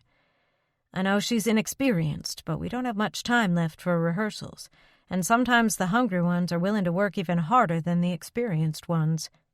Besides that, I like her, and we get along like 2 cats in a litter. What do you think?" "Shouldn't you be talking to Ralph about this?" As her roadshow producer, Ralph Thornleaf would have the final say. "I will, but I wanted your opinion, too. I just got the idea last night, and I haven't had a chance to call him. So what do you think?" "You know what I think. I trust your instincts, Tess. If I didn't, I wouldn't be letting you co-produce your own albums. I like the girl's voice." "How do you think it would blend with Diane's?" Diane Abington was one of Tess's other 2 backup singers. "Her voice is actually a lot like Diane's. I think they might sound all right together." "And Estelle?" Estelle Paglio was Tess's other harmony singer. "Estelle can blend with anybody. Why don't I see if I can get those 2 in here tomorrow when you and Casey are coming in, and we can dream up some excuse to get the 3 of them singing together. Then you'll know. If you want to, we could use them for a little additional backup vocal on Old Souls. I've been thinking about it anyway, like maybe if we drop some 3-part harmony into selected spots, we could get a little deeper sound. What do you think?" "I think it's a good idea. While we're at it, I'll see if Ralph can casually drop around. Then we'll all know what the 4 of us sound like together. Be a good chance for him to meet Casey." Tess returned to the lounge to join the others. The sax player went home, and a fiddle player arrived to work on the next song. Everyone returned to the studio for the evening session. "Don't Leave Me High" was the last song, the spare one they'd record for the new album. The session followed the same pattern as the earlier one. Charts, demo, working on parts, laying down tracks until finally, around 9 o'clock, the last fixes were put on, and Jack called the session over. When they were driving home, Casey said, "That's the most fun I've ever had in my life." Her adrenaline was still pumping, Tess could tell. Casey threw her head back and stretched herself out like a surfboard against the car seat. "I want to do this till I'm 90. Tess laughed. "You'll need some bionic parts if you do it till then. Like a larynx and lungs, for instance." "I feel bionic right now, like I could go all night. Tess, I love you." "Well, that's good. I love you too." "What can I ever do to pay you back?" "The truth is, you won't pay me back. Someday when you're 40 years old and a superstar, you'll give some other beginner a break and pass along the tradition. That's how all of us handle our paybacks." "I'll remember that. I promise I will." When they got home, Casey called her dad immediately. She used the phone in the kitchen while Tess leafed through the mail that Maria had left on the counter. "Geez, Dad, it was so great. I mean, when I heard the sound come through my earphones, it was like, wow. I mean, this really major rush, you know? And we recorded it again and again and again, and everybody was real nice to me. Dad, the studio musicians were guys who played with Ricky Nelson and Graham Nash and everybody you could think of. The best talent in town. And they treated me like—" Casey went on and on, filling her dad's ear while Tess moved in and out of the kitchen, to and from her office. After about 10 minutes, she heard Casey call, "Hey, Tess, Dad wants to talk to you." Tess was sitting in her office, so she answered there. "Hi," she grinned. "How's your ear?" He laughed and said, "That's one excited girl. Hey, I wish you could have been there. She did great. Our voices are really good together." "I know," she told me, and told me, and told me. It was Tess's turn to laugh. In the living room, Casey started a CD playing, and the sound of Tess's voice spilled through the house at high volume. "Just a minute." She swiveled around in her chair and turned it down on the wall speaker. "There, that's better. Your daughter likes her music loud. Plus, she's making herself right at home."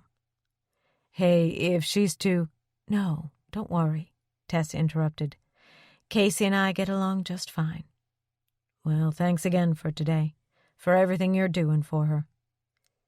"Kenny," she said, and tipped her chair forward, elbows to the desktop. "I'm going to try something tomorrow. We have to go back into the studio to lay down another vocal track, and I'm going to have Casey sing along with 2 of my backup singers. I mean the 2 who go out on concert tour with me. There's a 3rd one, Carla, but she's got a thyroid condition that's taken her out of commission for maybe as long as 2 years. The long and the short of it is, if Casey's voice blends as well as I think it will, I may be asking her to go on concert tour with me, starting at the end of June." The line went silent. Finally, Tess asked, "Do you have any objections, Kenny?" "You're moving kind of fast with her, aren't you?" "Yes," she admitted honestly, and waited for his response. "This scares me, Tess." "I imagine it does." "Too much too soon." "She knows every word of every song I've ever recorded, and not only that, she knows the backup vocals to a T. The plain truth is she'd be doing me a favor. I wouldn't have to go through all those tedious rehearsals to train a new girl. We could do it quite easily in a week or 2. Silence passed again, and she wisely let it. After a long time, he released a pent-up breath, then nothing. "We open the concert tour at Arrowhead Pond in Anaheim on June 28th. The first concert is already sold out, so we've agreed to do a second one on the 29th. Can you imagine your daughter singing in a place with 18,000 ticket holders filling the seats? I have this fantasy, Kenny," she went on. "It's of you, sitting in the front row of Arrowhead for Casey's first public performance, then coming backstage to hug her and congratulate her and drink champagne with us. What do you think?" Again he let out a breath, then an uncertain laugh. "You've caught me so off guard here." "Think about it. I'll send you tickets for the Gold Circle. Maybe you can bring Mama, too. She just might be persuaded to come, if she could travel with you and Faith. Faith, too? You want Faith to come? Well, no, not especially. But how could I send tickets to you and not to her?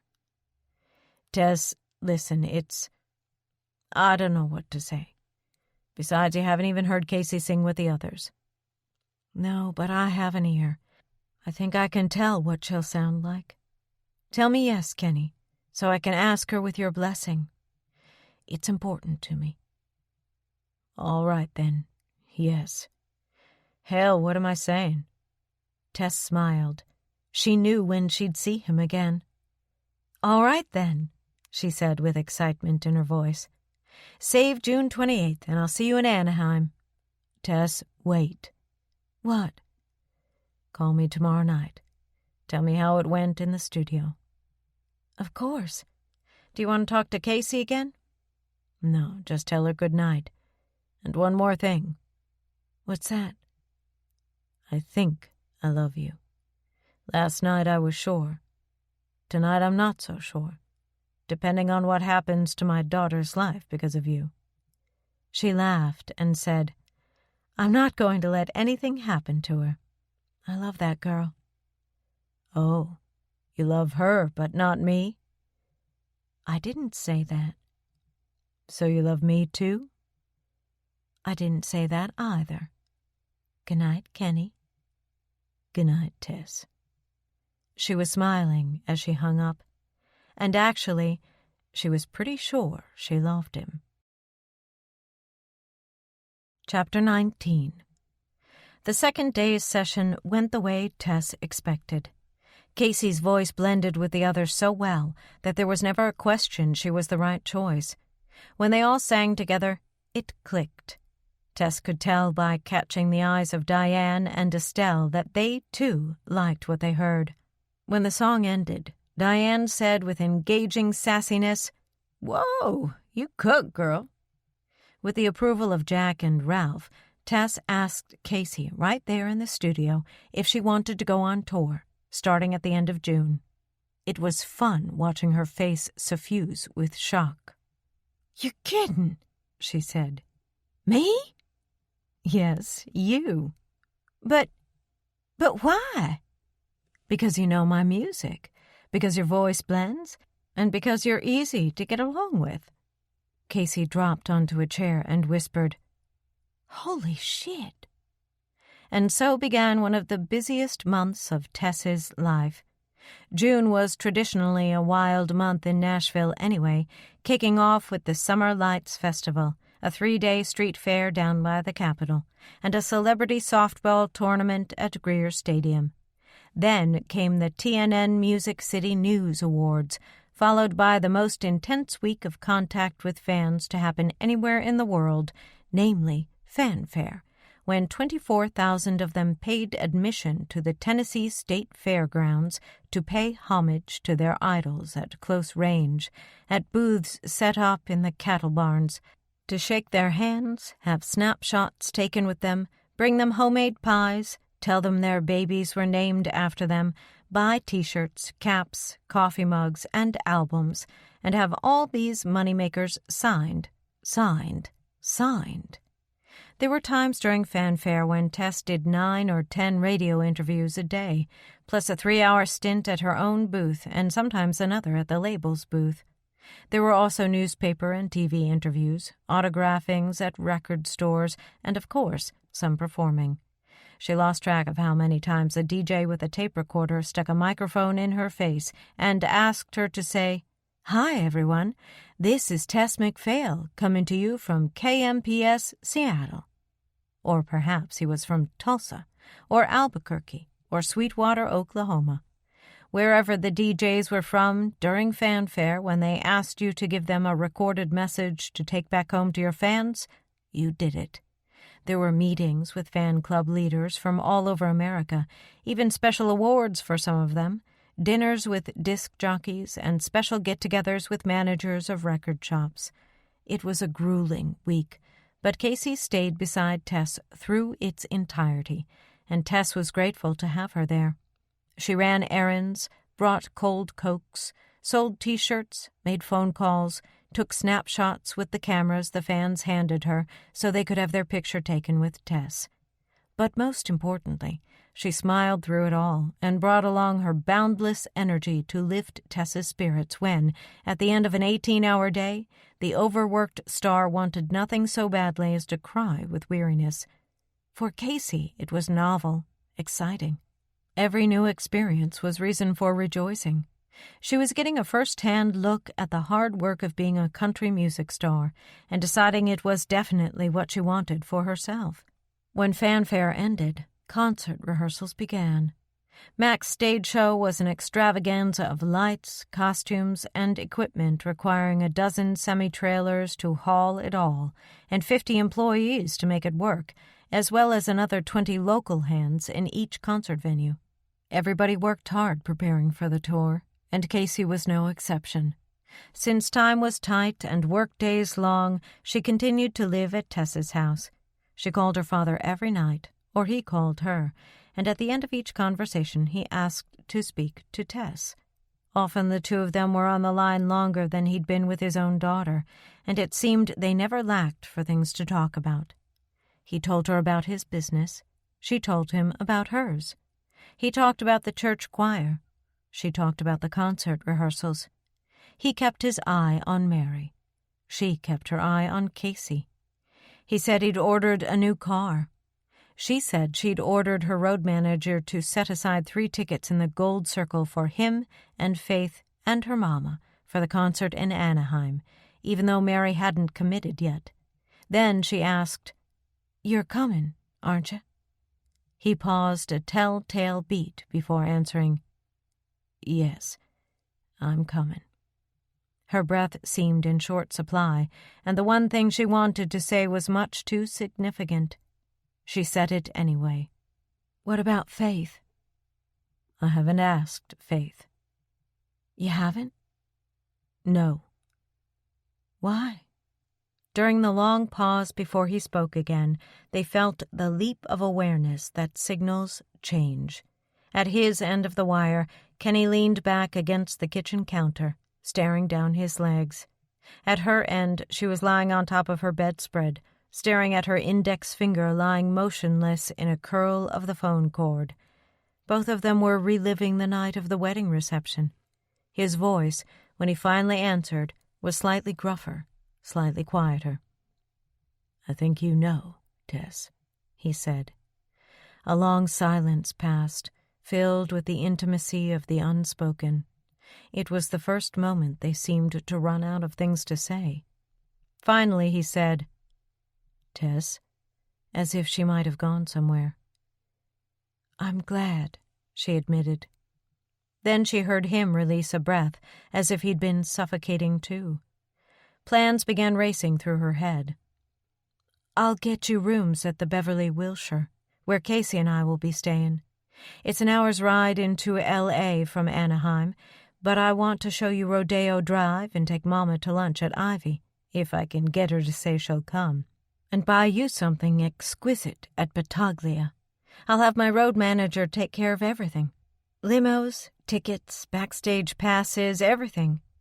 Kenny, I'm so happy." "So am I," he said. "And I'll work on Mary." "Yes, do. Well, listen. It's late." "Yeah. I guess we should say goodnight, shouldn't we?" "Yes, we should." "Well, good night, then." "Good night." "Kenny, wait." He waited. "I'm here." "About Faith?" She felt obliged to add, "Just make sure." "I'm sure." "All right, then. See you soon." "Good night again." "Night, Kenny." At last they hung up, reluctantly, as always. The days flew between then and the Anaheim concert. Tess spoke to her mother almost daily, trying to convince her to come with Kenny. Mary kept saying, "Well, I'll see how my hip feels. That's a long plane ride, you know." "Mama, please." Well, Tess, now I told you I'll just have to see. She was still saying the same thing the day Tess headed for L.A. on her private Hawker Siddeley jet, taking Casey with her, because she was still having fun thrilling the kid and showing her what her future could hold if she worked hard enough and got the big breaks. On the night before Kenny flew to L.A., he and Faith were scheduled to play cards, their regular Thursday night game. The bridge group had met at Faith's house, and Kenny had played poorly. Though Faith had not chided him, sometimes she'd looked up over her cards with wry disapproval at his absent-mindedness, bitten the inside of her lip, and stared at him corrosively. At 10 o'clock she served warm peach pie a la mode, and by 10:45 everybody had left except Kenny. He was helping her clean up the kitchen and put away the card table and folding chairs. He stuck the 4 metal chairs behind the coats in her small entry closet and returned to the kitchen to find her storing away her good forks and spoons in a silverware chest. He picked up a stack of dessert plates and put them in the cupboard. "Kenny," she said, examining each fork before putting it in the velvet-lined box, "maybe we should talk about this mistake you're making." "Mistake?" "I wasn't born yesterday, Kenny. I know why you didn't ask me to come along to L.A. with you." She shut the silver chest and looked at him, her hands curled over the edges of the box. "She's sending me the tickets, Faith, and there are only 2. "Kenny, please," she said, as if he'd insulted her intelligence. She carried the chest away into another room, and he waited, chastised, for her return. She came back, removing an apron, opened a drawer, tucked it away, then stood looking down at the drawer instead of at him. "I guess I realized it within 2 weeks after she got home. I know you well enough that I could tell the minute you started to fall for her. But, Kenny, think." She turned to him, slightly imploring, resting one hand on the cabinet top. "What is she going to do with you when it's over?" He thought for a moment and answered honestly, "I don't know." His admission of guilt, coming so soon, quite stunned Faith. Her expression flattened and her chin drew back an inch.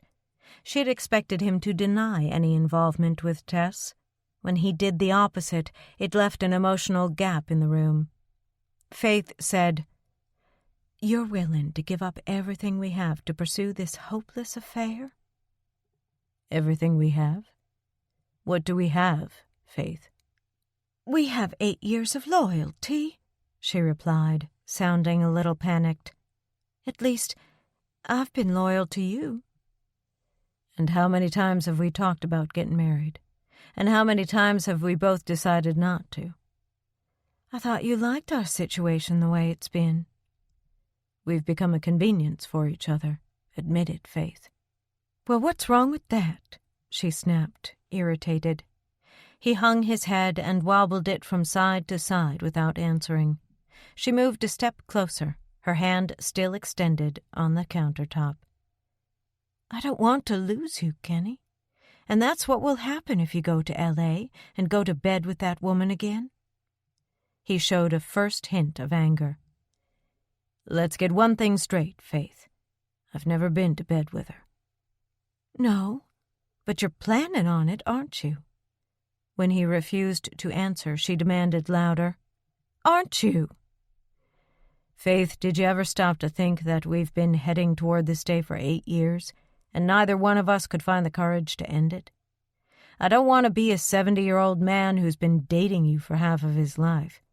Don't you realize how ridiculous that would be?" She retracted her hand and straightened her spine. "Well, I can see you're not going to change your mind." She crossed the room and switched off the overhead fluorescent light, leaving a smaller one on over the sink.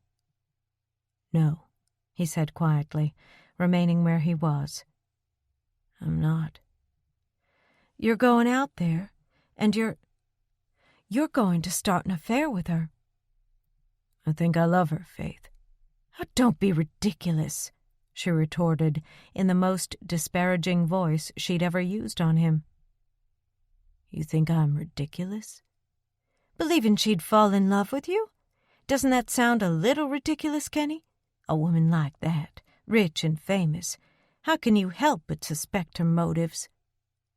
Faith was not by nature a cruel person, but her remarks cut deeply.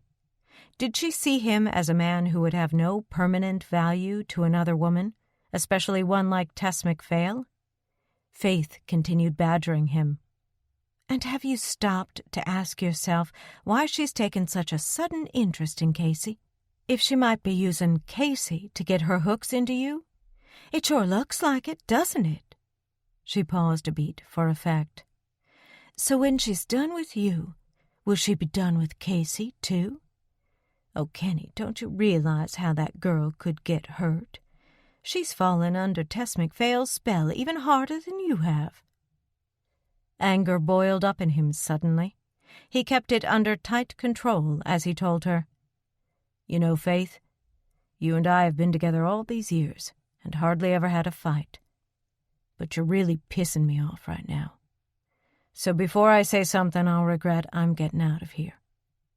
He headed for the door, informing her over his shoulder, I'm going to L.A. tomorrow, and I'll be there for 3 days. Maybe while I'm gone you should take your extra clothes out of my house and leave the spare key on the kitchen table. She watched him in stupefaction as he broadsided her screen door with both hands and let it slam behind him. Kenny, she called, bolting after him. Kenny, wait! Outside, she changed her mind about chasing him down the sidewalk and stopped on the steps, bent urgently toward his disappearing form as it was swallowed by the night shadows. Kenny, please, can't we talk about this? Don't go. I have to, Faith, he called without turning back. Kenny, this is silly. We can't end it like this without even talking about it. The neighbors are going to hear you, Faith. Go on back inside. Sometime later, when he'd driven away and left her standing on the steps pleading, she wandered inside, feeling dazed and somewhat dizzy with the sudden shift her life had taken in such a few short minutes. She should have let him go without saying a word, should have let him fly off to L.A. and get it out of his system without ever finding out she suspected. Touching her lips, she looked around the kitchen as if searching for something. But everything was in its place. Everything put away neatly, everything in order. Oh, Kenny, she whispered, wilting back till her hip bumped the cabinets. You're going to get so hurt. But what she really meant was, I'm going to get so hurt. Chapter 20. The Anaheim concert was scheduled to begin at 8 the following night. At 7, backstage at Arrowhead looked like backstage at NASA. Confusion to the untrained eye, complexity within order to the trained. The sound check had been done that afternoon, but technicians darted everywhere, stretching cables and communicating on walkie-talkies. The floor looked like jungles, twisted with electric cables that resembled tree roots, some as thick as a man's arm. The curtains were closed. Dim canister lights dropped blotches of illumination from the gridwork of metal that hung from the blackened ceiling. On the stage wings, immense black speakers were piled like tall buildings, and everywhere in the dimness, small red lights peppered the scene. Members of the band gave their instruments one last tuning. A faint electronic buzz could be heard over all, punctuated by the hollow thud of footsteps hurrying over the elevated wood floor. Some people wore headphones with mouthpieces fixed before their lips, like telephone operators. Some people wore tool belts. Some wore suits and ties. Some ran around with flashlights, shining them into dark corners. On stage right, beyond the circuitry and circus, a corridor between the curtains led to a large, windowless room, completely curtained in white. Ceiling to floor, the drapery covered every wall. Against one, a long table held a bouquet of enormous white lilies.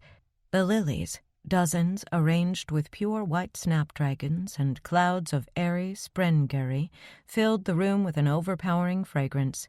Beside the table, black-clad members of the caterer's staff stood awaiting requests for anything not already provided. There were cold drinks on ice, bottled water, a variety of sodas, fruit juices, and milk, but nothing alcoholic. There were a dozen kinds of finger foods, including specific favorites of Tess and the band, from salmon sandwiches on dilled bread rounds to miniature quiches. There were berries and cubed fruit and a tray of gooey brownies and hot coffee. But no one was eating a thing. A half-dozen reporters milled in a corner where torchères spread rosy light onto the draped wall above their heads. 2 long white sofas were unoccupied, but near them stood the executives of the MCA record label and their spouses. Yet another group of top DJs waited around while a pair of uniformed armed guards stood with their hands linked at their stomachs just inside the door. A woman with a clipboard came in and glanced around and went back out, remaining just beyond the door. A different woman, younger, dressed in a black leather off-the-shoulder dress, high black spiked heels, and a rhinestone belt slung low on her hips, approached the woman with the clipboard and said, "Hi." The woman smiled. "Hi, Casey." "She in there?" "Yes, go right in." "Thanks." Casey passed between the guards, who smiled and nodded and relaxed their knees a little. "Hi, how's it going?" she said to them nervously, then scanning the table as she passed. "Hey, this is really something, isn't it?" She veered over to the food and pointed. "Is that pizza?" One of the caterers, happy to see any interest shown in their handiwork, answered, "Yes, mushroom and sausage miniatures. Please help yourself." "Oh, I couldn't eat a thing." She pressed a hand to her stomach and made a face. "Too scared, but thanks anyway. Maybe afterwards." The curtained walls were interrupted by a single door. Affixed to it was a small brass plaque that said Mac, in the same signature typeface as that used on her album covers. Casey knocked and stuck her head inside. "Okay if I come in?" Tess was sitting at a dressing table having finishing touches put on her hair. Her face had been illuminated by stage makeup, a 35-minute application that Kathy Mack had done with brushes and a palette, like an artist doing an oil painting. The freckles were gone, covered by an alabaster base. The lip line was perfect, enlarged slightly and flattering. The lips themselves had been darkened to plum. Her eyes, shaded and mascaraed to appear larger, became vibrant with welcome as she caught sight of Casey in the mirror. "Of course. Hey, you look sensational." "So do you." They truly did. Casey's hair was done in shiny loose locks, drawn back behind one ear. Tess's was a longer version of the hairdo on her upcoming CD photo, a sexily disheveled shag that was made to look unstyled, but had, in fact, taken Kathy another 30 minutes to arrange. Kathy said, "Hold still, just one more minute." Complying, Tess followed Casey with her eyes. "They taking care of you okay?" "Everybody's been just great." "The dress looks fabulous." "Now I know what Rowdy feels like when I've got him saddled." She put a hand on her trembling stomach where the leather dress clung. "Scared?" Tess asked, smiling a little. "Shitless." Tess laughed, relieving a little of the tension. "That's all right. When you get on that stage, you forget all about it." "I know. Hey, have you seen anything of Dad and Mary yet?"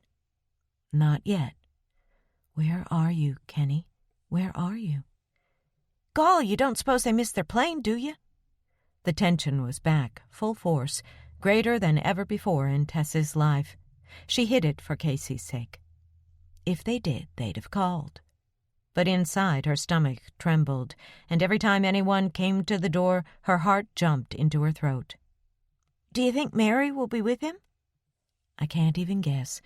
She absolutely refused to commit. "Hurry up, Kathy. I want to be perfect when he walks in, and not anchored here in this chair." Tess sang a few lines from her opening number to relax and be certain she was in good voice. Finally, Kathy said, "That's it for hair and makeup. Now for the suit." Tess got up, and Kathy went to pull a white satin trouser suit off a hanger. Tess dropped her dressing gown and stepped into the pants. They were trimmed with a strip of clear sequins down the outsides of both legs. The jacket had an oversized collar, a nipped waist, and was covered all over with clear sequins that glittered as she moved. "Earrings," Kathy said, and handed Tess a pair made of white egret feathers dusted with the same iridescent sequins. "Shoes," Kathy said, and produced a pair that had been custom-made to match the suit. They, too, glittered when she walked. When Tess was dressed, she faced the mirror, which was surrounded by lights. "All right, Kenny. Come now. Please." Casey appeared in the mirror beside her. They checked each other out. "Wow. Fresh, huh?" Casey said. "A couple of real eye-catchers, ain't we?" Tess joked. "I say we look like a pair of Saturday night hookers." They were both laughing when the door opened and made Tess's heart go ka-wham. But it wasn't Kenny, and it wasn't Mama. It was the woman with the clipboard. "Time check 20 minutes, she said. 20 minutes. Where could he be? Then it seemed like everybody came in at once. Estelle and Diane, also dressed in black leather, styled differently from Casey's. "Just wanted to say break a leg, Mac. You too, Casey." And behind Estelle came Charlotte Carson, Tess's publicist, who told her, "Got the press and a few people from MCA out here waiting whenever you're ready." "Okay, be right there."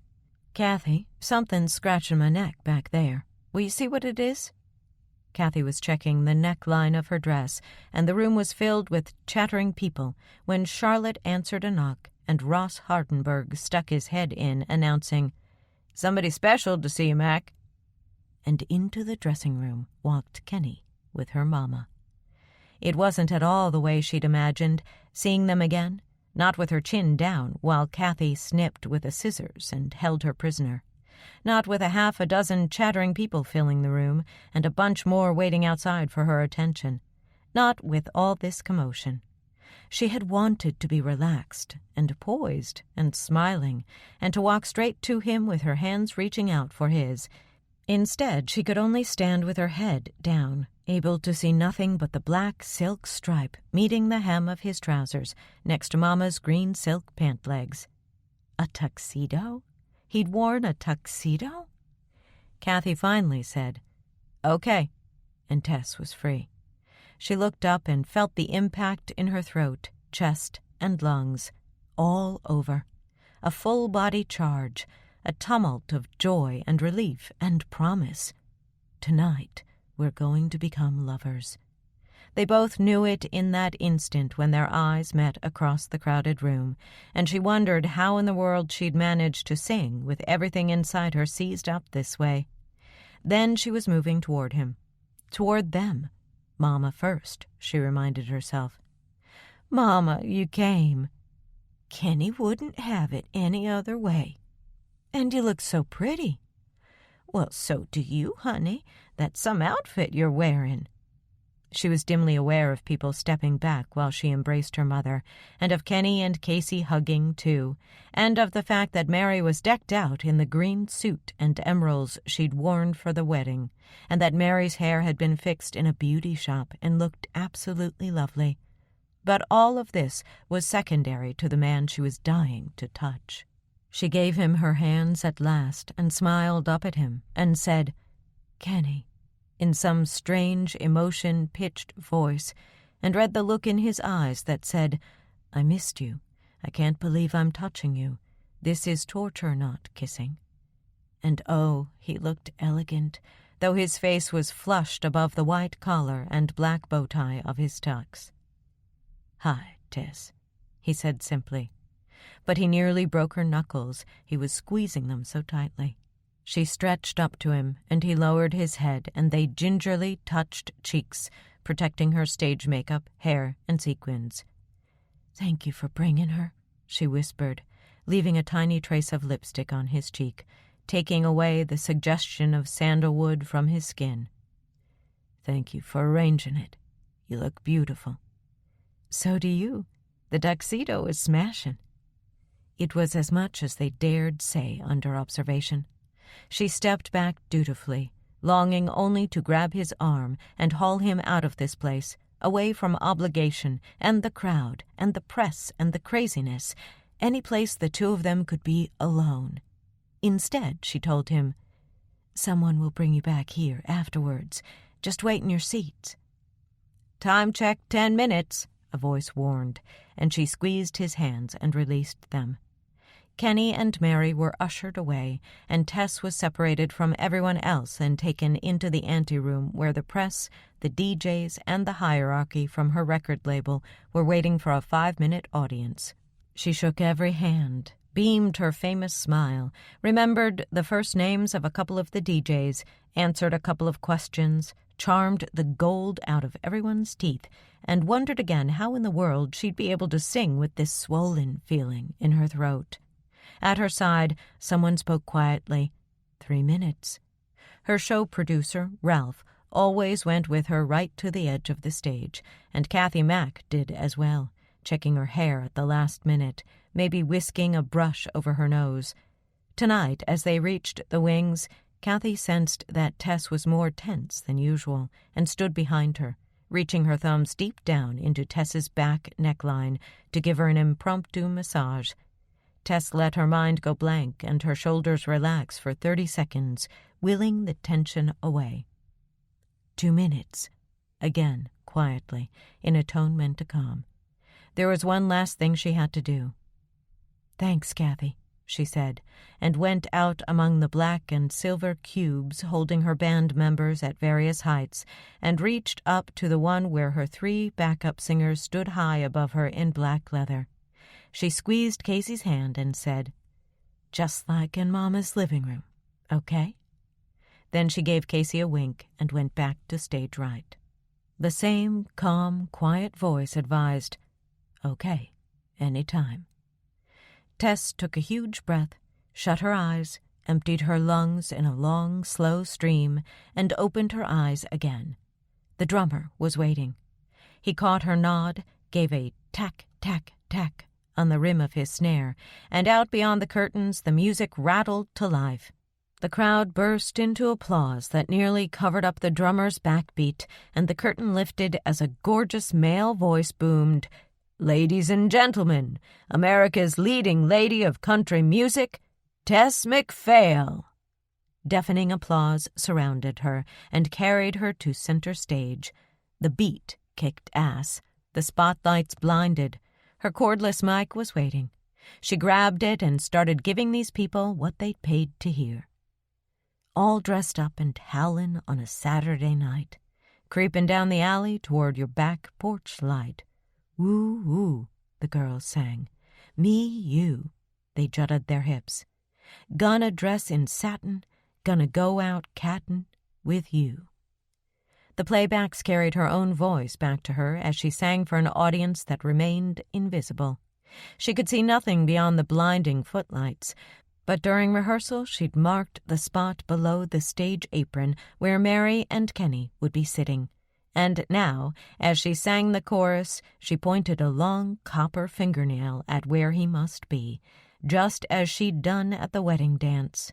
"With you." She wished she could see his face, but he could see hers, and it was heady knowing he was there, eyes lifted, while she telegraphed her intentions before 18,000 fans. She never opened a concert without a modicum of angst. It was customary, and, granted, tonight it was worse. But as always, the music grabbed her, controlled her, and midway into the first number, she had forgotten everything else. The song ended. Her arms were extended in the air over her head. The crowd went wild with applause as she stood center stage, wishing more than ever that she could see Kenny and Mama. Even though she couldn't, the knowledge of their presence fired her performance as never before and brought her a satisfaction that superseded any she'd ever felt about her work. The concert flowed seamlessly. Tess's professional side took over, entertaining her fans, yes, but analyzing everything at the same time. Casey did a remarkable job, considering how little rehearsal she'd had. Tess could watch the show on a closed-circuit TV screen that hung from the catwalk above the audience's heads, of which they were unaware. She was pleased with what she saw. The lighting was innovative, rhythmic, and effective on her shimmering costumes.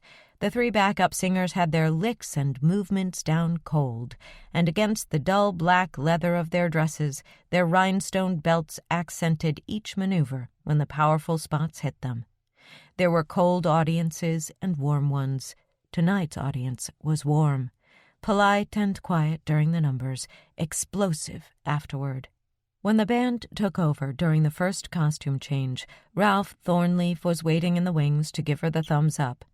"You got 'em, kid. Dynamite." Kathy Mack skinned her out of her white suit and zipped her into a green beaded gown held by an assistant.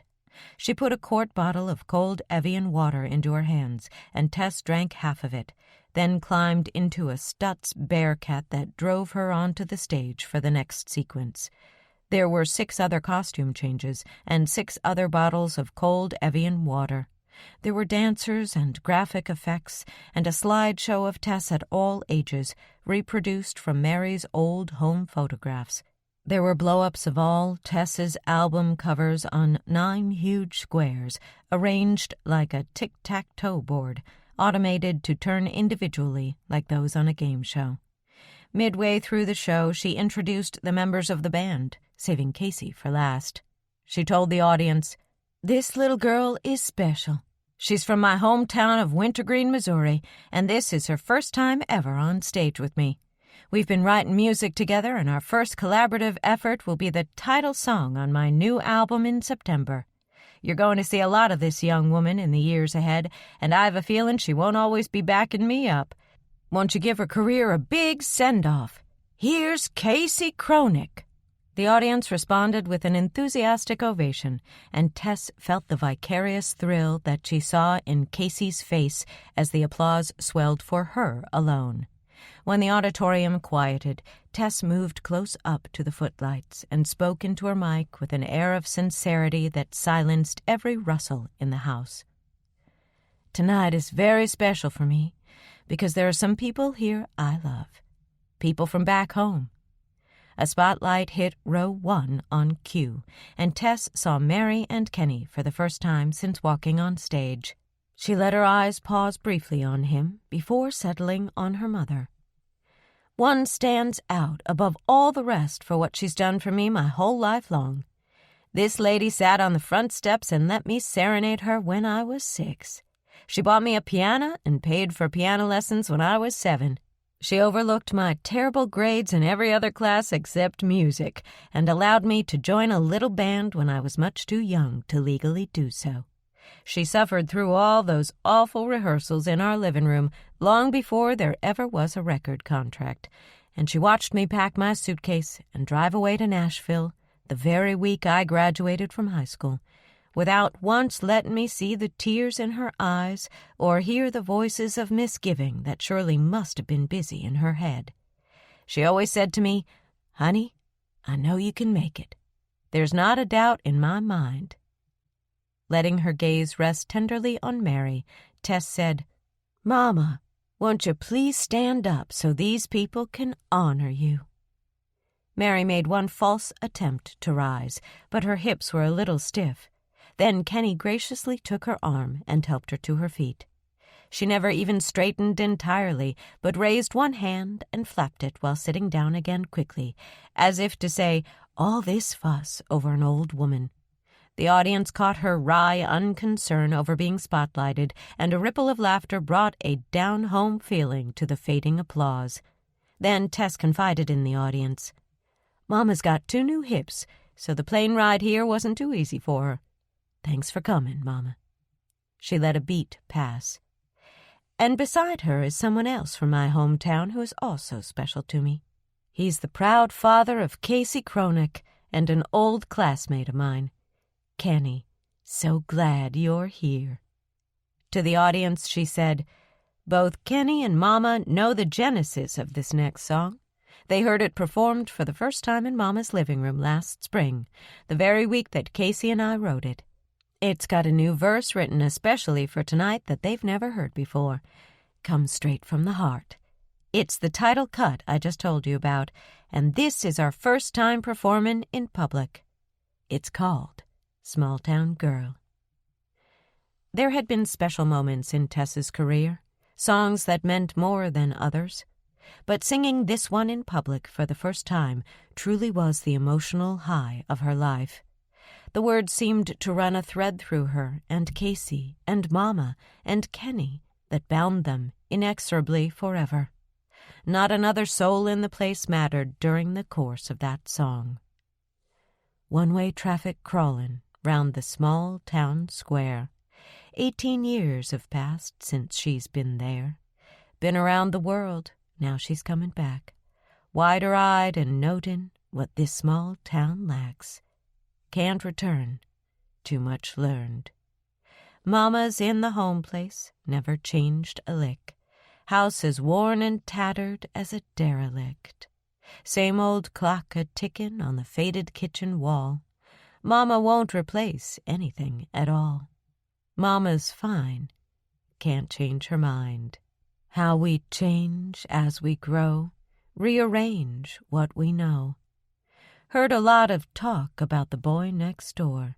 He's a part of yesteryear I see no more. Circumstances took us 18 years apart. Took him just one night to soften up my heart. Say goodbye, mustn't cry. Hometown girl departing on a one-way flight. Something deep inside her somehow set aright. Runs her tearful eyes across the faded kitchen wall. Whispers, Mama, please don't change at all. Must return, there's more to learn. One-way traffic crawlin' round a small town square. When the song ended, there were tears in Tess's eyes, and a great fist seemed to have seized her heart. The audience response was thunderous. With a flourish of her hand, Tess guided the sweeping spot to Casey at rear stage, so she could accept her share of the applause.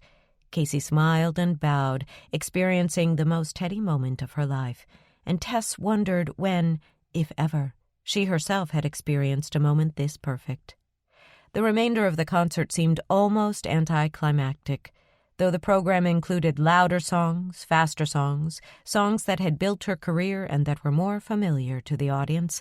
None had the impact of the new ballad that showed where her heart was. They did 2 encores, and when the curtain lowered and the house lights came up, Tess felt victorious. The adrenaline rush was still buzzing through her as the armed guards escorted her among a swarm of others to the same white-draped room where 125 people had been invited for a post-concert champagne reception. Tess was taken straight through to her dressing room, where Kathy was waiting with yet another bottle of chilled water, and to remove her gown and replace it with a tailored trouser suit and silk blouse of Tess's favorite midnight blue. Not a sequin or rhinestone in sight. Kathy also had lower-heeled pumps and her ever-handy makeup bag with her powder brush at the ready. She blotted Tess's hot face, dulled her shining skin with translucent powder, ran a lipstick brush over her lips, hooked a silk scarf beneath her jacket collar, and said, "All ready to meet your public."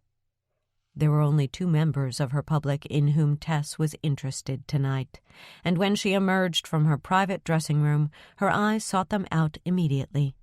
Mary was seated on one of the white sofas, surrounded by reporters who were asking her questions. Kenny was handing her a glass of champagne, while Casey was standing by with 2 plates of food. She gave one to Mary, then sat down beside her while Kenny remained standing drinking champagne. Tess went straight to them. "Hey, Mama," she greeted, and leaned over to kiss her mother first. "Oh, honey, here you are. Say, that was some concert. I'm sure glad Kenny made me come." "So am I." She slipped her arm around Kenny's waist and smiled up at him. He looked into her eyes and said quietly, "I'm awestruck," in a way that excluded everyone else in the room. His low-key compliment was all she needed to gild the moment. That and the arm he dropped casually around her shoulder. But obligations still waited, so she told him privately, I've got things I have to do, but we're all riding back to the city in the same limo, so don't go away." "I won't." "Later," his eyes promised. "Hurry the hour," hers replied. Louder for the benefit of the press as well as the girl, Tess said, "Casey, honey, you were sensational," and leaned over and kissed her, too. "Promise you won't sign any record contracts till I get back, okay?" Then, holding Casey's face, she asked softly, "You happy, sugar?" "Oh, Mac, you just can't know." "Me too." And after a pause, "Gotta talk to some of these people. Then I have to do the usual fan thing out front. If you want to come out there with me, you can. I'll keep it short tonight, though." She caught Kenny's hand again and told him, "Watch over Mama just one more time, then I'll be back. 30 minutes max." "Hurry," he said, as their hands reluctantly slid apart. There were people she simply had to pay attention to. The executives from the record label were at the top of the list, the mayor of Anaheim, the top brass from Wrangler, her sponsor, syndicated columnists and concert reviewers. Tanya Tucker was there, and Clint Black with his wife, Lisa Hartman Black, Emmylou Harris, Kevin Costner, the members of her own stage band who'd made tonight such a big success. In the midst of all these well-wishers, she would look up and find Kenny watching her, and their gazes would lock, and they'd exchange that same unspoken message. Later. Tonight. And it would be difficult to look away and pay attention to what someone was saying. But after the backstage obligations were fulfilled, there were still the fans. It was her custom to allow all active members of her fan clubs to remain in the auditorium after each concert for a private greeting from her. These women and men were the heart of her support structure, and they deserved every minute she gave them. She took Casey along to show her how this aspect of business was handled. But part of Tess's reason for having Casey along was selfish. Leaving Kenny, even for only half an hour, was a sacrifice. With Casey beside her, it seemed less of an imposition. It was just past midnight before Tess's obligations had been fulfilled, and they finally walked out the stage door and got into the waiting stretch limousine. It was upholstered in leather, and the seat felt wholly welcome as Tess sank down beside her mother, facing front, while the other two sat opposite, facing backwards. The driver had left the courtesy lights on. They formed a dotted line around the perimeter of the interior, while champagne, bottled water, and canned soft drinks waited in the coolers on the doors. Tumblers and stem glasses stood securely in their rosewood holders as the car pulled smoothly away, heading north. Casey was still wound up. She jabbered, making everyone laugh, and Kenny put an arm around her while they rode. Mary, having sampled the champagne, was soon nodding. Tess, welcoming the quiet, mostly let Casey do the talking, indulging herself in her absorption with Kenny and the fact that they could, at long last, look at each other. He stretched out one long leg, and his black tuxedo cuff deliberately touched her ankle. She rubbed against it like a cat preening, then rested her head back against the leather seat and closed her eyes, still connected to him by that tenuous link. When they pulled up between the buildings at the Regent Beverly Wilshire, it was after 1 o'clock in the morning, the place quiet, deserted, the doormen gloved and gracious. Mary, aroused from sleep, toddled up the steps on Kenny's arm, with Tess at her other elbow. She groaned a little and said, "Oh, thank you, kids. Land, but I'm tired."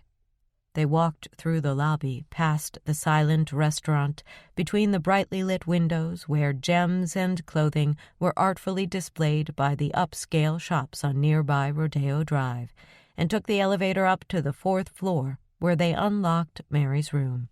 "Are you on this floor?" Mary asked Tess. "No, Casey and I are up on the 6th. "And I'm right here across the hall from Mary," Kenny said.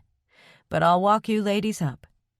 They bade Mary good night, and when her door closed, the three of them rode the elevator to the 6th floor, where they reached Tess's door first. Kenny kissed her cheek in brotherly fashion and thanked her, and she thanked him for bringing Mary. Next came a heartfelt hug from Casey, who said, As long as I live, I'll never forget this night. I never thought I'd do anything like this in my life. Thank you again, Mac." Tess told her, "You're going to be a star in your own right someday, Casey. I just know it. And don't forget, bringing you into the music business has been fun for me, too. See you in the morning, hon." She put her key card in the slot and added, "Good night, Kenny." "Good night." When Tess's door closed, Kenny slung an arm over Casey's shoulders and walked her farther down the hall to her room, saw her inside, then took the elevator back down to the 4th. Chapter 21. In Tess's suite, a single lamp glowed softly in the sitting room at the far end of the sofa. She left it on and walked through to the bedroom, where the maids had provided turn-down service while she was gone. The bedspread had been removed, the sheets folded down from the center like a paper airplane. On each pillow waited a good-night wish, 2 chocolate coins wrapped in gold foil. The sight of the bed, waiting, prepared, raised a fine and welcome tension within her, a sexual impatience that pressed up insistently, bringing his visage to mind. Kenny, in a sleek black tux, come to gaze at her across a crowded room with eyes that matched the suppressed desire in her own.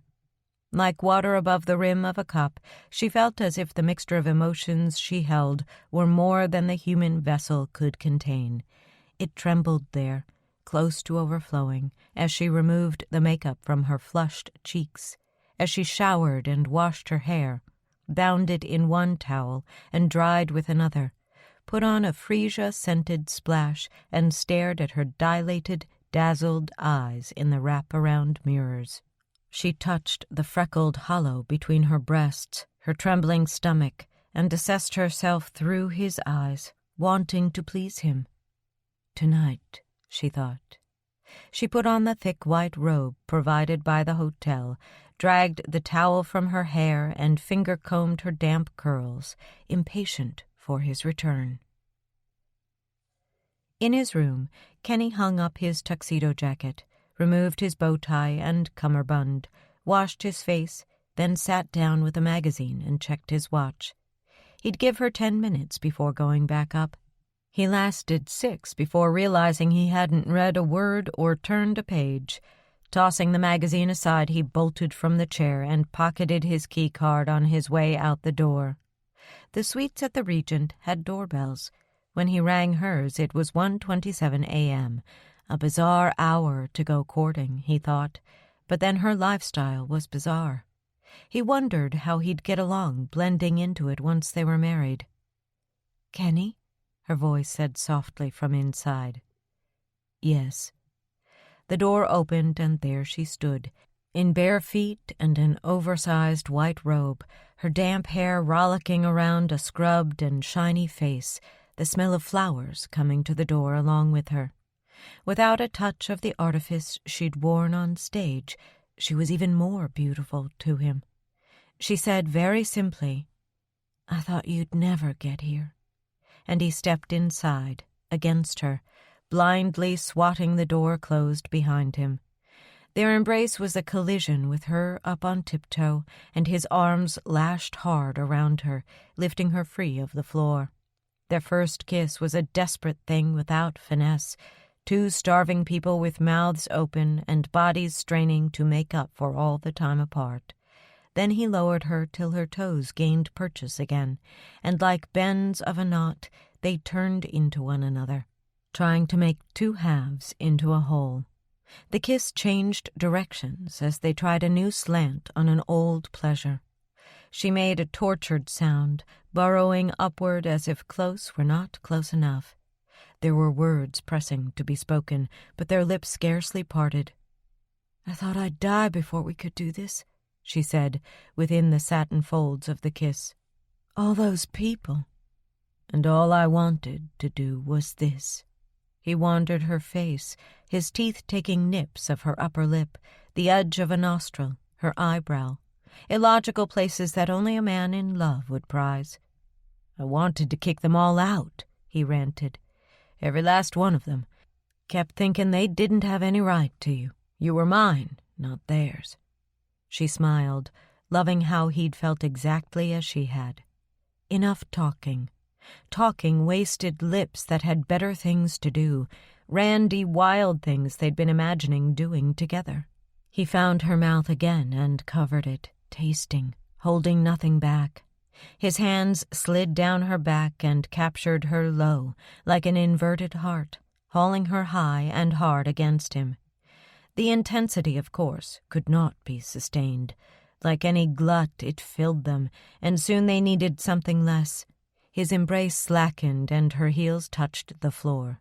They drew apart, and their gazes caught at close range. One of them laughed. It was he, murmuring, "We're awful, aren't we?" She laughed, too. "Yes, and isn't it wonderful?"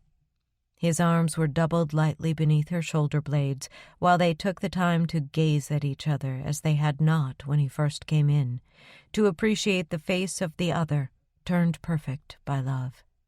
The kiss resumed, gentler than before, now that the first desperation was gone. Their hands began roving. His back was smooth cotton, hers was rough terry. They explored with palms spread flat, reacquainting, thrilling each other with the simplest of touches. Time flowed into the wee minutes of the night, while they remained near the door where only dim light found them from the lamp across the room. He reached to untie her belt, but she caught his hand between them and looked into his eyes. "I have to know first about you and Faith," he said, with neither smile nor regret. "I've asked her to take her things out of my house. It's all over between us." "Really? All over?" "I'd never lie to you, Tess, not about that." Then he added, "Not about anything." She knew he wouldn't.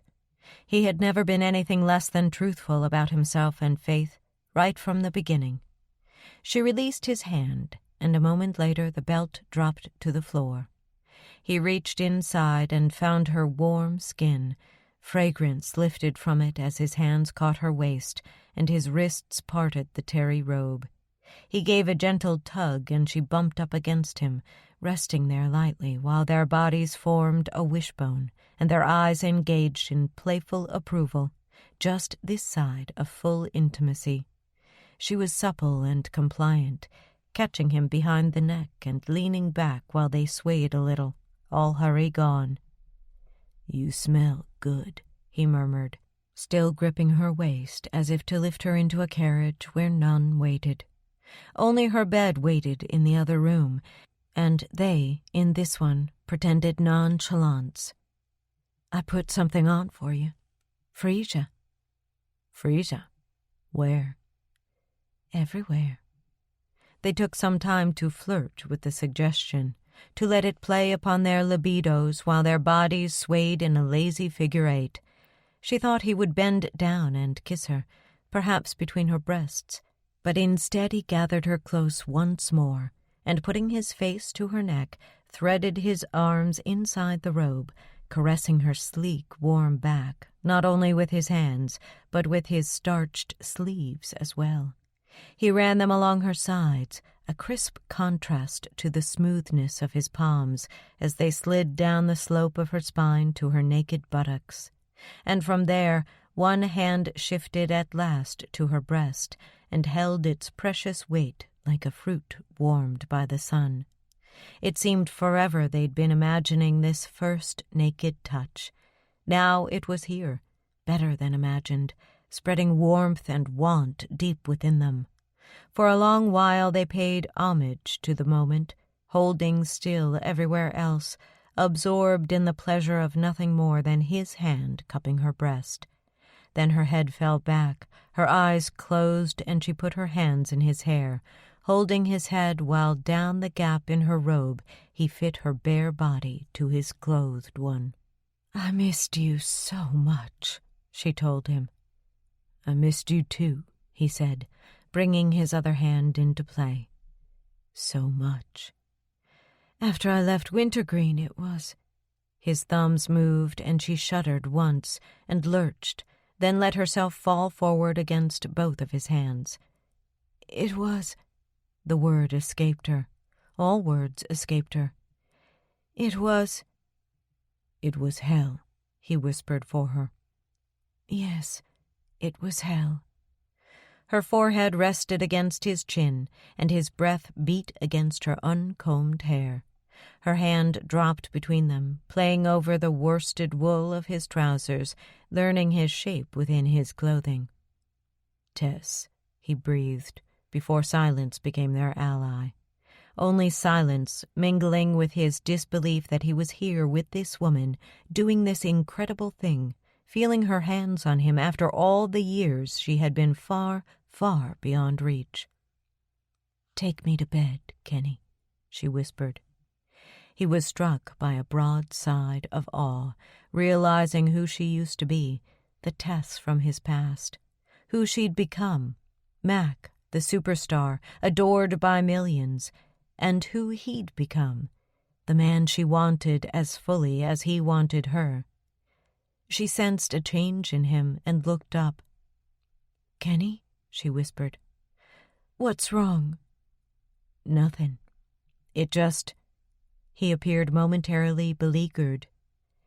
"It just hit me where I am, and who I'm with, and what you just said. And I'm human enough to be a little stunned by it. That's all." "Don't be too stunned," she murmured softly.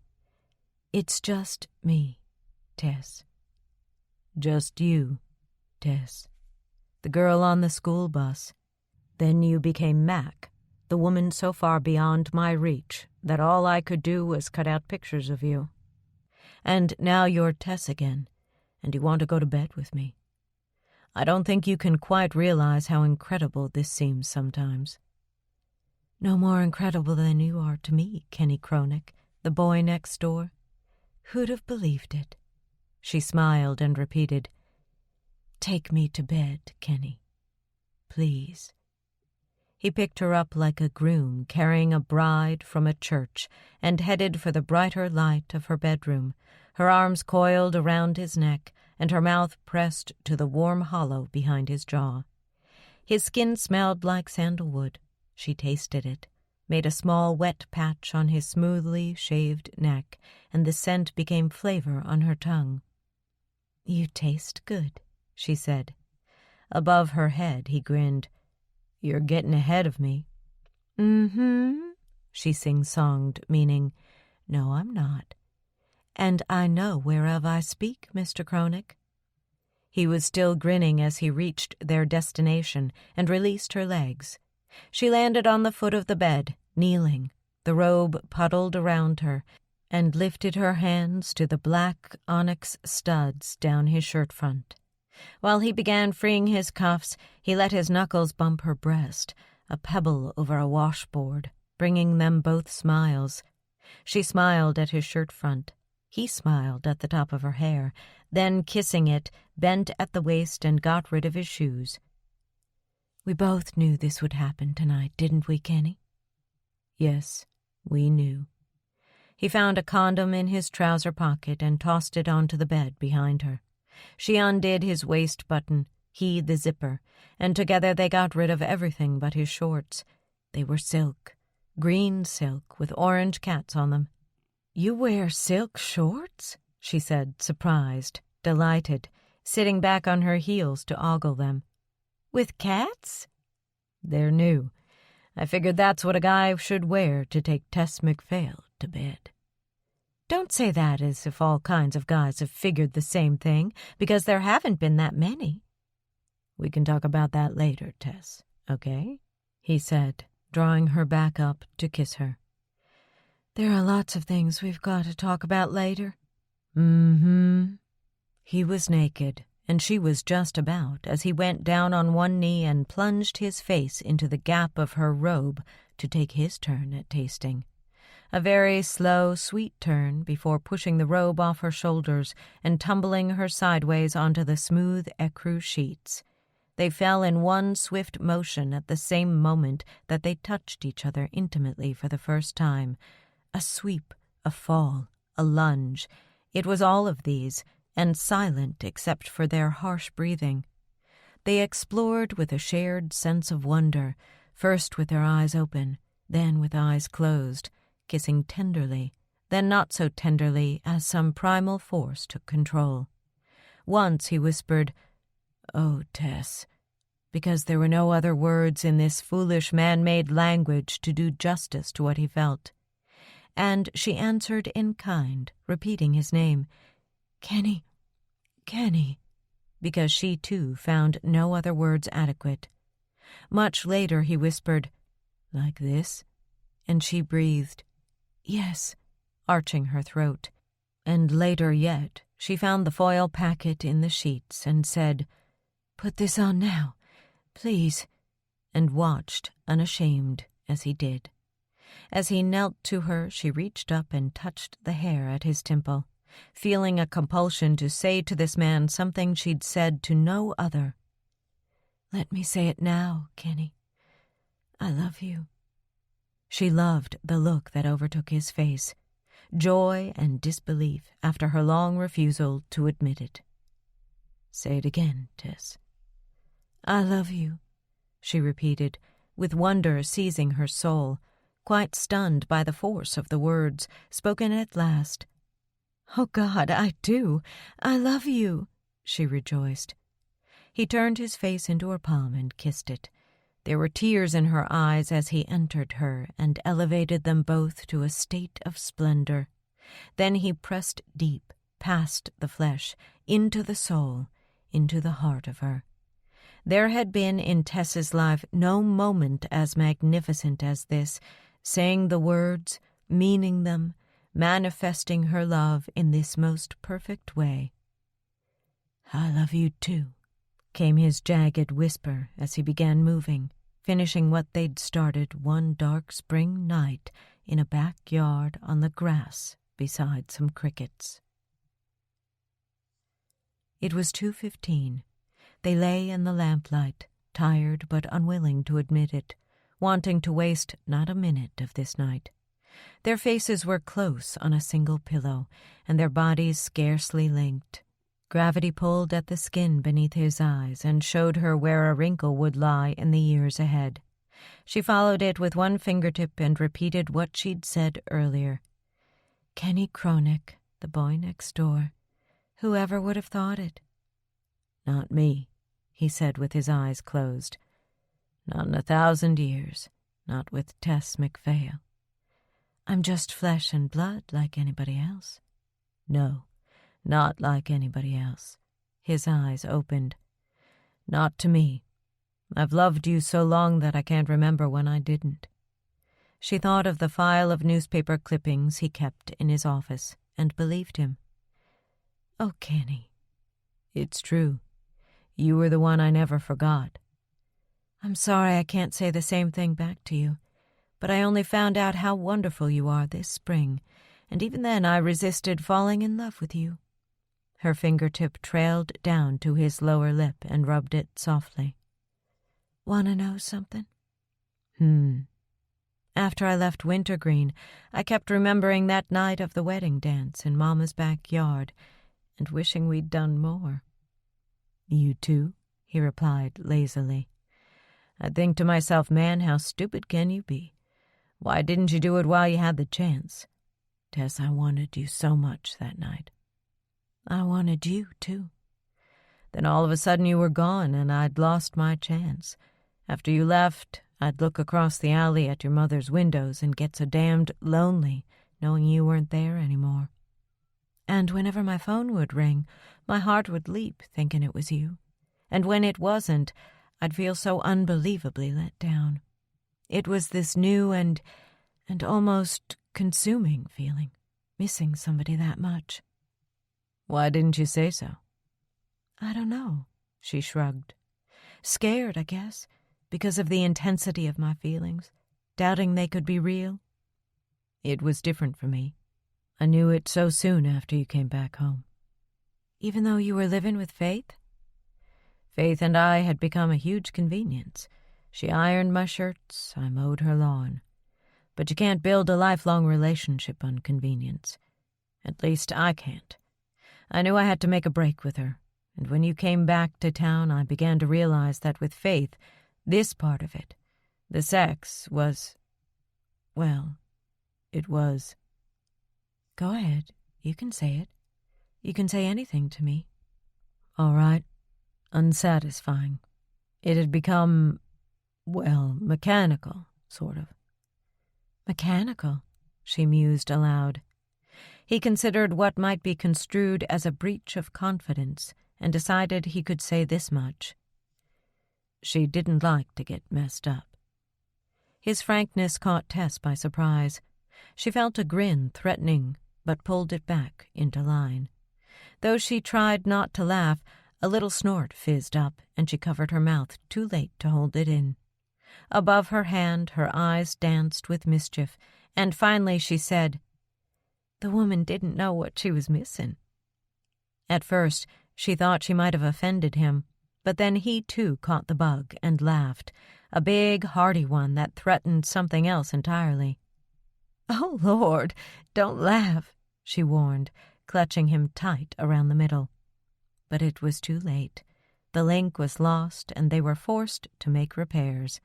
It took a few minutes, then, before they were back in bed, snuggled up against 3 stacked pillows, covered by the smooth sheets with Tess tucked comfortably under Kenny's arm and one knee pulled up over his thighs. Behind her shoulder, he unwrapped the last piece of chocolate, gave her the first bite, then popped the rest into his mouth. "All right," he said, tossing the foil ball onto the nightstand. "What about you?" "What about me?" "I'm asking about your former sex life. How many before me?" "Do I have to tell?" "No." She peered up at him, surprised by his answer. 4. 4? All before I was 28. That's the year I hit it really big and realized I had to be more cautious. Fame works against you in that way. You never know what men are after. It gets very lonely." "Were any of them serious?" "No." "What about this musician you were seeing lately?" "No. The truth is he tried, but that was after I'd been back home and seen how good you were to Mama, and sung in your choir, and rolled around with you in the backyard, and you made other men seem icky." "Icky?" He grinned at her choice of words. "I did that?" He pulled his chin back to look down, but could see only the top of her head. "Absolutely." "So are you saying you've never been in love before?"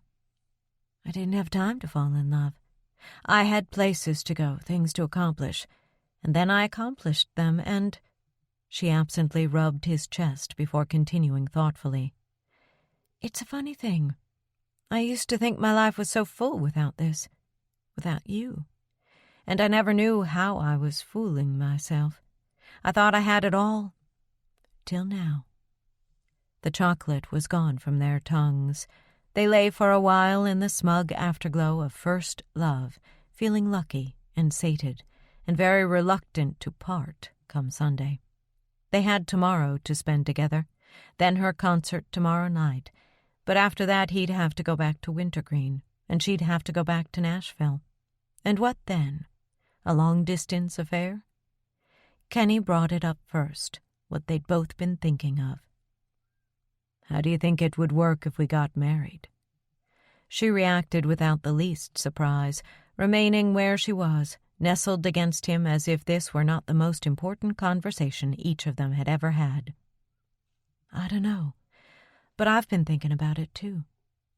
"That's all I've been thinking about, but there's a lot to work out." "Where would we live?" she asked. "In Nashville." "And in Wintergreen?" "What do you mean? We can't live in both places." "Why not? We can afford it." "I never thought of keeping both places." "We could if Casey wanted us to. For a while, anyway, until she got used to the idea of her childhood home being sold out from under her. We have to be careful about that." "Yes, I suppose we do." "We could use your house whenever we went back home to visit Mama." "But what about your business?" she inquired. "I'd sell it and take care of yours for you." "You would?" This surprised her. She drew back and stared at him.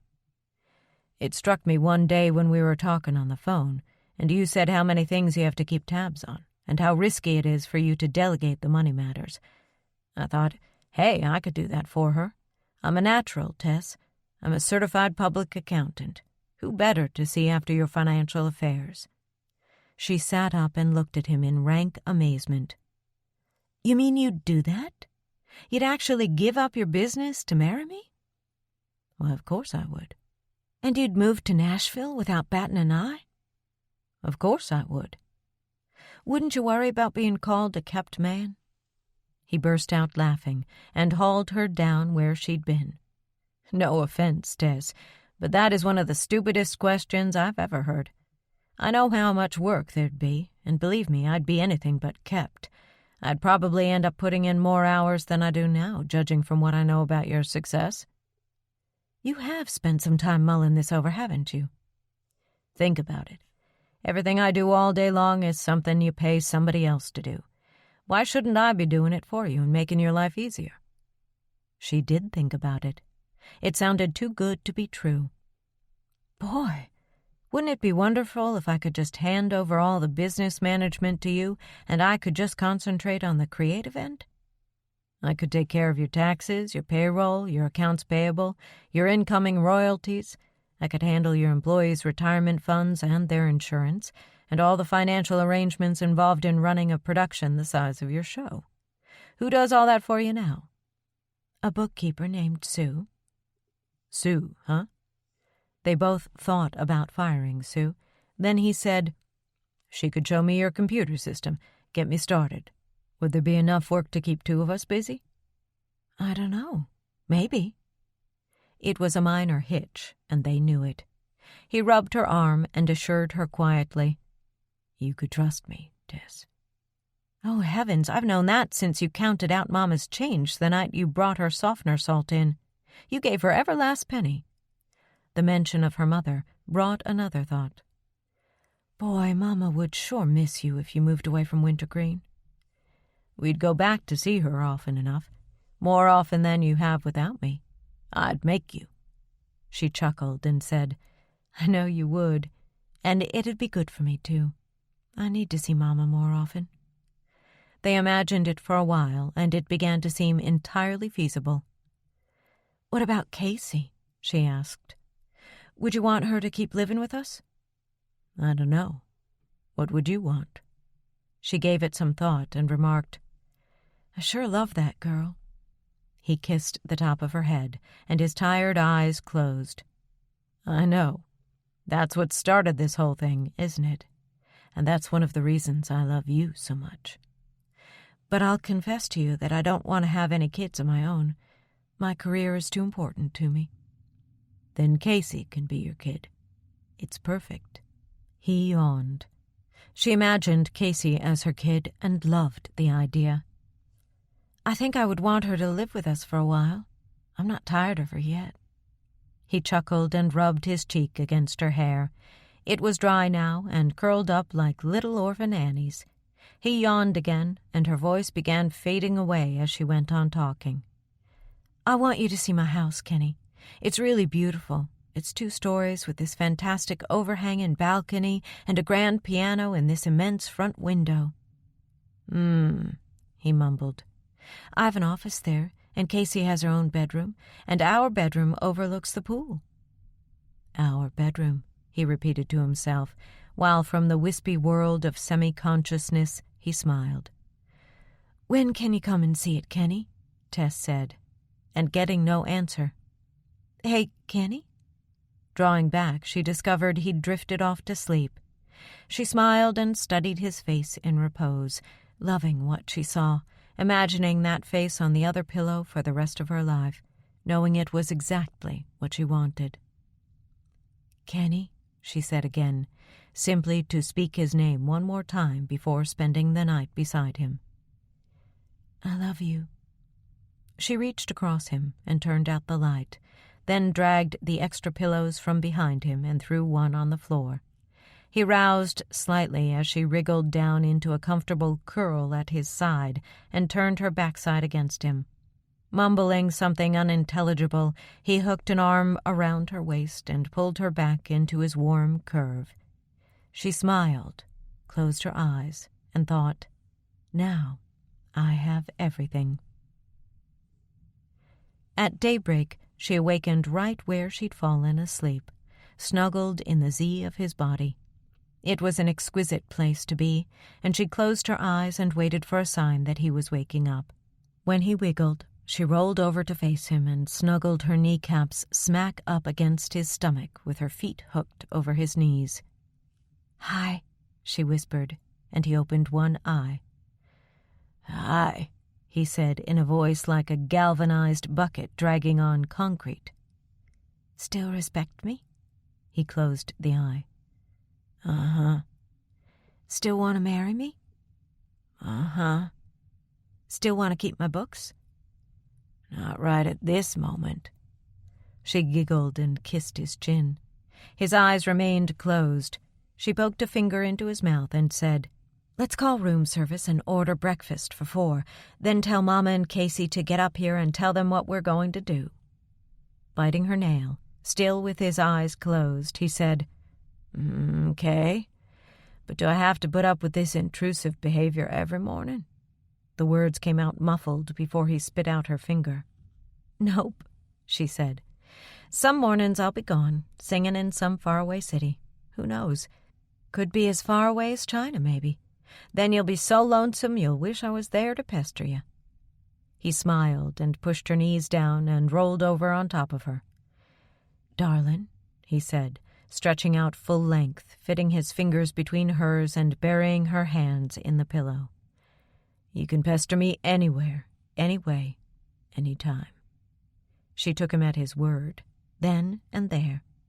Afterward, they did exactly what she'd suggested, calling the 2 people they loved most and inviting them up to breakfast in Tess's suite.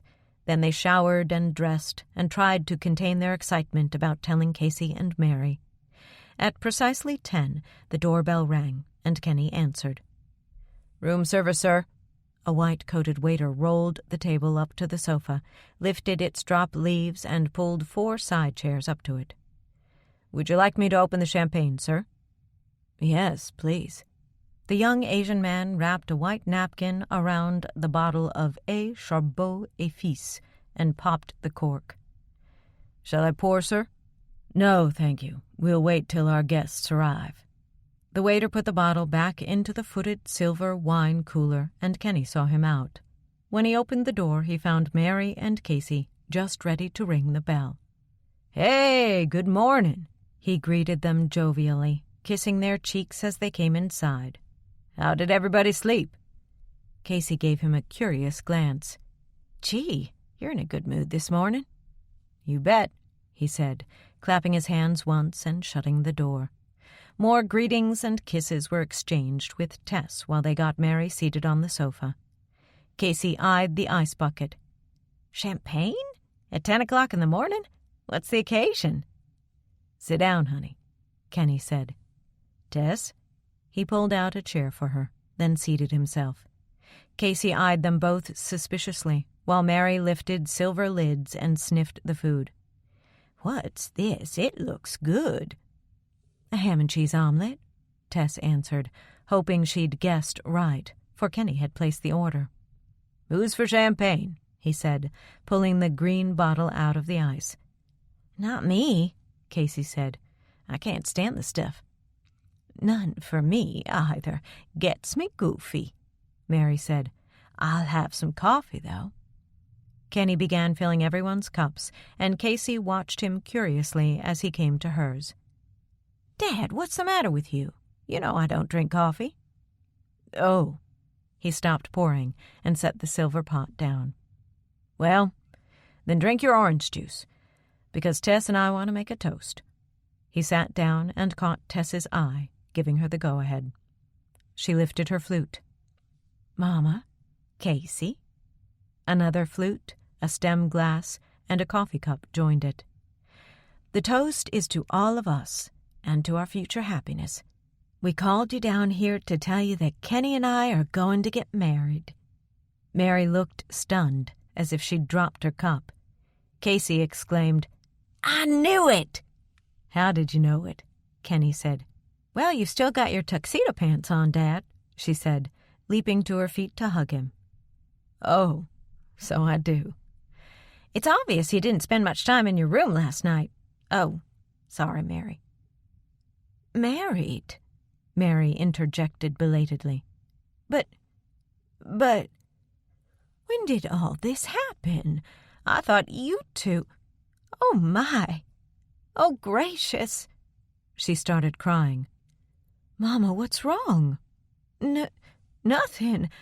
I'm just so happy." She covered her nose with a linen napkin. "You're really going to marry Kenny?" "Yes, I am." Tess touched her mother's hand tenderly, while the old woman stuck a stiff napkin under her glasses and dabbed at her eyes. Then the two shared an awkward hug across the corner of the table. "Oh, my gracious me, this is too much." Next, Casey threw a hug on Tess, and both of them felt tears gathering in their throats. "You guys," she said, growing emotional, "you sure know how to make a girl happy." When the emotional level got critical, she cracked a joke. "Does this mean I have to call you Mother Mac?" "Mother Mac? Oh, please, no." They all laughed, because there were tears in a lot of eyes. Then Mary said, "Kenny, come here," and put her arms up. He left his chair and went to hers, leaned down into her embrace, and felt her loving arms fold around him as he dropped to one knee. "Oh, Kenny," she whispered, but could say no more. She could only feel her tears roll over her downy cheeks as he held her. "I love her very much," he whispered, "nearly as much as I love you." He pulled back and looked up at her, squeezing her hands hard. "This is just so unbelievable." "It is, I know." Mary freed one of her hands to take one of Tess's. "You and Kenny," she said. "But the hard part is, Mama, I have to take him away from you." "Oh, don't be silly." Finding her spunk, Mary released their hands and flapped her napkin impatiently. "I can get along just fine without him. I've got 2 sons-in-law and those big strapping grandsons. They can help me when I need it." "But you'll miss him." "Well, of course I will, but, oh my, how happy you've made me." Suddenly Casey had a thought. "Oh, my gosh," she exclaimed. "You'll be my grandma, Mary." "Well, now, that's a job I'll like." It took a while before they got around to eating breakfast. Who could eat breakfast with happiness like this chasing everything mundane from the mind? But finally somebody realized the food was getting cold, and they removed the lids and were 2 minutes into the meal when Casey stopped and said it for all of them. "Hey, you know what? This is going to be absolutely perfect. I mean, all 4 of us as a family. It's like it was meant to be." It certainly was, their smiles all said. Meant to be. Chapter 22. They were married less than 2 months later in the church where she had sung in his choir. The wedding was scheduled for 1 o'clock on a Wednesday afternoon because the church was booked for all the weekend days that month, and so was the bride. She had sung in Vancouver the previous weekend and would be singing in Shreveport the next. But on this day, a hot, late summer, high-sky day with the temperatures in the 90s and the cicadas singing in the backyards, she would belong not to her fans, but only to her man. 1 hour before the ceremony was scheduled to begin, Mary was in her kitchen, all dressed, when she heard Tess and Renee coming down the stairs. She'd been listening to the 2 of them talking and laughing and traipsing through the house most of the morning. Now here they came, ready at last. "Well, Mama, here I am," Tess announced from the doorway. The old woman turned and put a hand to her mouth. "Oh, land! Oh, me! I think this is the happiest day of my life. I believe I'm happier today than I was the day of my own wedding." "Don't you go crying now, Mama, not after Renee and I got your makeup all pretty." Mary got control of herself and made a stirring motion. Turn around, let me see." Tess turned a full circle, showing off her bridal dress. It was very simple, made of white linen, with cap sleeves, a square neck, and a stovepipe skirt whose hem was created by points of open cutwork that overhung her ankles by 3 inches. On her feet she wore white linen pumps. On her head, instead of a veil, a circlet of baby's breath with her hair pulled up high inside it. Her only jewelry was a tiny pair of sapphire ear studs matching the ring Kenny had given her, an emerald-cut sapphire surrounded by diamonds. "Isn't she gorgeous?" Renee said, leaning against the doorway. "Lord a mercy," Mary said. The bride was definitely the prettiest thing in that kitchen, which hadn't changed a whit. The same ugly wall clock pointed to the hour. The same curled-up plastic doily sat on the same old-fashioned table. The same wounded formica bled white up through 1,000 scratch marks. But the house was a cool 72 degrees, because Tess had said, "Mama, if you want me to get married at First Methodist, you're going to have to let me put air conditioning in that house, because if you think I'm getting dressed in that attic in the middle of summer, you're wrong. I'll melt like an ice cream cone, and you'll have to pour me into that church." So Mary had called Clarence Spilforth down at the plumbing and heating store and said, "Clarence, I want you to come up here and put me some air conditioning into my house, because my girl Tess is going to get married here. She's marrying Kenny Cronick, you know, and he's moving to Nashville to take care of her business for her. And his daughter Casey, well, she's been singing on Tess's records, don't you know? So, Clarence, when can you be here?"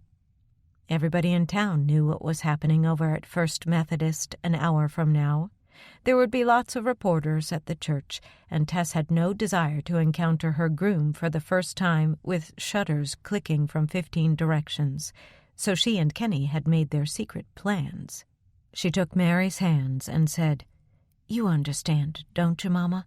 Kenny and I just want a few minutes alone together before we go to church." "Well, of course. You got a right to do your wedding day the way you want. I'll get my purse, then I'm all ready to go." While she went off to the bedroom, walking with scarcely a visible hitch these days, Tess and Renee exchanged a sentimental smile. "Thanks so much for being with me this morning," Tess said, going to hug Renee, who rubbed her back. "I wouldn't have missed it." "You sure it's okay that I didn't ask you to be my bridesmaid?" "Absolutely. You picked the perfect ones." "Thank you for understanding." "All ready," Mary announced, returning. "Let's go, Renee, and leave these two to do whatever it is they want to do." At the back door, Renee paused, the last one out, and looked back at the bride. It is the happiest day of her life, and it's no secret who's going to be her favorite son-in-law from now on. We're all happy about it, Tess. "Thanks, sis." They went out, and the house grew quiet. In the alley, the car doors slammed. An engine started, then disappeared. The only sound in the kitchen came from the humming of the clock.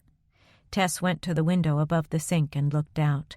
The back lawns were neatly mowed. Heavy red tomatoes hung on the vines in the garden. Up the side of Kenny's garage, a huge purple clematis vine cascaded with brilliant blooms. The sun shone on his back porch where she and he had played together when they were children.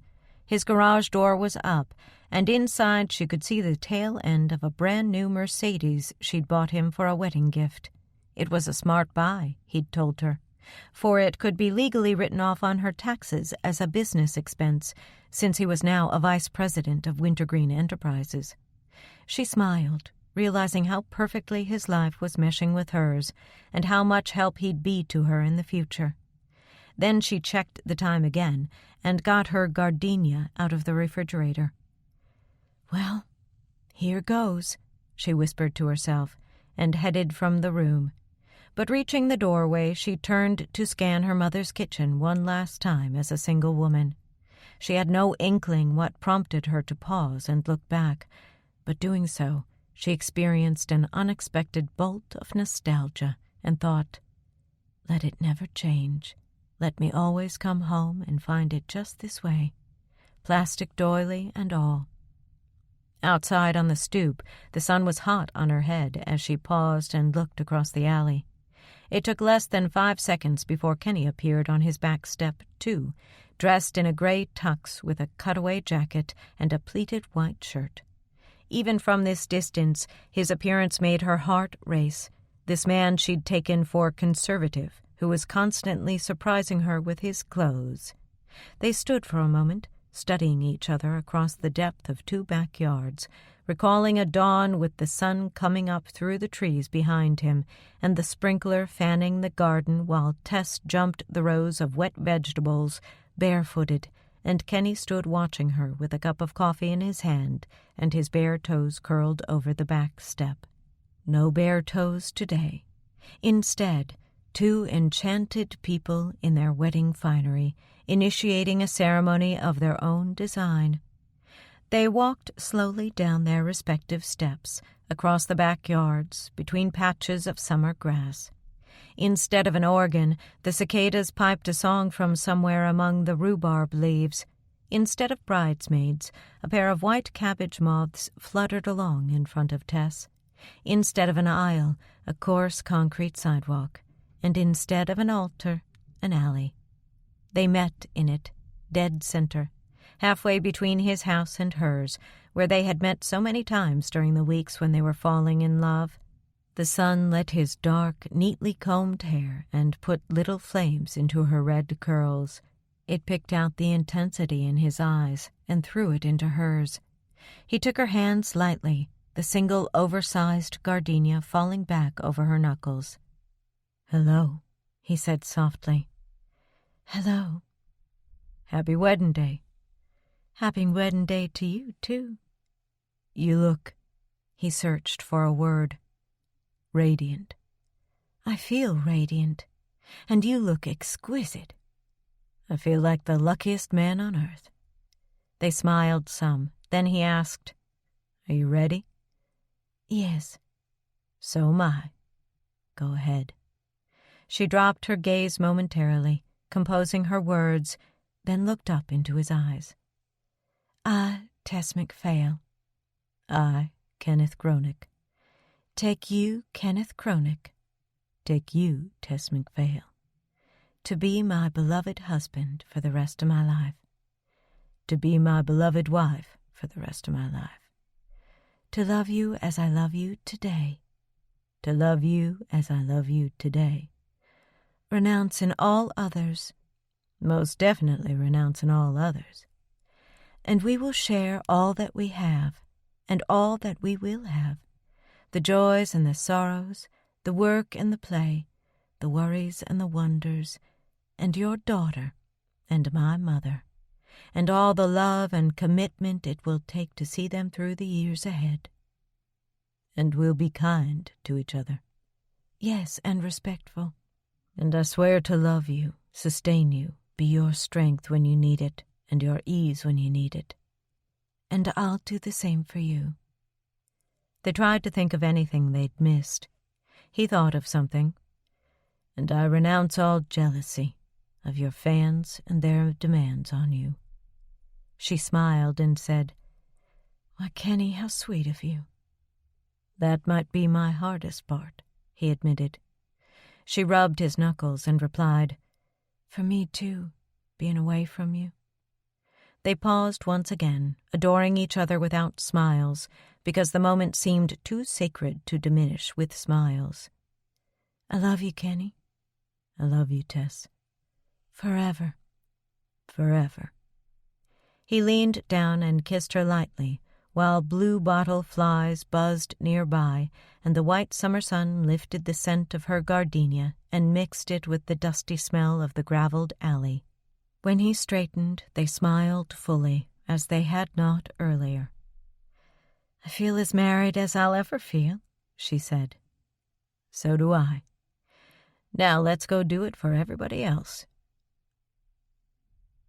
It was, to the surprise of many, one of the most modest weddings ever held at First Methodist. Some expected luminaries from the recording industry to sing at the ceremony. Instead, only the First Methodist Choir sang, directed by Mrs. Atherton, who was back as their leader. Some expected an entire chorus line of attendants, but there were only 2. Some expected the attendants to be both male and female. But tradition was shot to the 4 winds when Casey Cronick and Mary MacPhail, smiling fit to kill, each walked up the aisle solo. And when the bride appeared, everyone craned around, supposing she'd be decked out in several $1,000s worth of wedding finery shaped like a mushroom cloud. Instead, she wore the simple white dress and the simpler ring of girlish flowers in her hair. She smiled at Kenny all the way up the aisle.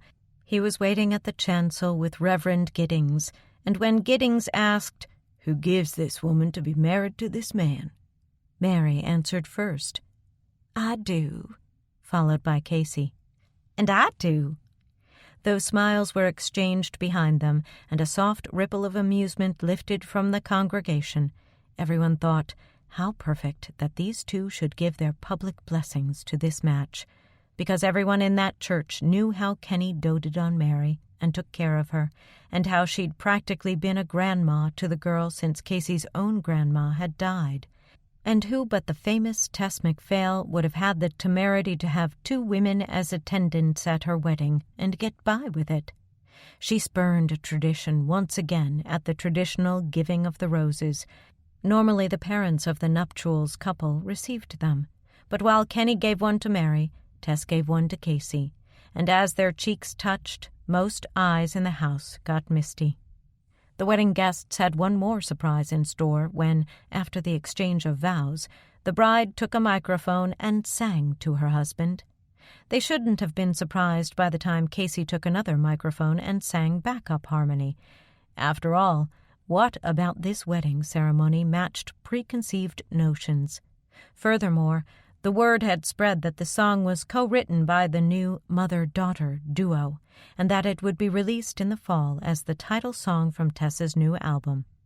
There was, at the Cronick-MacPhail wedding, one element of glamour. Among the guests were a bunch of Tess's friends who had flown in from Nashville. Their names were household words, and their faces were recognized in airports and restaurants wherever they went. They were the creme de la creme of the Nashville country music scene, the stars whom Tess numbered among her friends. When the bride and groom swept jubilantly out of the church to form the receiving line, those stars took their turns just like all the other guests, being dismissed by the ushers and congratulating the newlyweds, while the townsfolk from Wintergreen grew rattled, being elbow to elbow with them. While their presence at the wedding was notable, the presence of another was even more notable. Faith had come. There had been a question about whether or not to invite her, but in the end Kenny and Tess had decided that, given how important she'd been in Kenny's life, she certainly should be asked. She was every inch a lady, doing the proper thing as she came through the receiving line, taking Tess's hand and smiling. "Congratulations, Tess. You look lovely. Thank you for inviting me." She took Kenny's hand, too, and kept her smile intact, giving away nothing but pleasure in being here, no matter what heartbreak might be lingering. "Kenny, I hope you and Tess will be very, very happy together." The bride and groom rode in a white limo out to Current River Cove, where their reception was little different than hundreds of others that had been held there. The fried chicken dinner was geared for down-home tastes. The dance, however, turned out to be the talk of the year.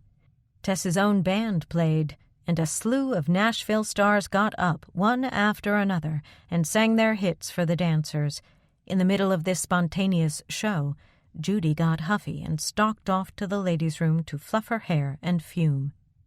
"Showing off all her famous friends," she hissed to 2 women who were in there freshening their lipstick. "It's sickening." Judy would never accept the facts of Tess's life. Many of her friends were famous, just as she was. Many of them were idolized on albums and magazine covers, just as she was. Many were millionaires. But for Tess not to invite them today would have been a snub, and for them to adjust their schedules to be here was a measure of their affection for her. Vince Gill and Reba McEntire were singing together on his old classic Oklahoma Swing when Judy came out of the washroom. From the dance floor, Tess saw her and said to her new husband, "There's Judy, in one of her jealous knits." He smoothly turned her so her back was to Judy and said, "You know what, darling? You're never going to change, Judy." "I know that by now." "And you're not going to let her ruin your wedding day, are you?" She flashed him an honest smile without undertones. "Absolutely not." She had come to accept Judy's insecurities as the root of her jealousy, and to pity her instead of getting angry. For there, on the other side of the dance floor, was her sister Renee dancing with Jim, and Renee counterbalanced all of Judy's jealousy with a sure and constant love that looked beyond superficiality. And there, too, was Mama, flirting with Alan Jackson. She was sitting at a table surrounded by her friends, who were all making a big fuss over him and gathering enough fodder for a year's worth of card party table talk. "Look at Mama," Tess said. Kenny looked and chuckled. "I think she's half schnockered up on champagne again." 6 months ago, I'd probably have gone over and apologized to Alan, but now I don't see any need to apologize for anything on Mama's behalf. She is what she is, and I love her. She told Mary as much soon after that, when they went to wish her goodbye and sneak away without farewells to the crowd in general.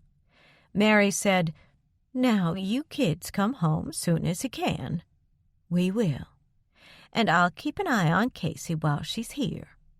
Casey was staying in Wintergreen for a week before driving Kenny's new Mercedes back home to Nashville.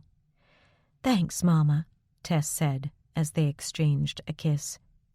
"Thanks, Mama," Kenny said, and made Mary all emotional, calling her that for the first time.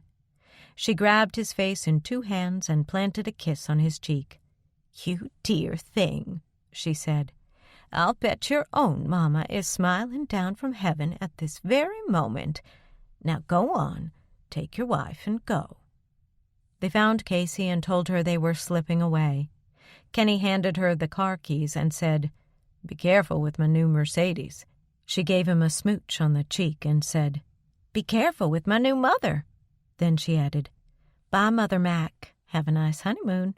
On their way to the airport, lo and behold, the limo got caught behind Con Hendrickson's lumbering fuel oil truck. Tess threw her head back against the leather seat and laughed.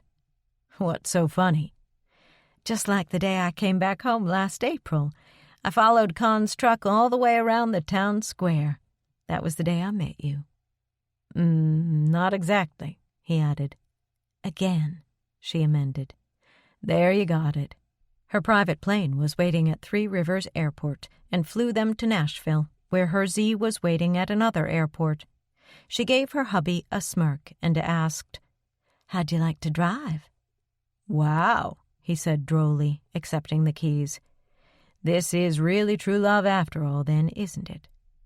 Some would have thought that a millionaire like Tess MacPhail Cronick would choose to spend her wedding night in the fanciest bridal suite of the most exotic city in the world, but she'd spent enough time in hotels that home was her idea of luxury. Besides, though Kenny's things had been moved in, he had never moved in. They'd decided for several reasons that he would not sleep there until their wedding night. One reason was Casey, whose respect he still valued, who lived down the hall and should not witness a bad example, no matter what he'd been wearing that morning in L.A. Another reason was the Rags and their trade gossip, ever watchful of people of Tess's fame, just waiting to print a dirty headline. But most importantly, there were Tess and Kenny themselves, who chose to have a wedding night complete with anticipation. When they reached her house, Kenny said, "May I do the honors, Mrs. Cronick?" And she answered, "I wouldn't have it any other way, Mr. Cronick." When he carried her inside, the built-in sound system was playing softly, not country or rock, but Debussy's Reverie. They paused to kiss just inside the entry before he set her down and they went exploring. Maria had left walnut chicken breasts in brandy sauce ready to warm in the oven, along with a crisp French boule and an artichoke heart salad in the refrigerator. A table for two was set with candles and a single white rose floating in a glass compote. In the living room, they found some wedding gifts piled up on the piano bench, and upstairs the double doors to the master bedroom suite stood open, while inside, on a dresser, a bouquet of red roses filled the room with scent. Kenny stopped in the doorway, holding Tess's hand. He was filled with a sense of excess that seemed, momentarily, beyond accepting. "I can't believe I'm going to live here with you." "Sometimes I can't believe it either." "That we're this lucky, that we have all this. And love, too. It does seem a bit much, doesn't it?" But it was theirs to accept, and they stepped inside to begin their life together. Later, when they'd consummated their unity in bed and eaten Maria's delicious walnut chicken and taken a swim in the pool and opened the pile of wedding gifts, they were sitting on the floor among the wrappings with one small gift unopened. "Mama said to open it last," Tess said. "Well, go ahead," he said. She began pulling at the Scotch tape. "What do you suppose it is?" "I don't know." It was no bigger than a billfold. When the wrapping was off, she opened the end flap of a small cardboard box and tipped it till something slid out into her hand. A picture frame, and in it a photograph of Tess and Kenny at about ages 2 and 3, eating watermelon on the back steps of Mary's house, their knees together, feet bare, toes hooked over the edge of the step, faces sunburned and dirty, as if they'd been hard at play just before the picture was taken. Tessa's reaction to it was as emotional as Mary's had been to the announcement of their wedding plans. "Oh," she said, a hand going to her lips and tears stinging her eyes as she turned the picture his way. "Oh, look." He looked, and got a lump in his throat, too. "Have you ever seen it before?" she asked. "I don't think so." She dusted the glass lovingly. "I wonder where it's been all these years." "In your mother's bureau, I suppose, tucked away with the precious things that mothers keep." "Do you suppose they planned this day back then, when they used to watch us play together?" "Maybe they knew something we didn't." They kissed, feeling special, and loved by more than each other, and magically fated to end up together. "What time is it?" she said. "Nearly 11. "Oh, I don't care. Let's go call Mama." He beamed and leapt to his feet and pulled her up after him. "Yeah, let's." They took the picture along and went together to wake Mary and thank her, and to tell her how happy they were.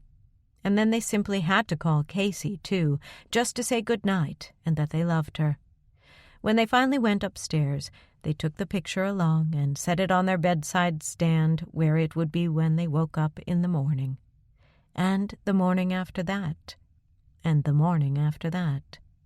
And often, when they would look at it in the years ahead, one of them would say what Casey said that morning in the hotel. "It's like it was meant to be, isn't it?" And the other one would smile, for no other answer was necessary. This concludes Small Town Girl by LaVyrle Spencer, narrated by Emily Sutton Smith.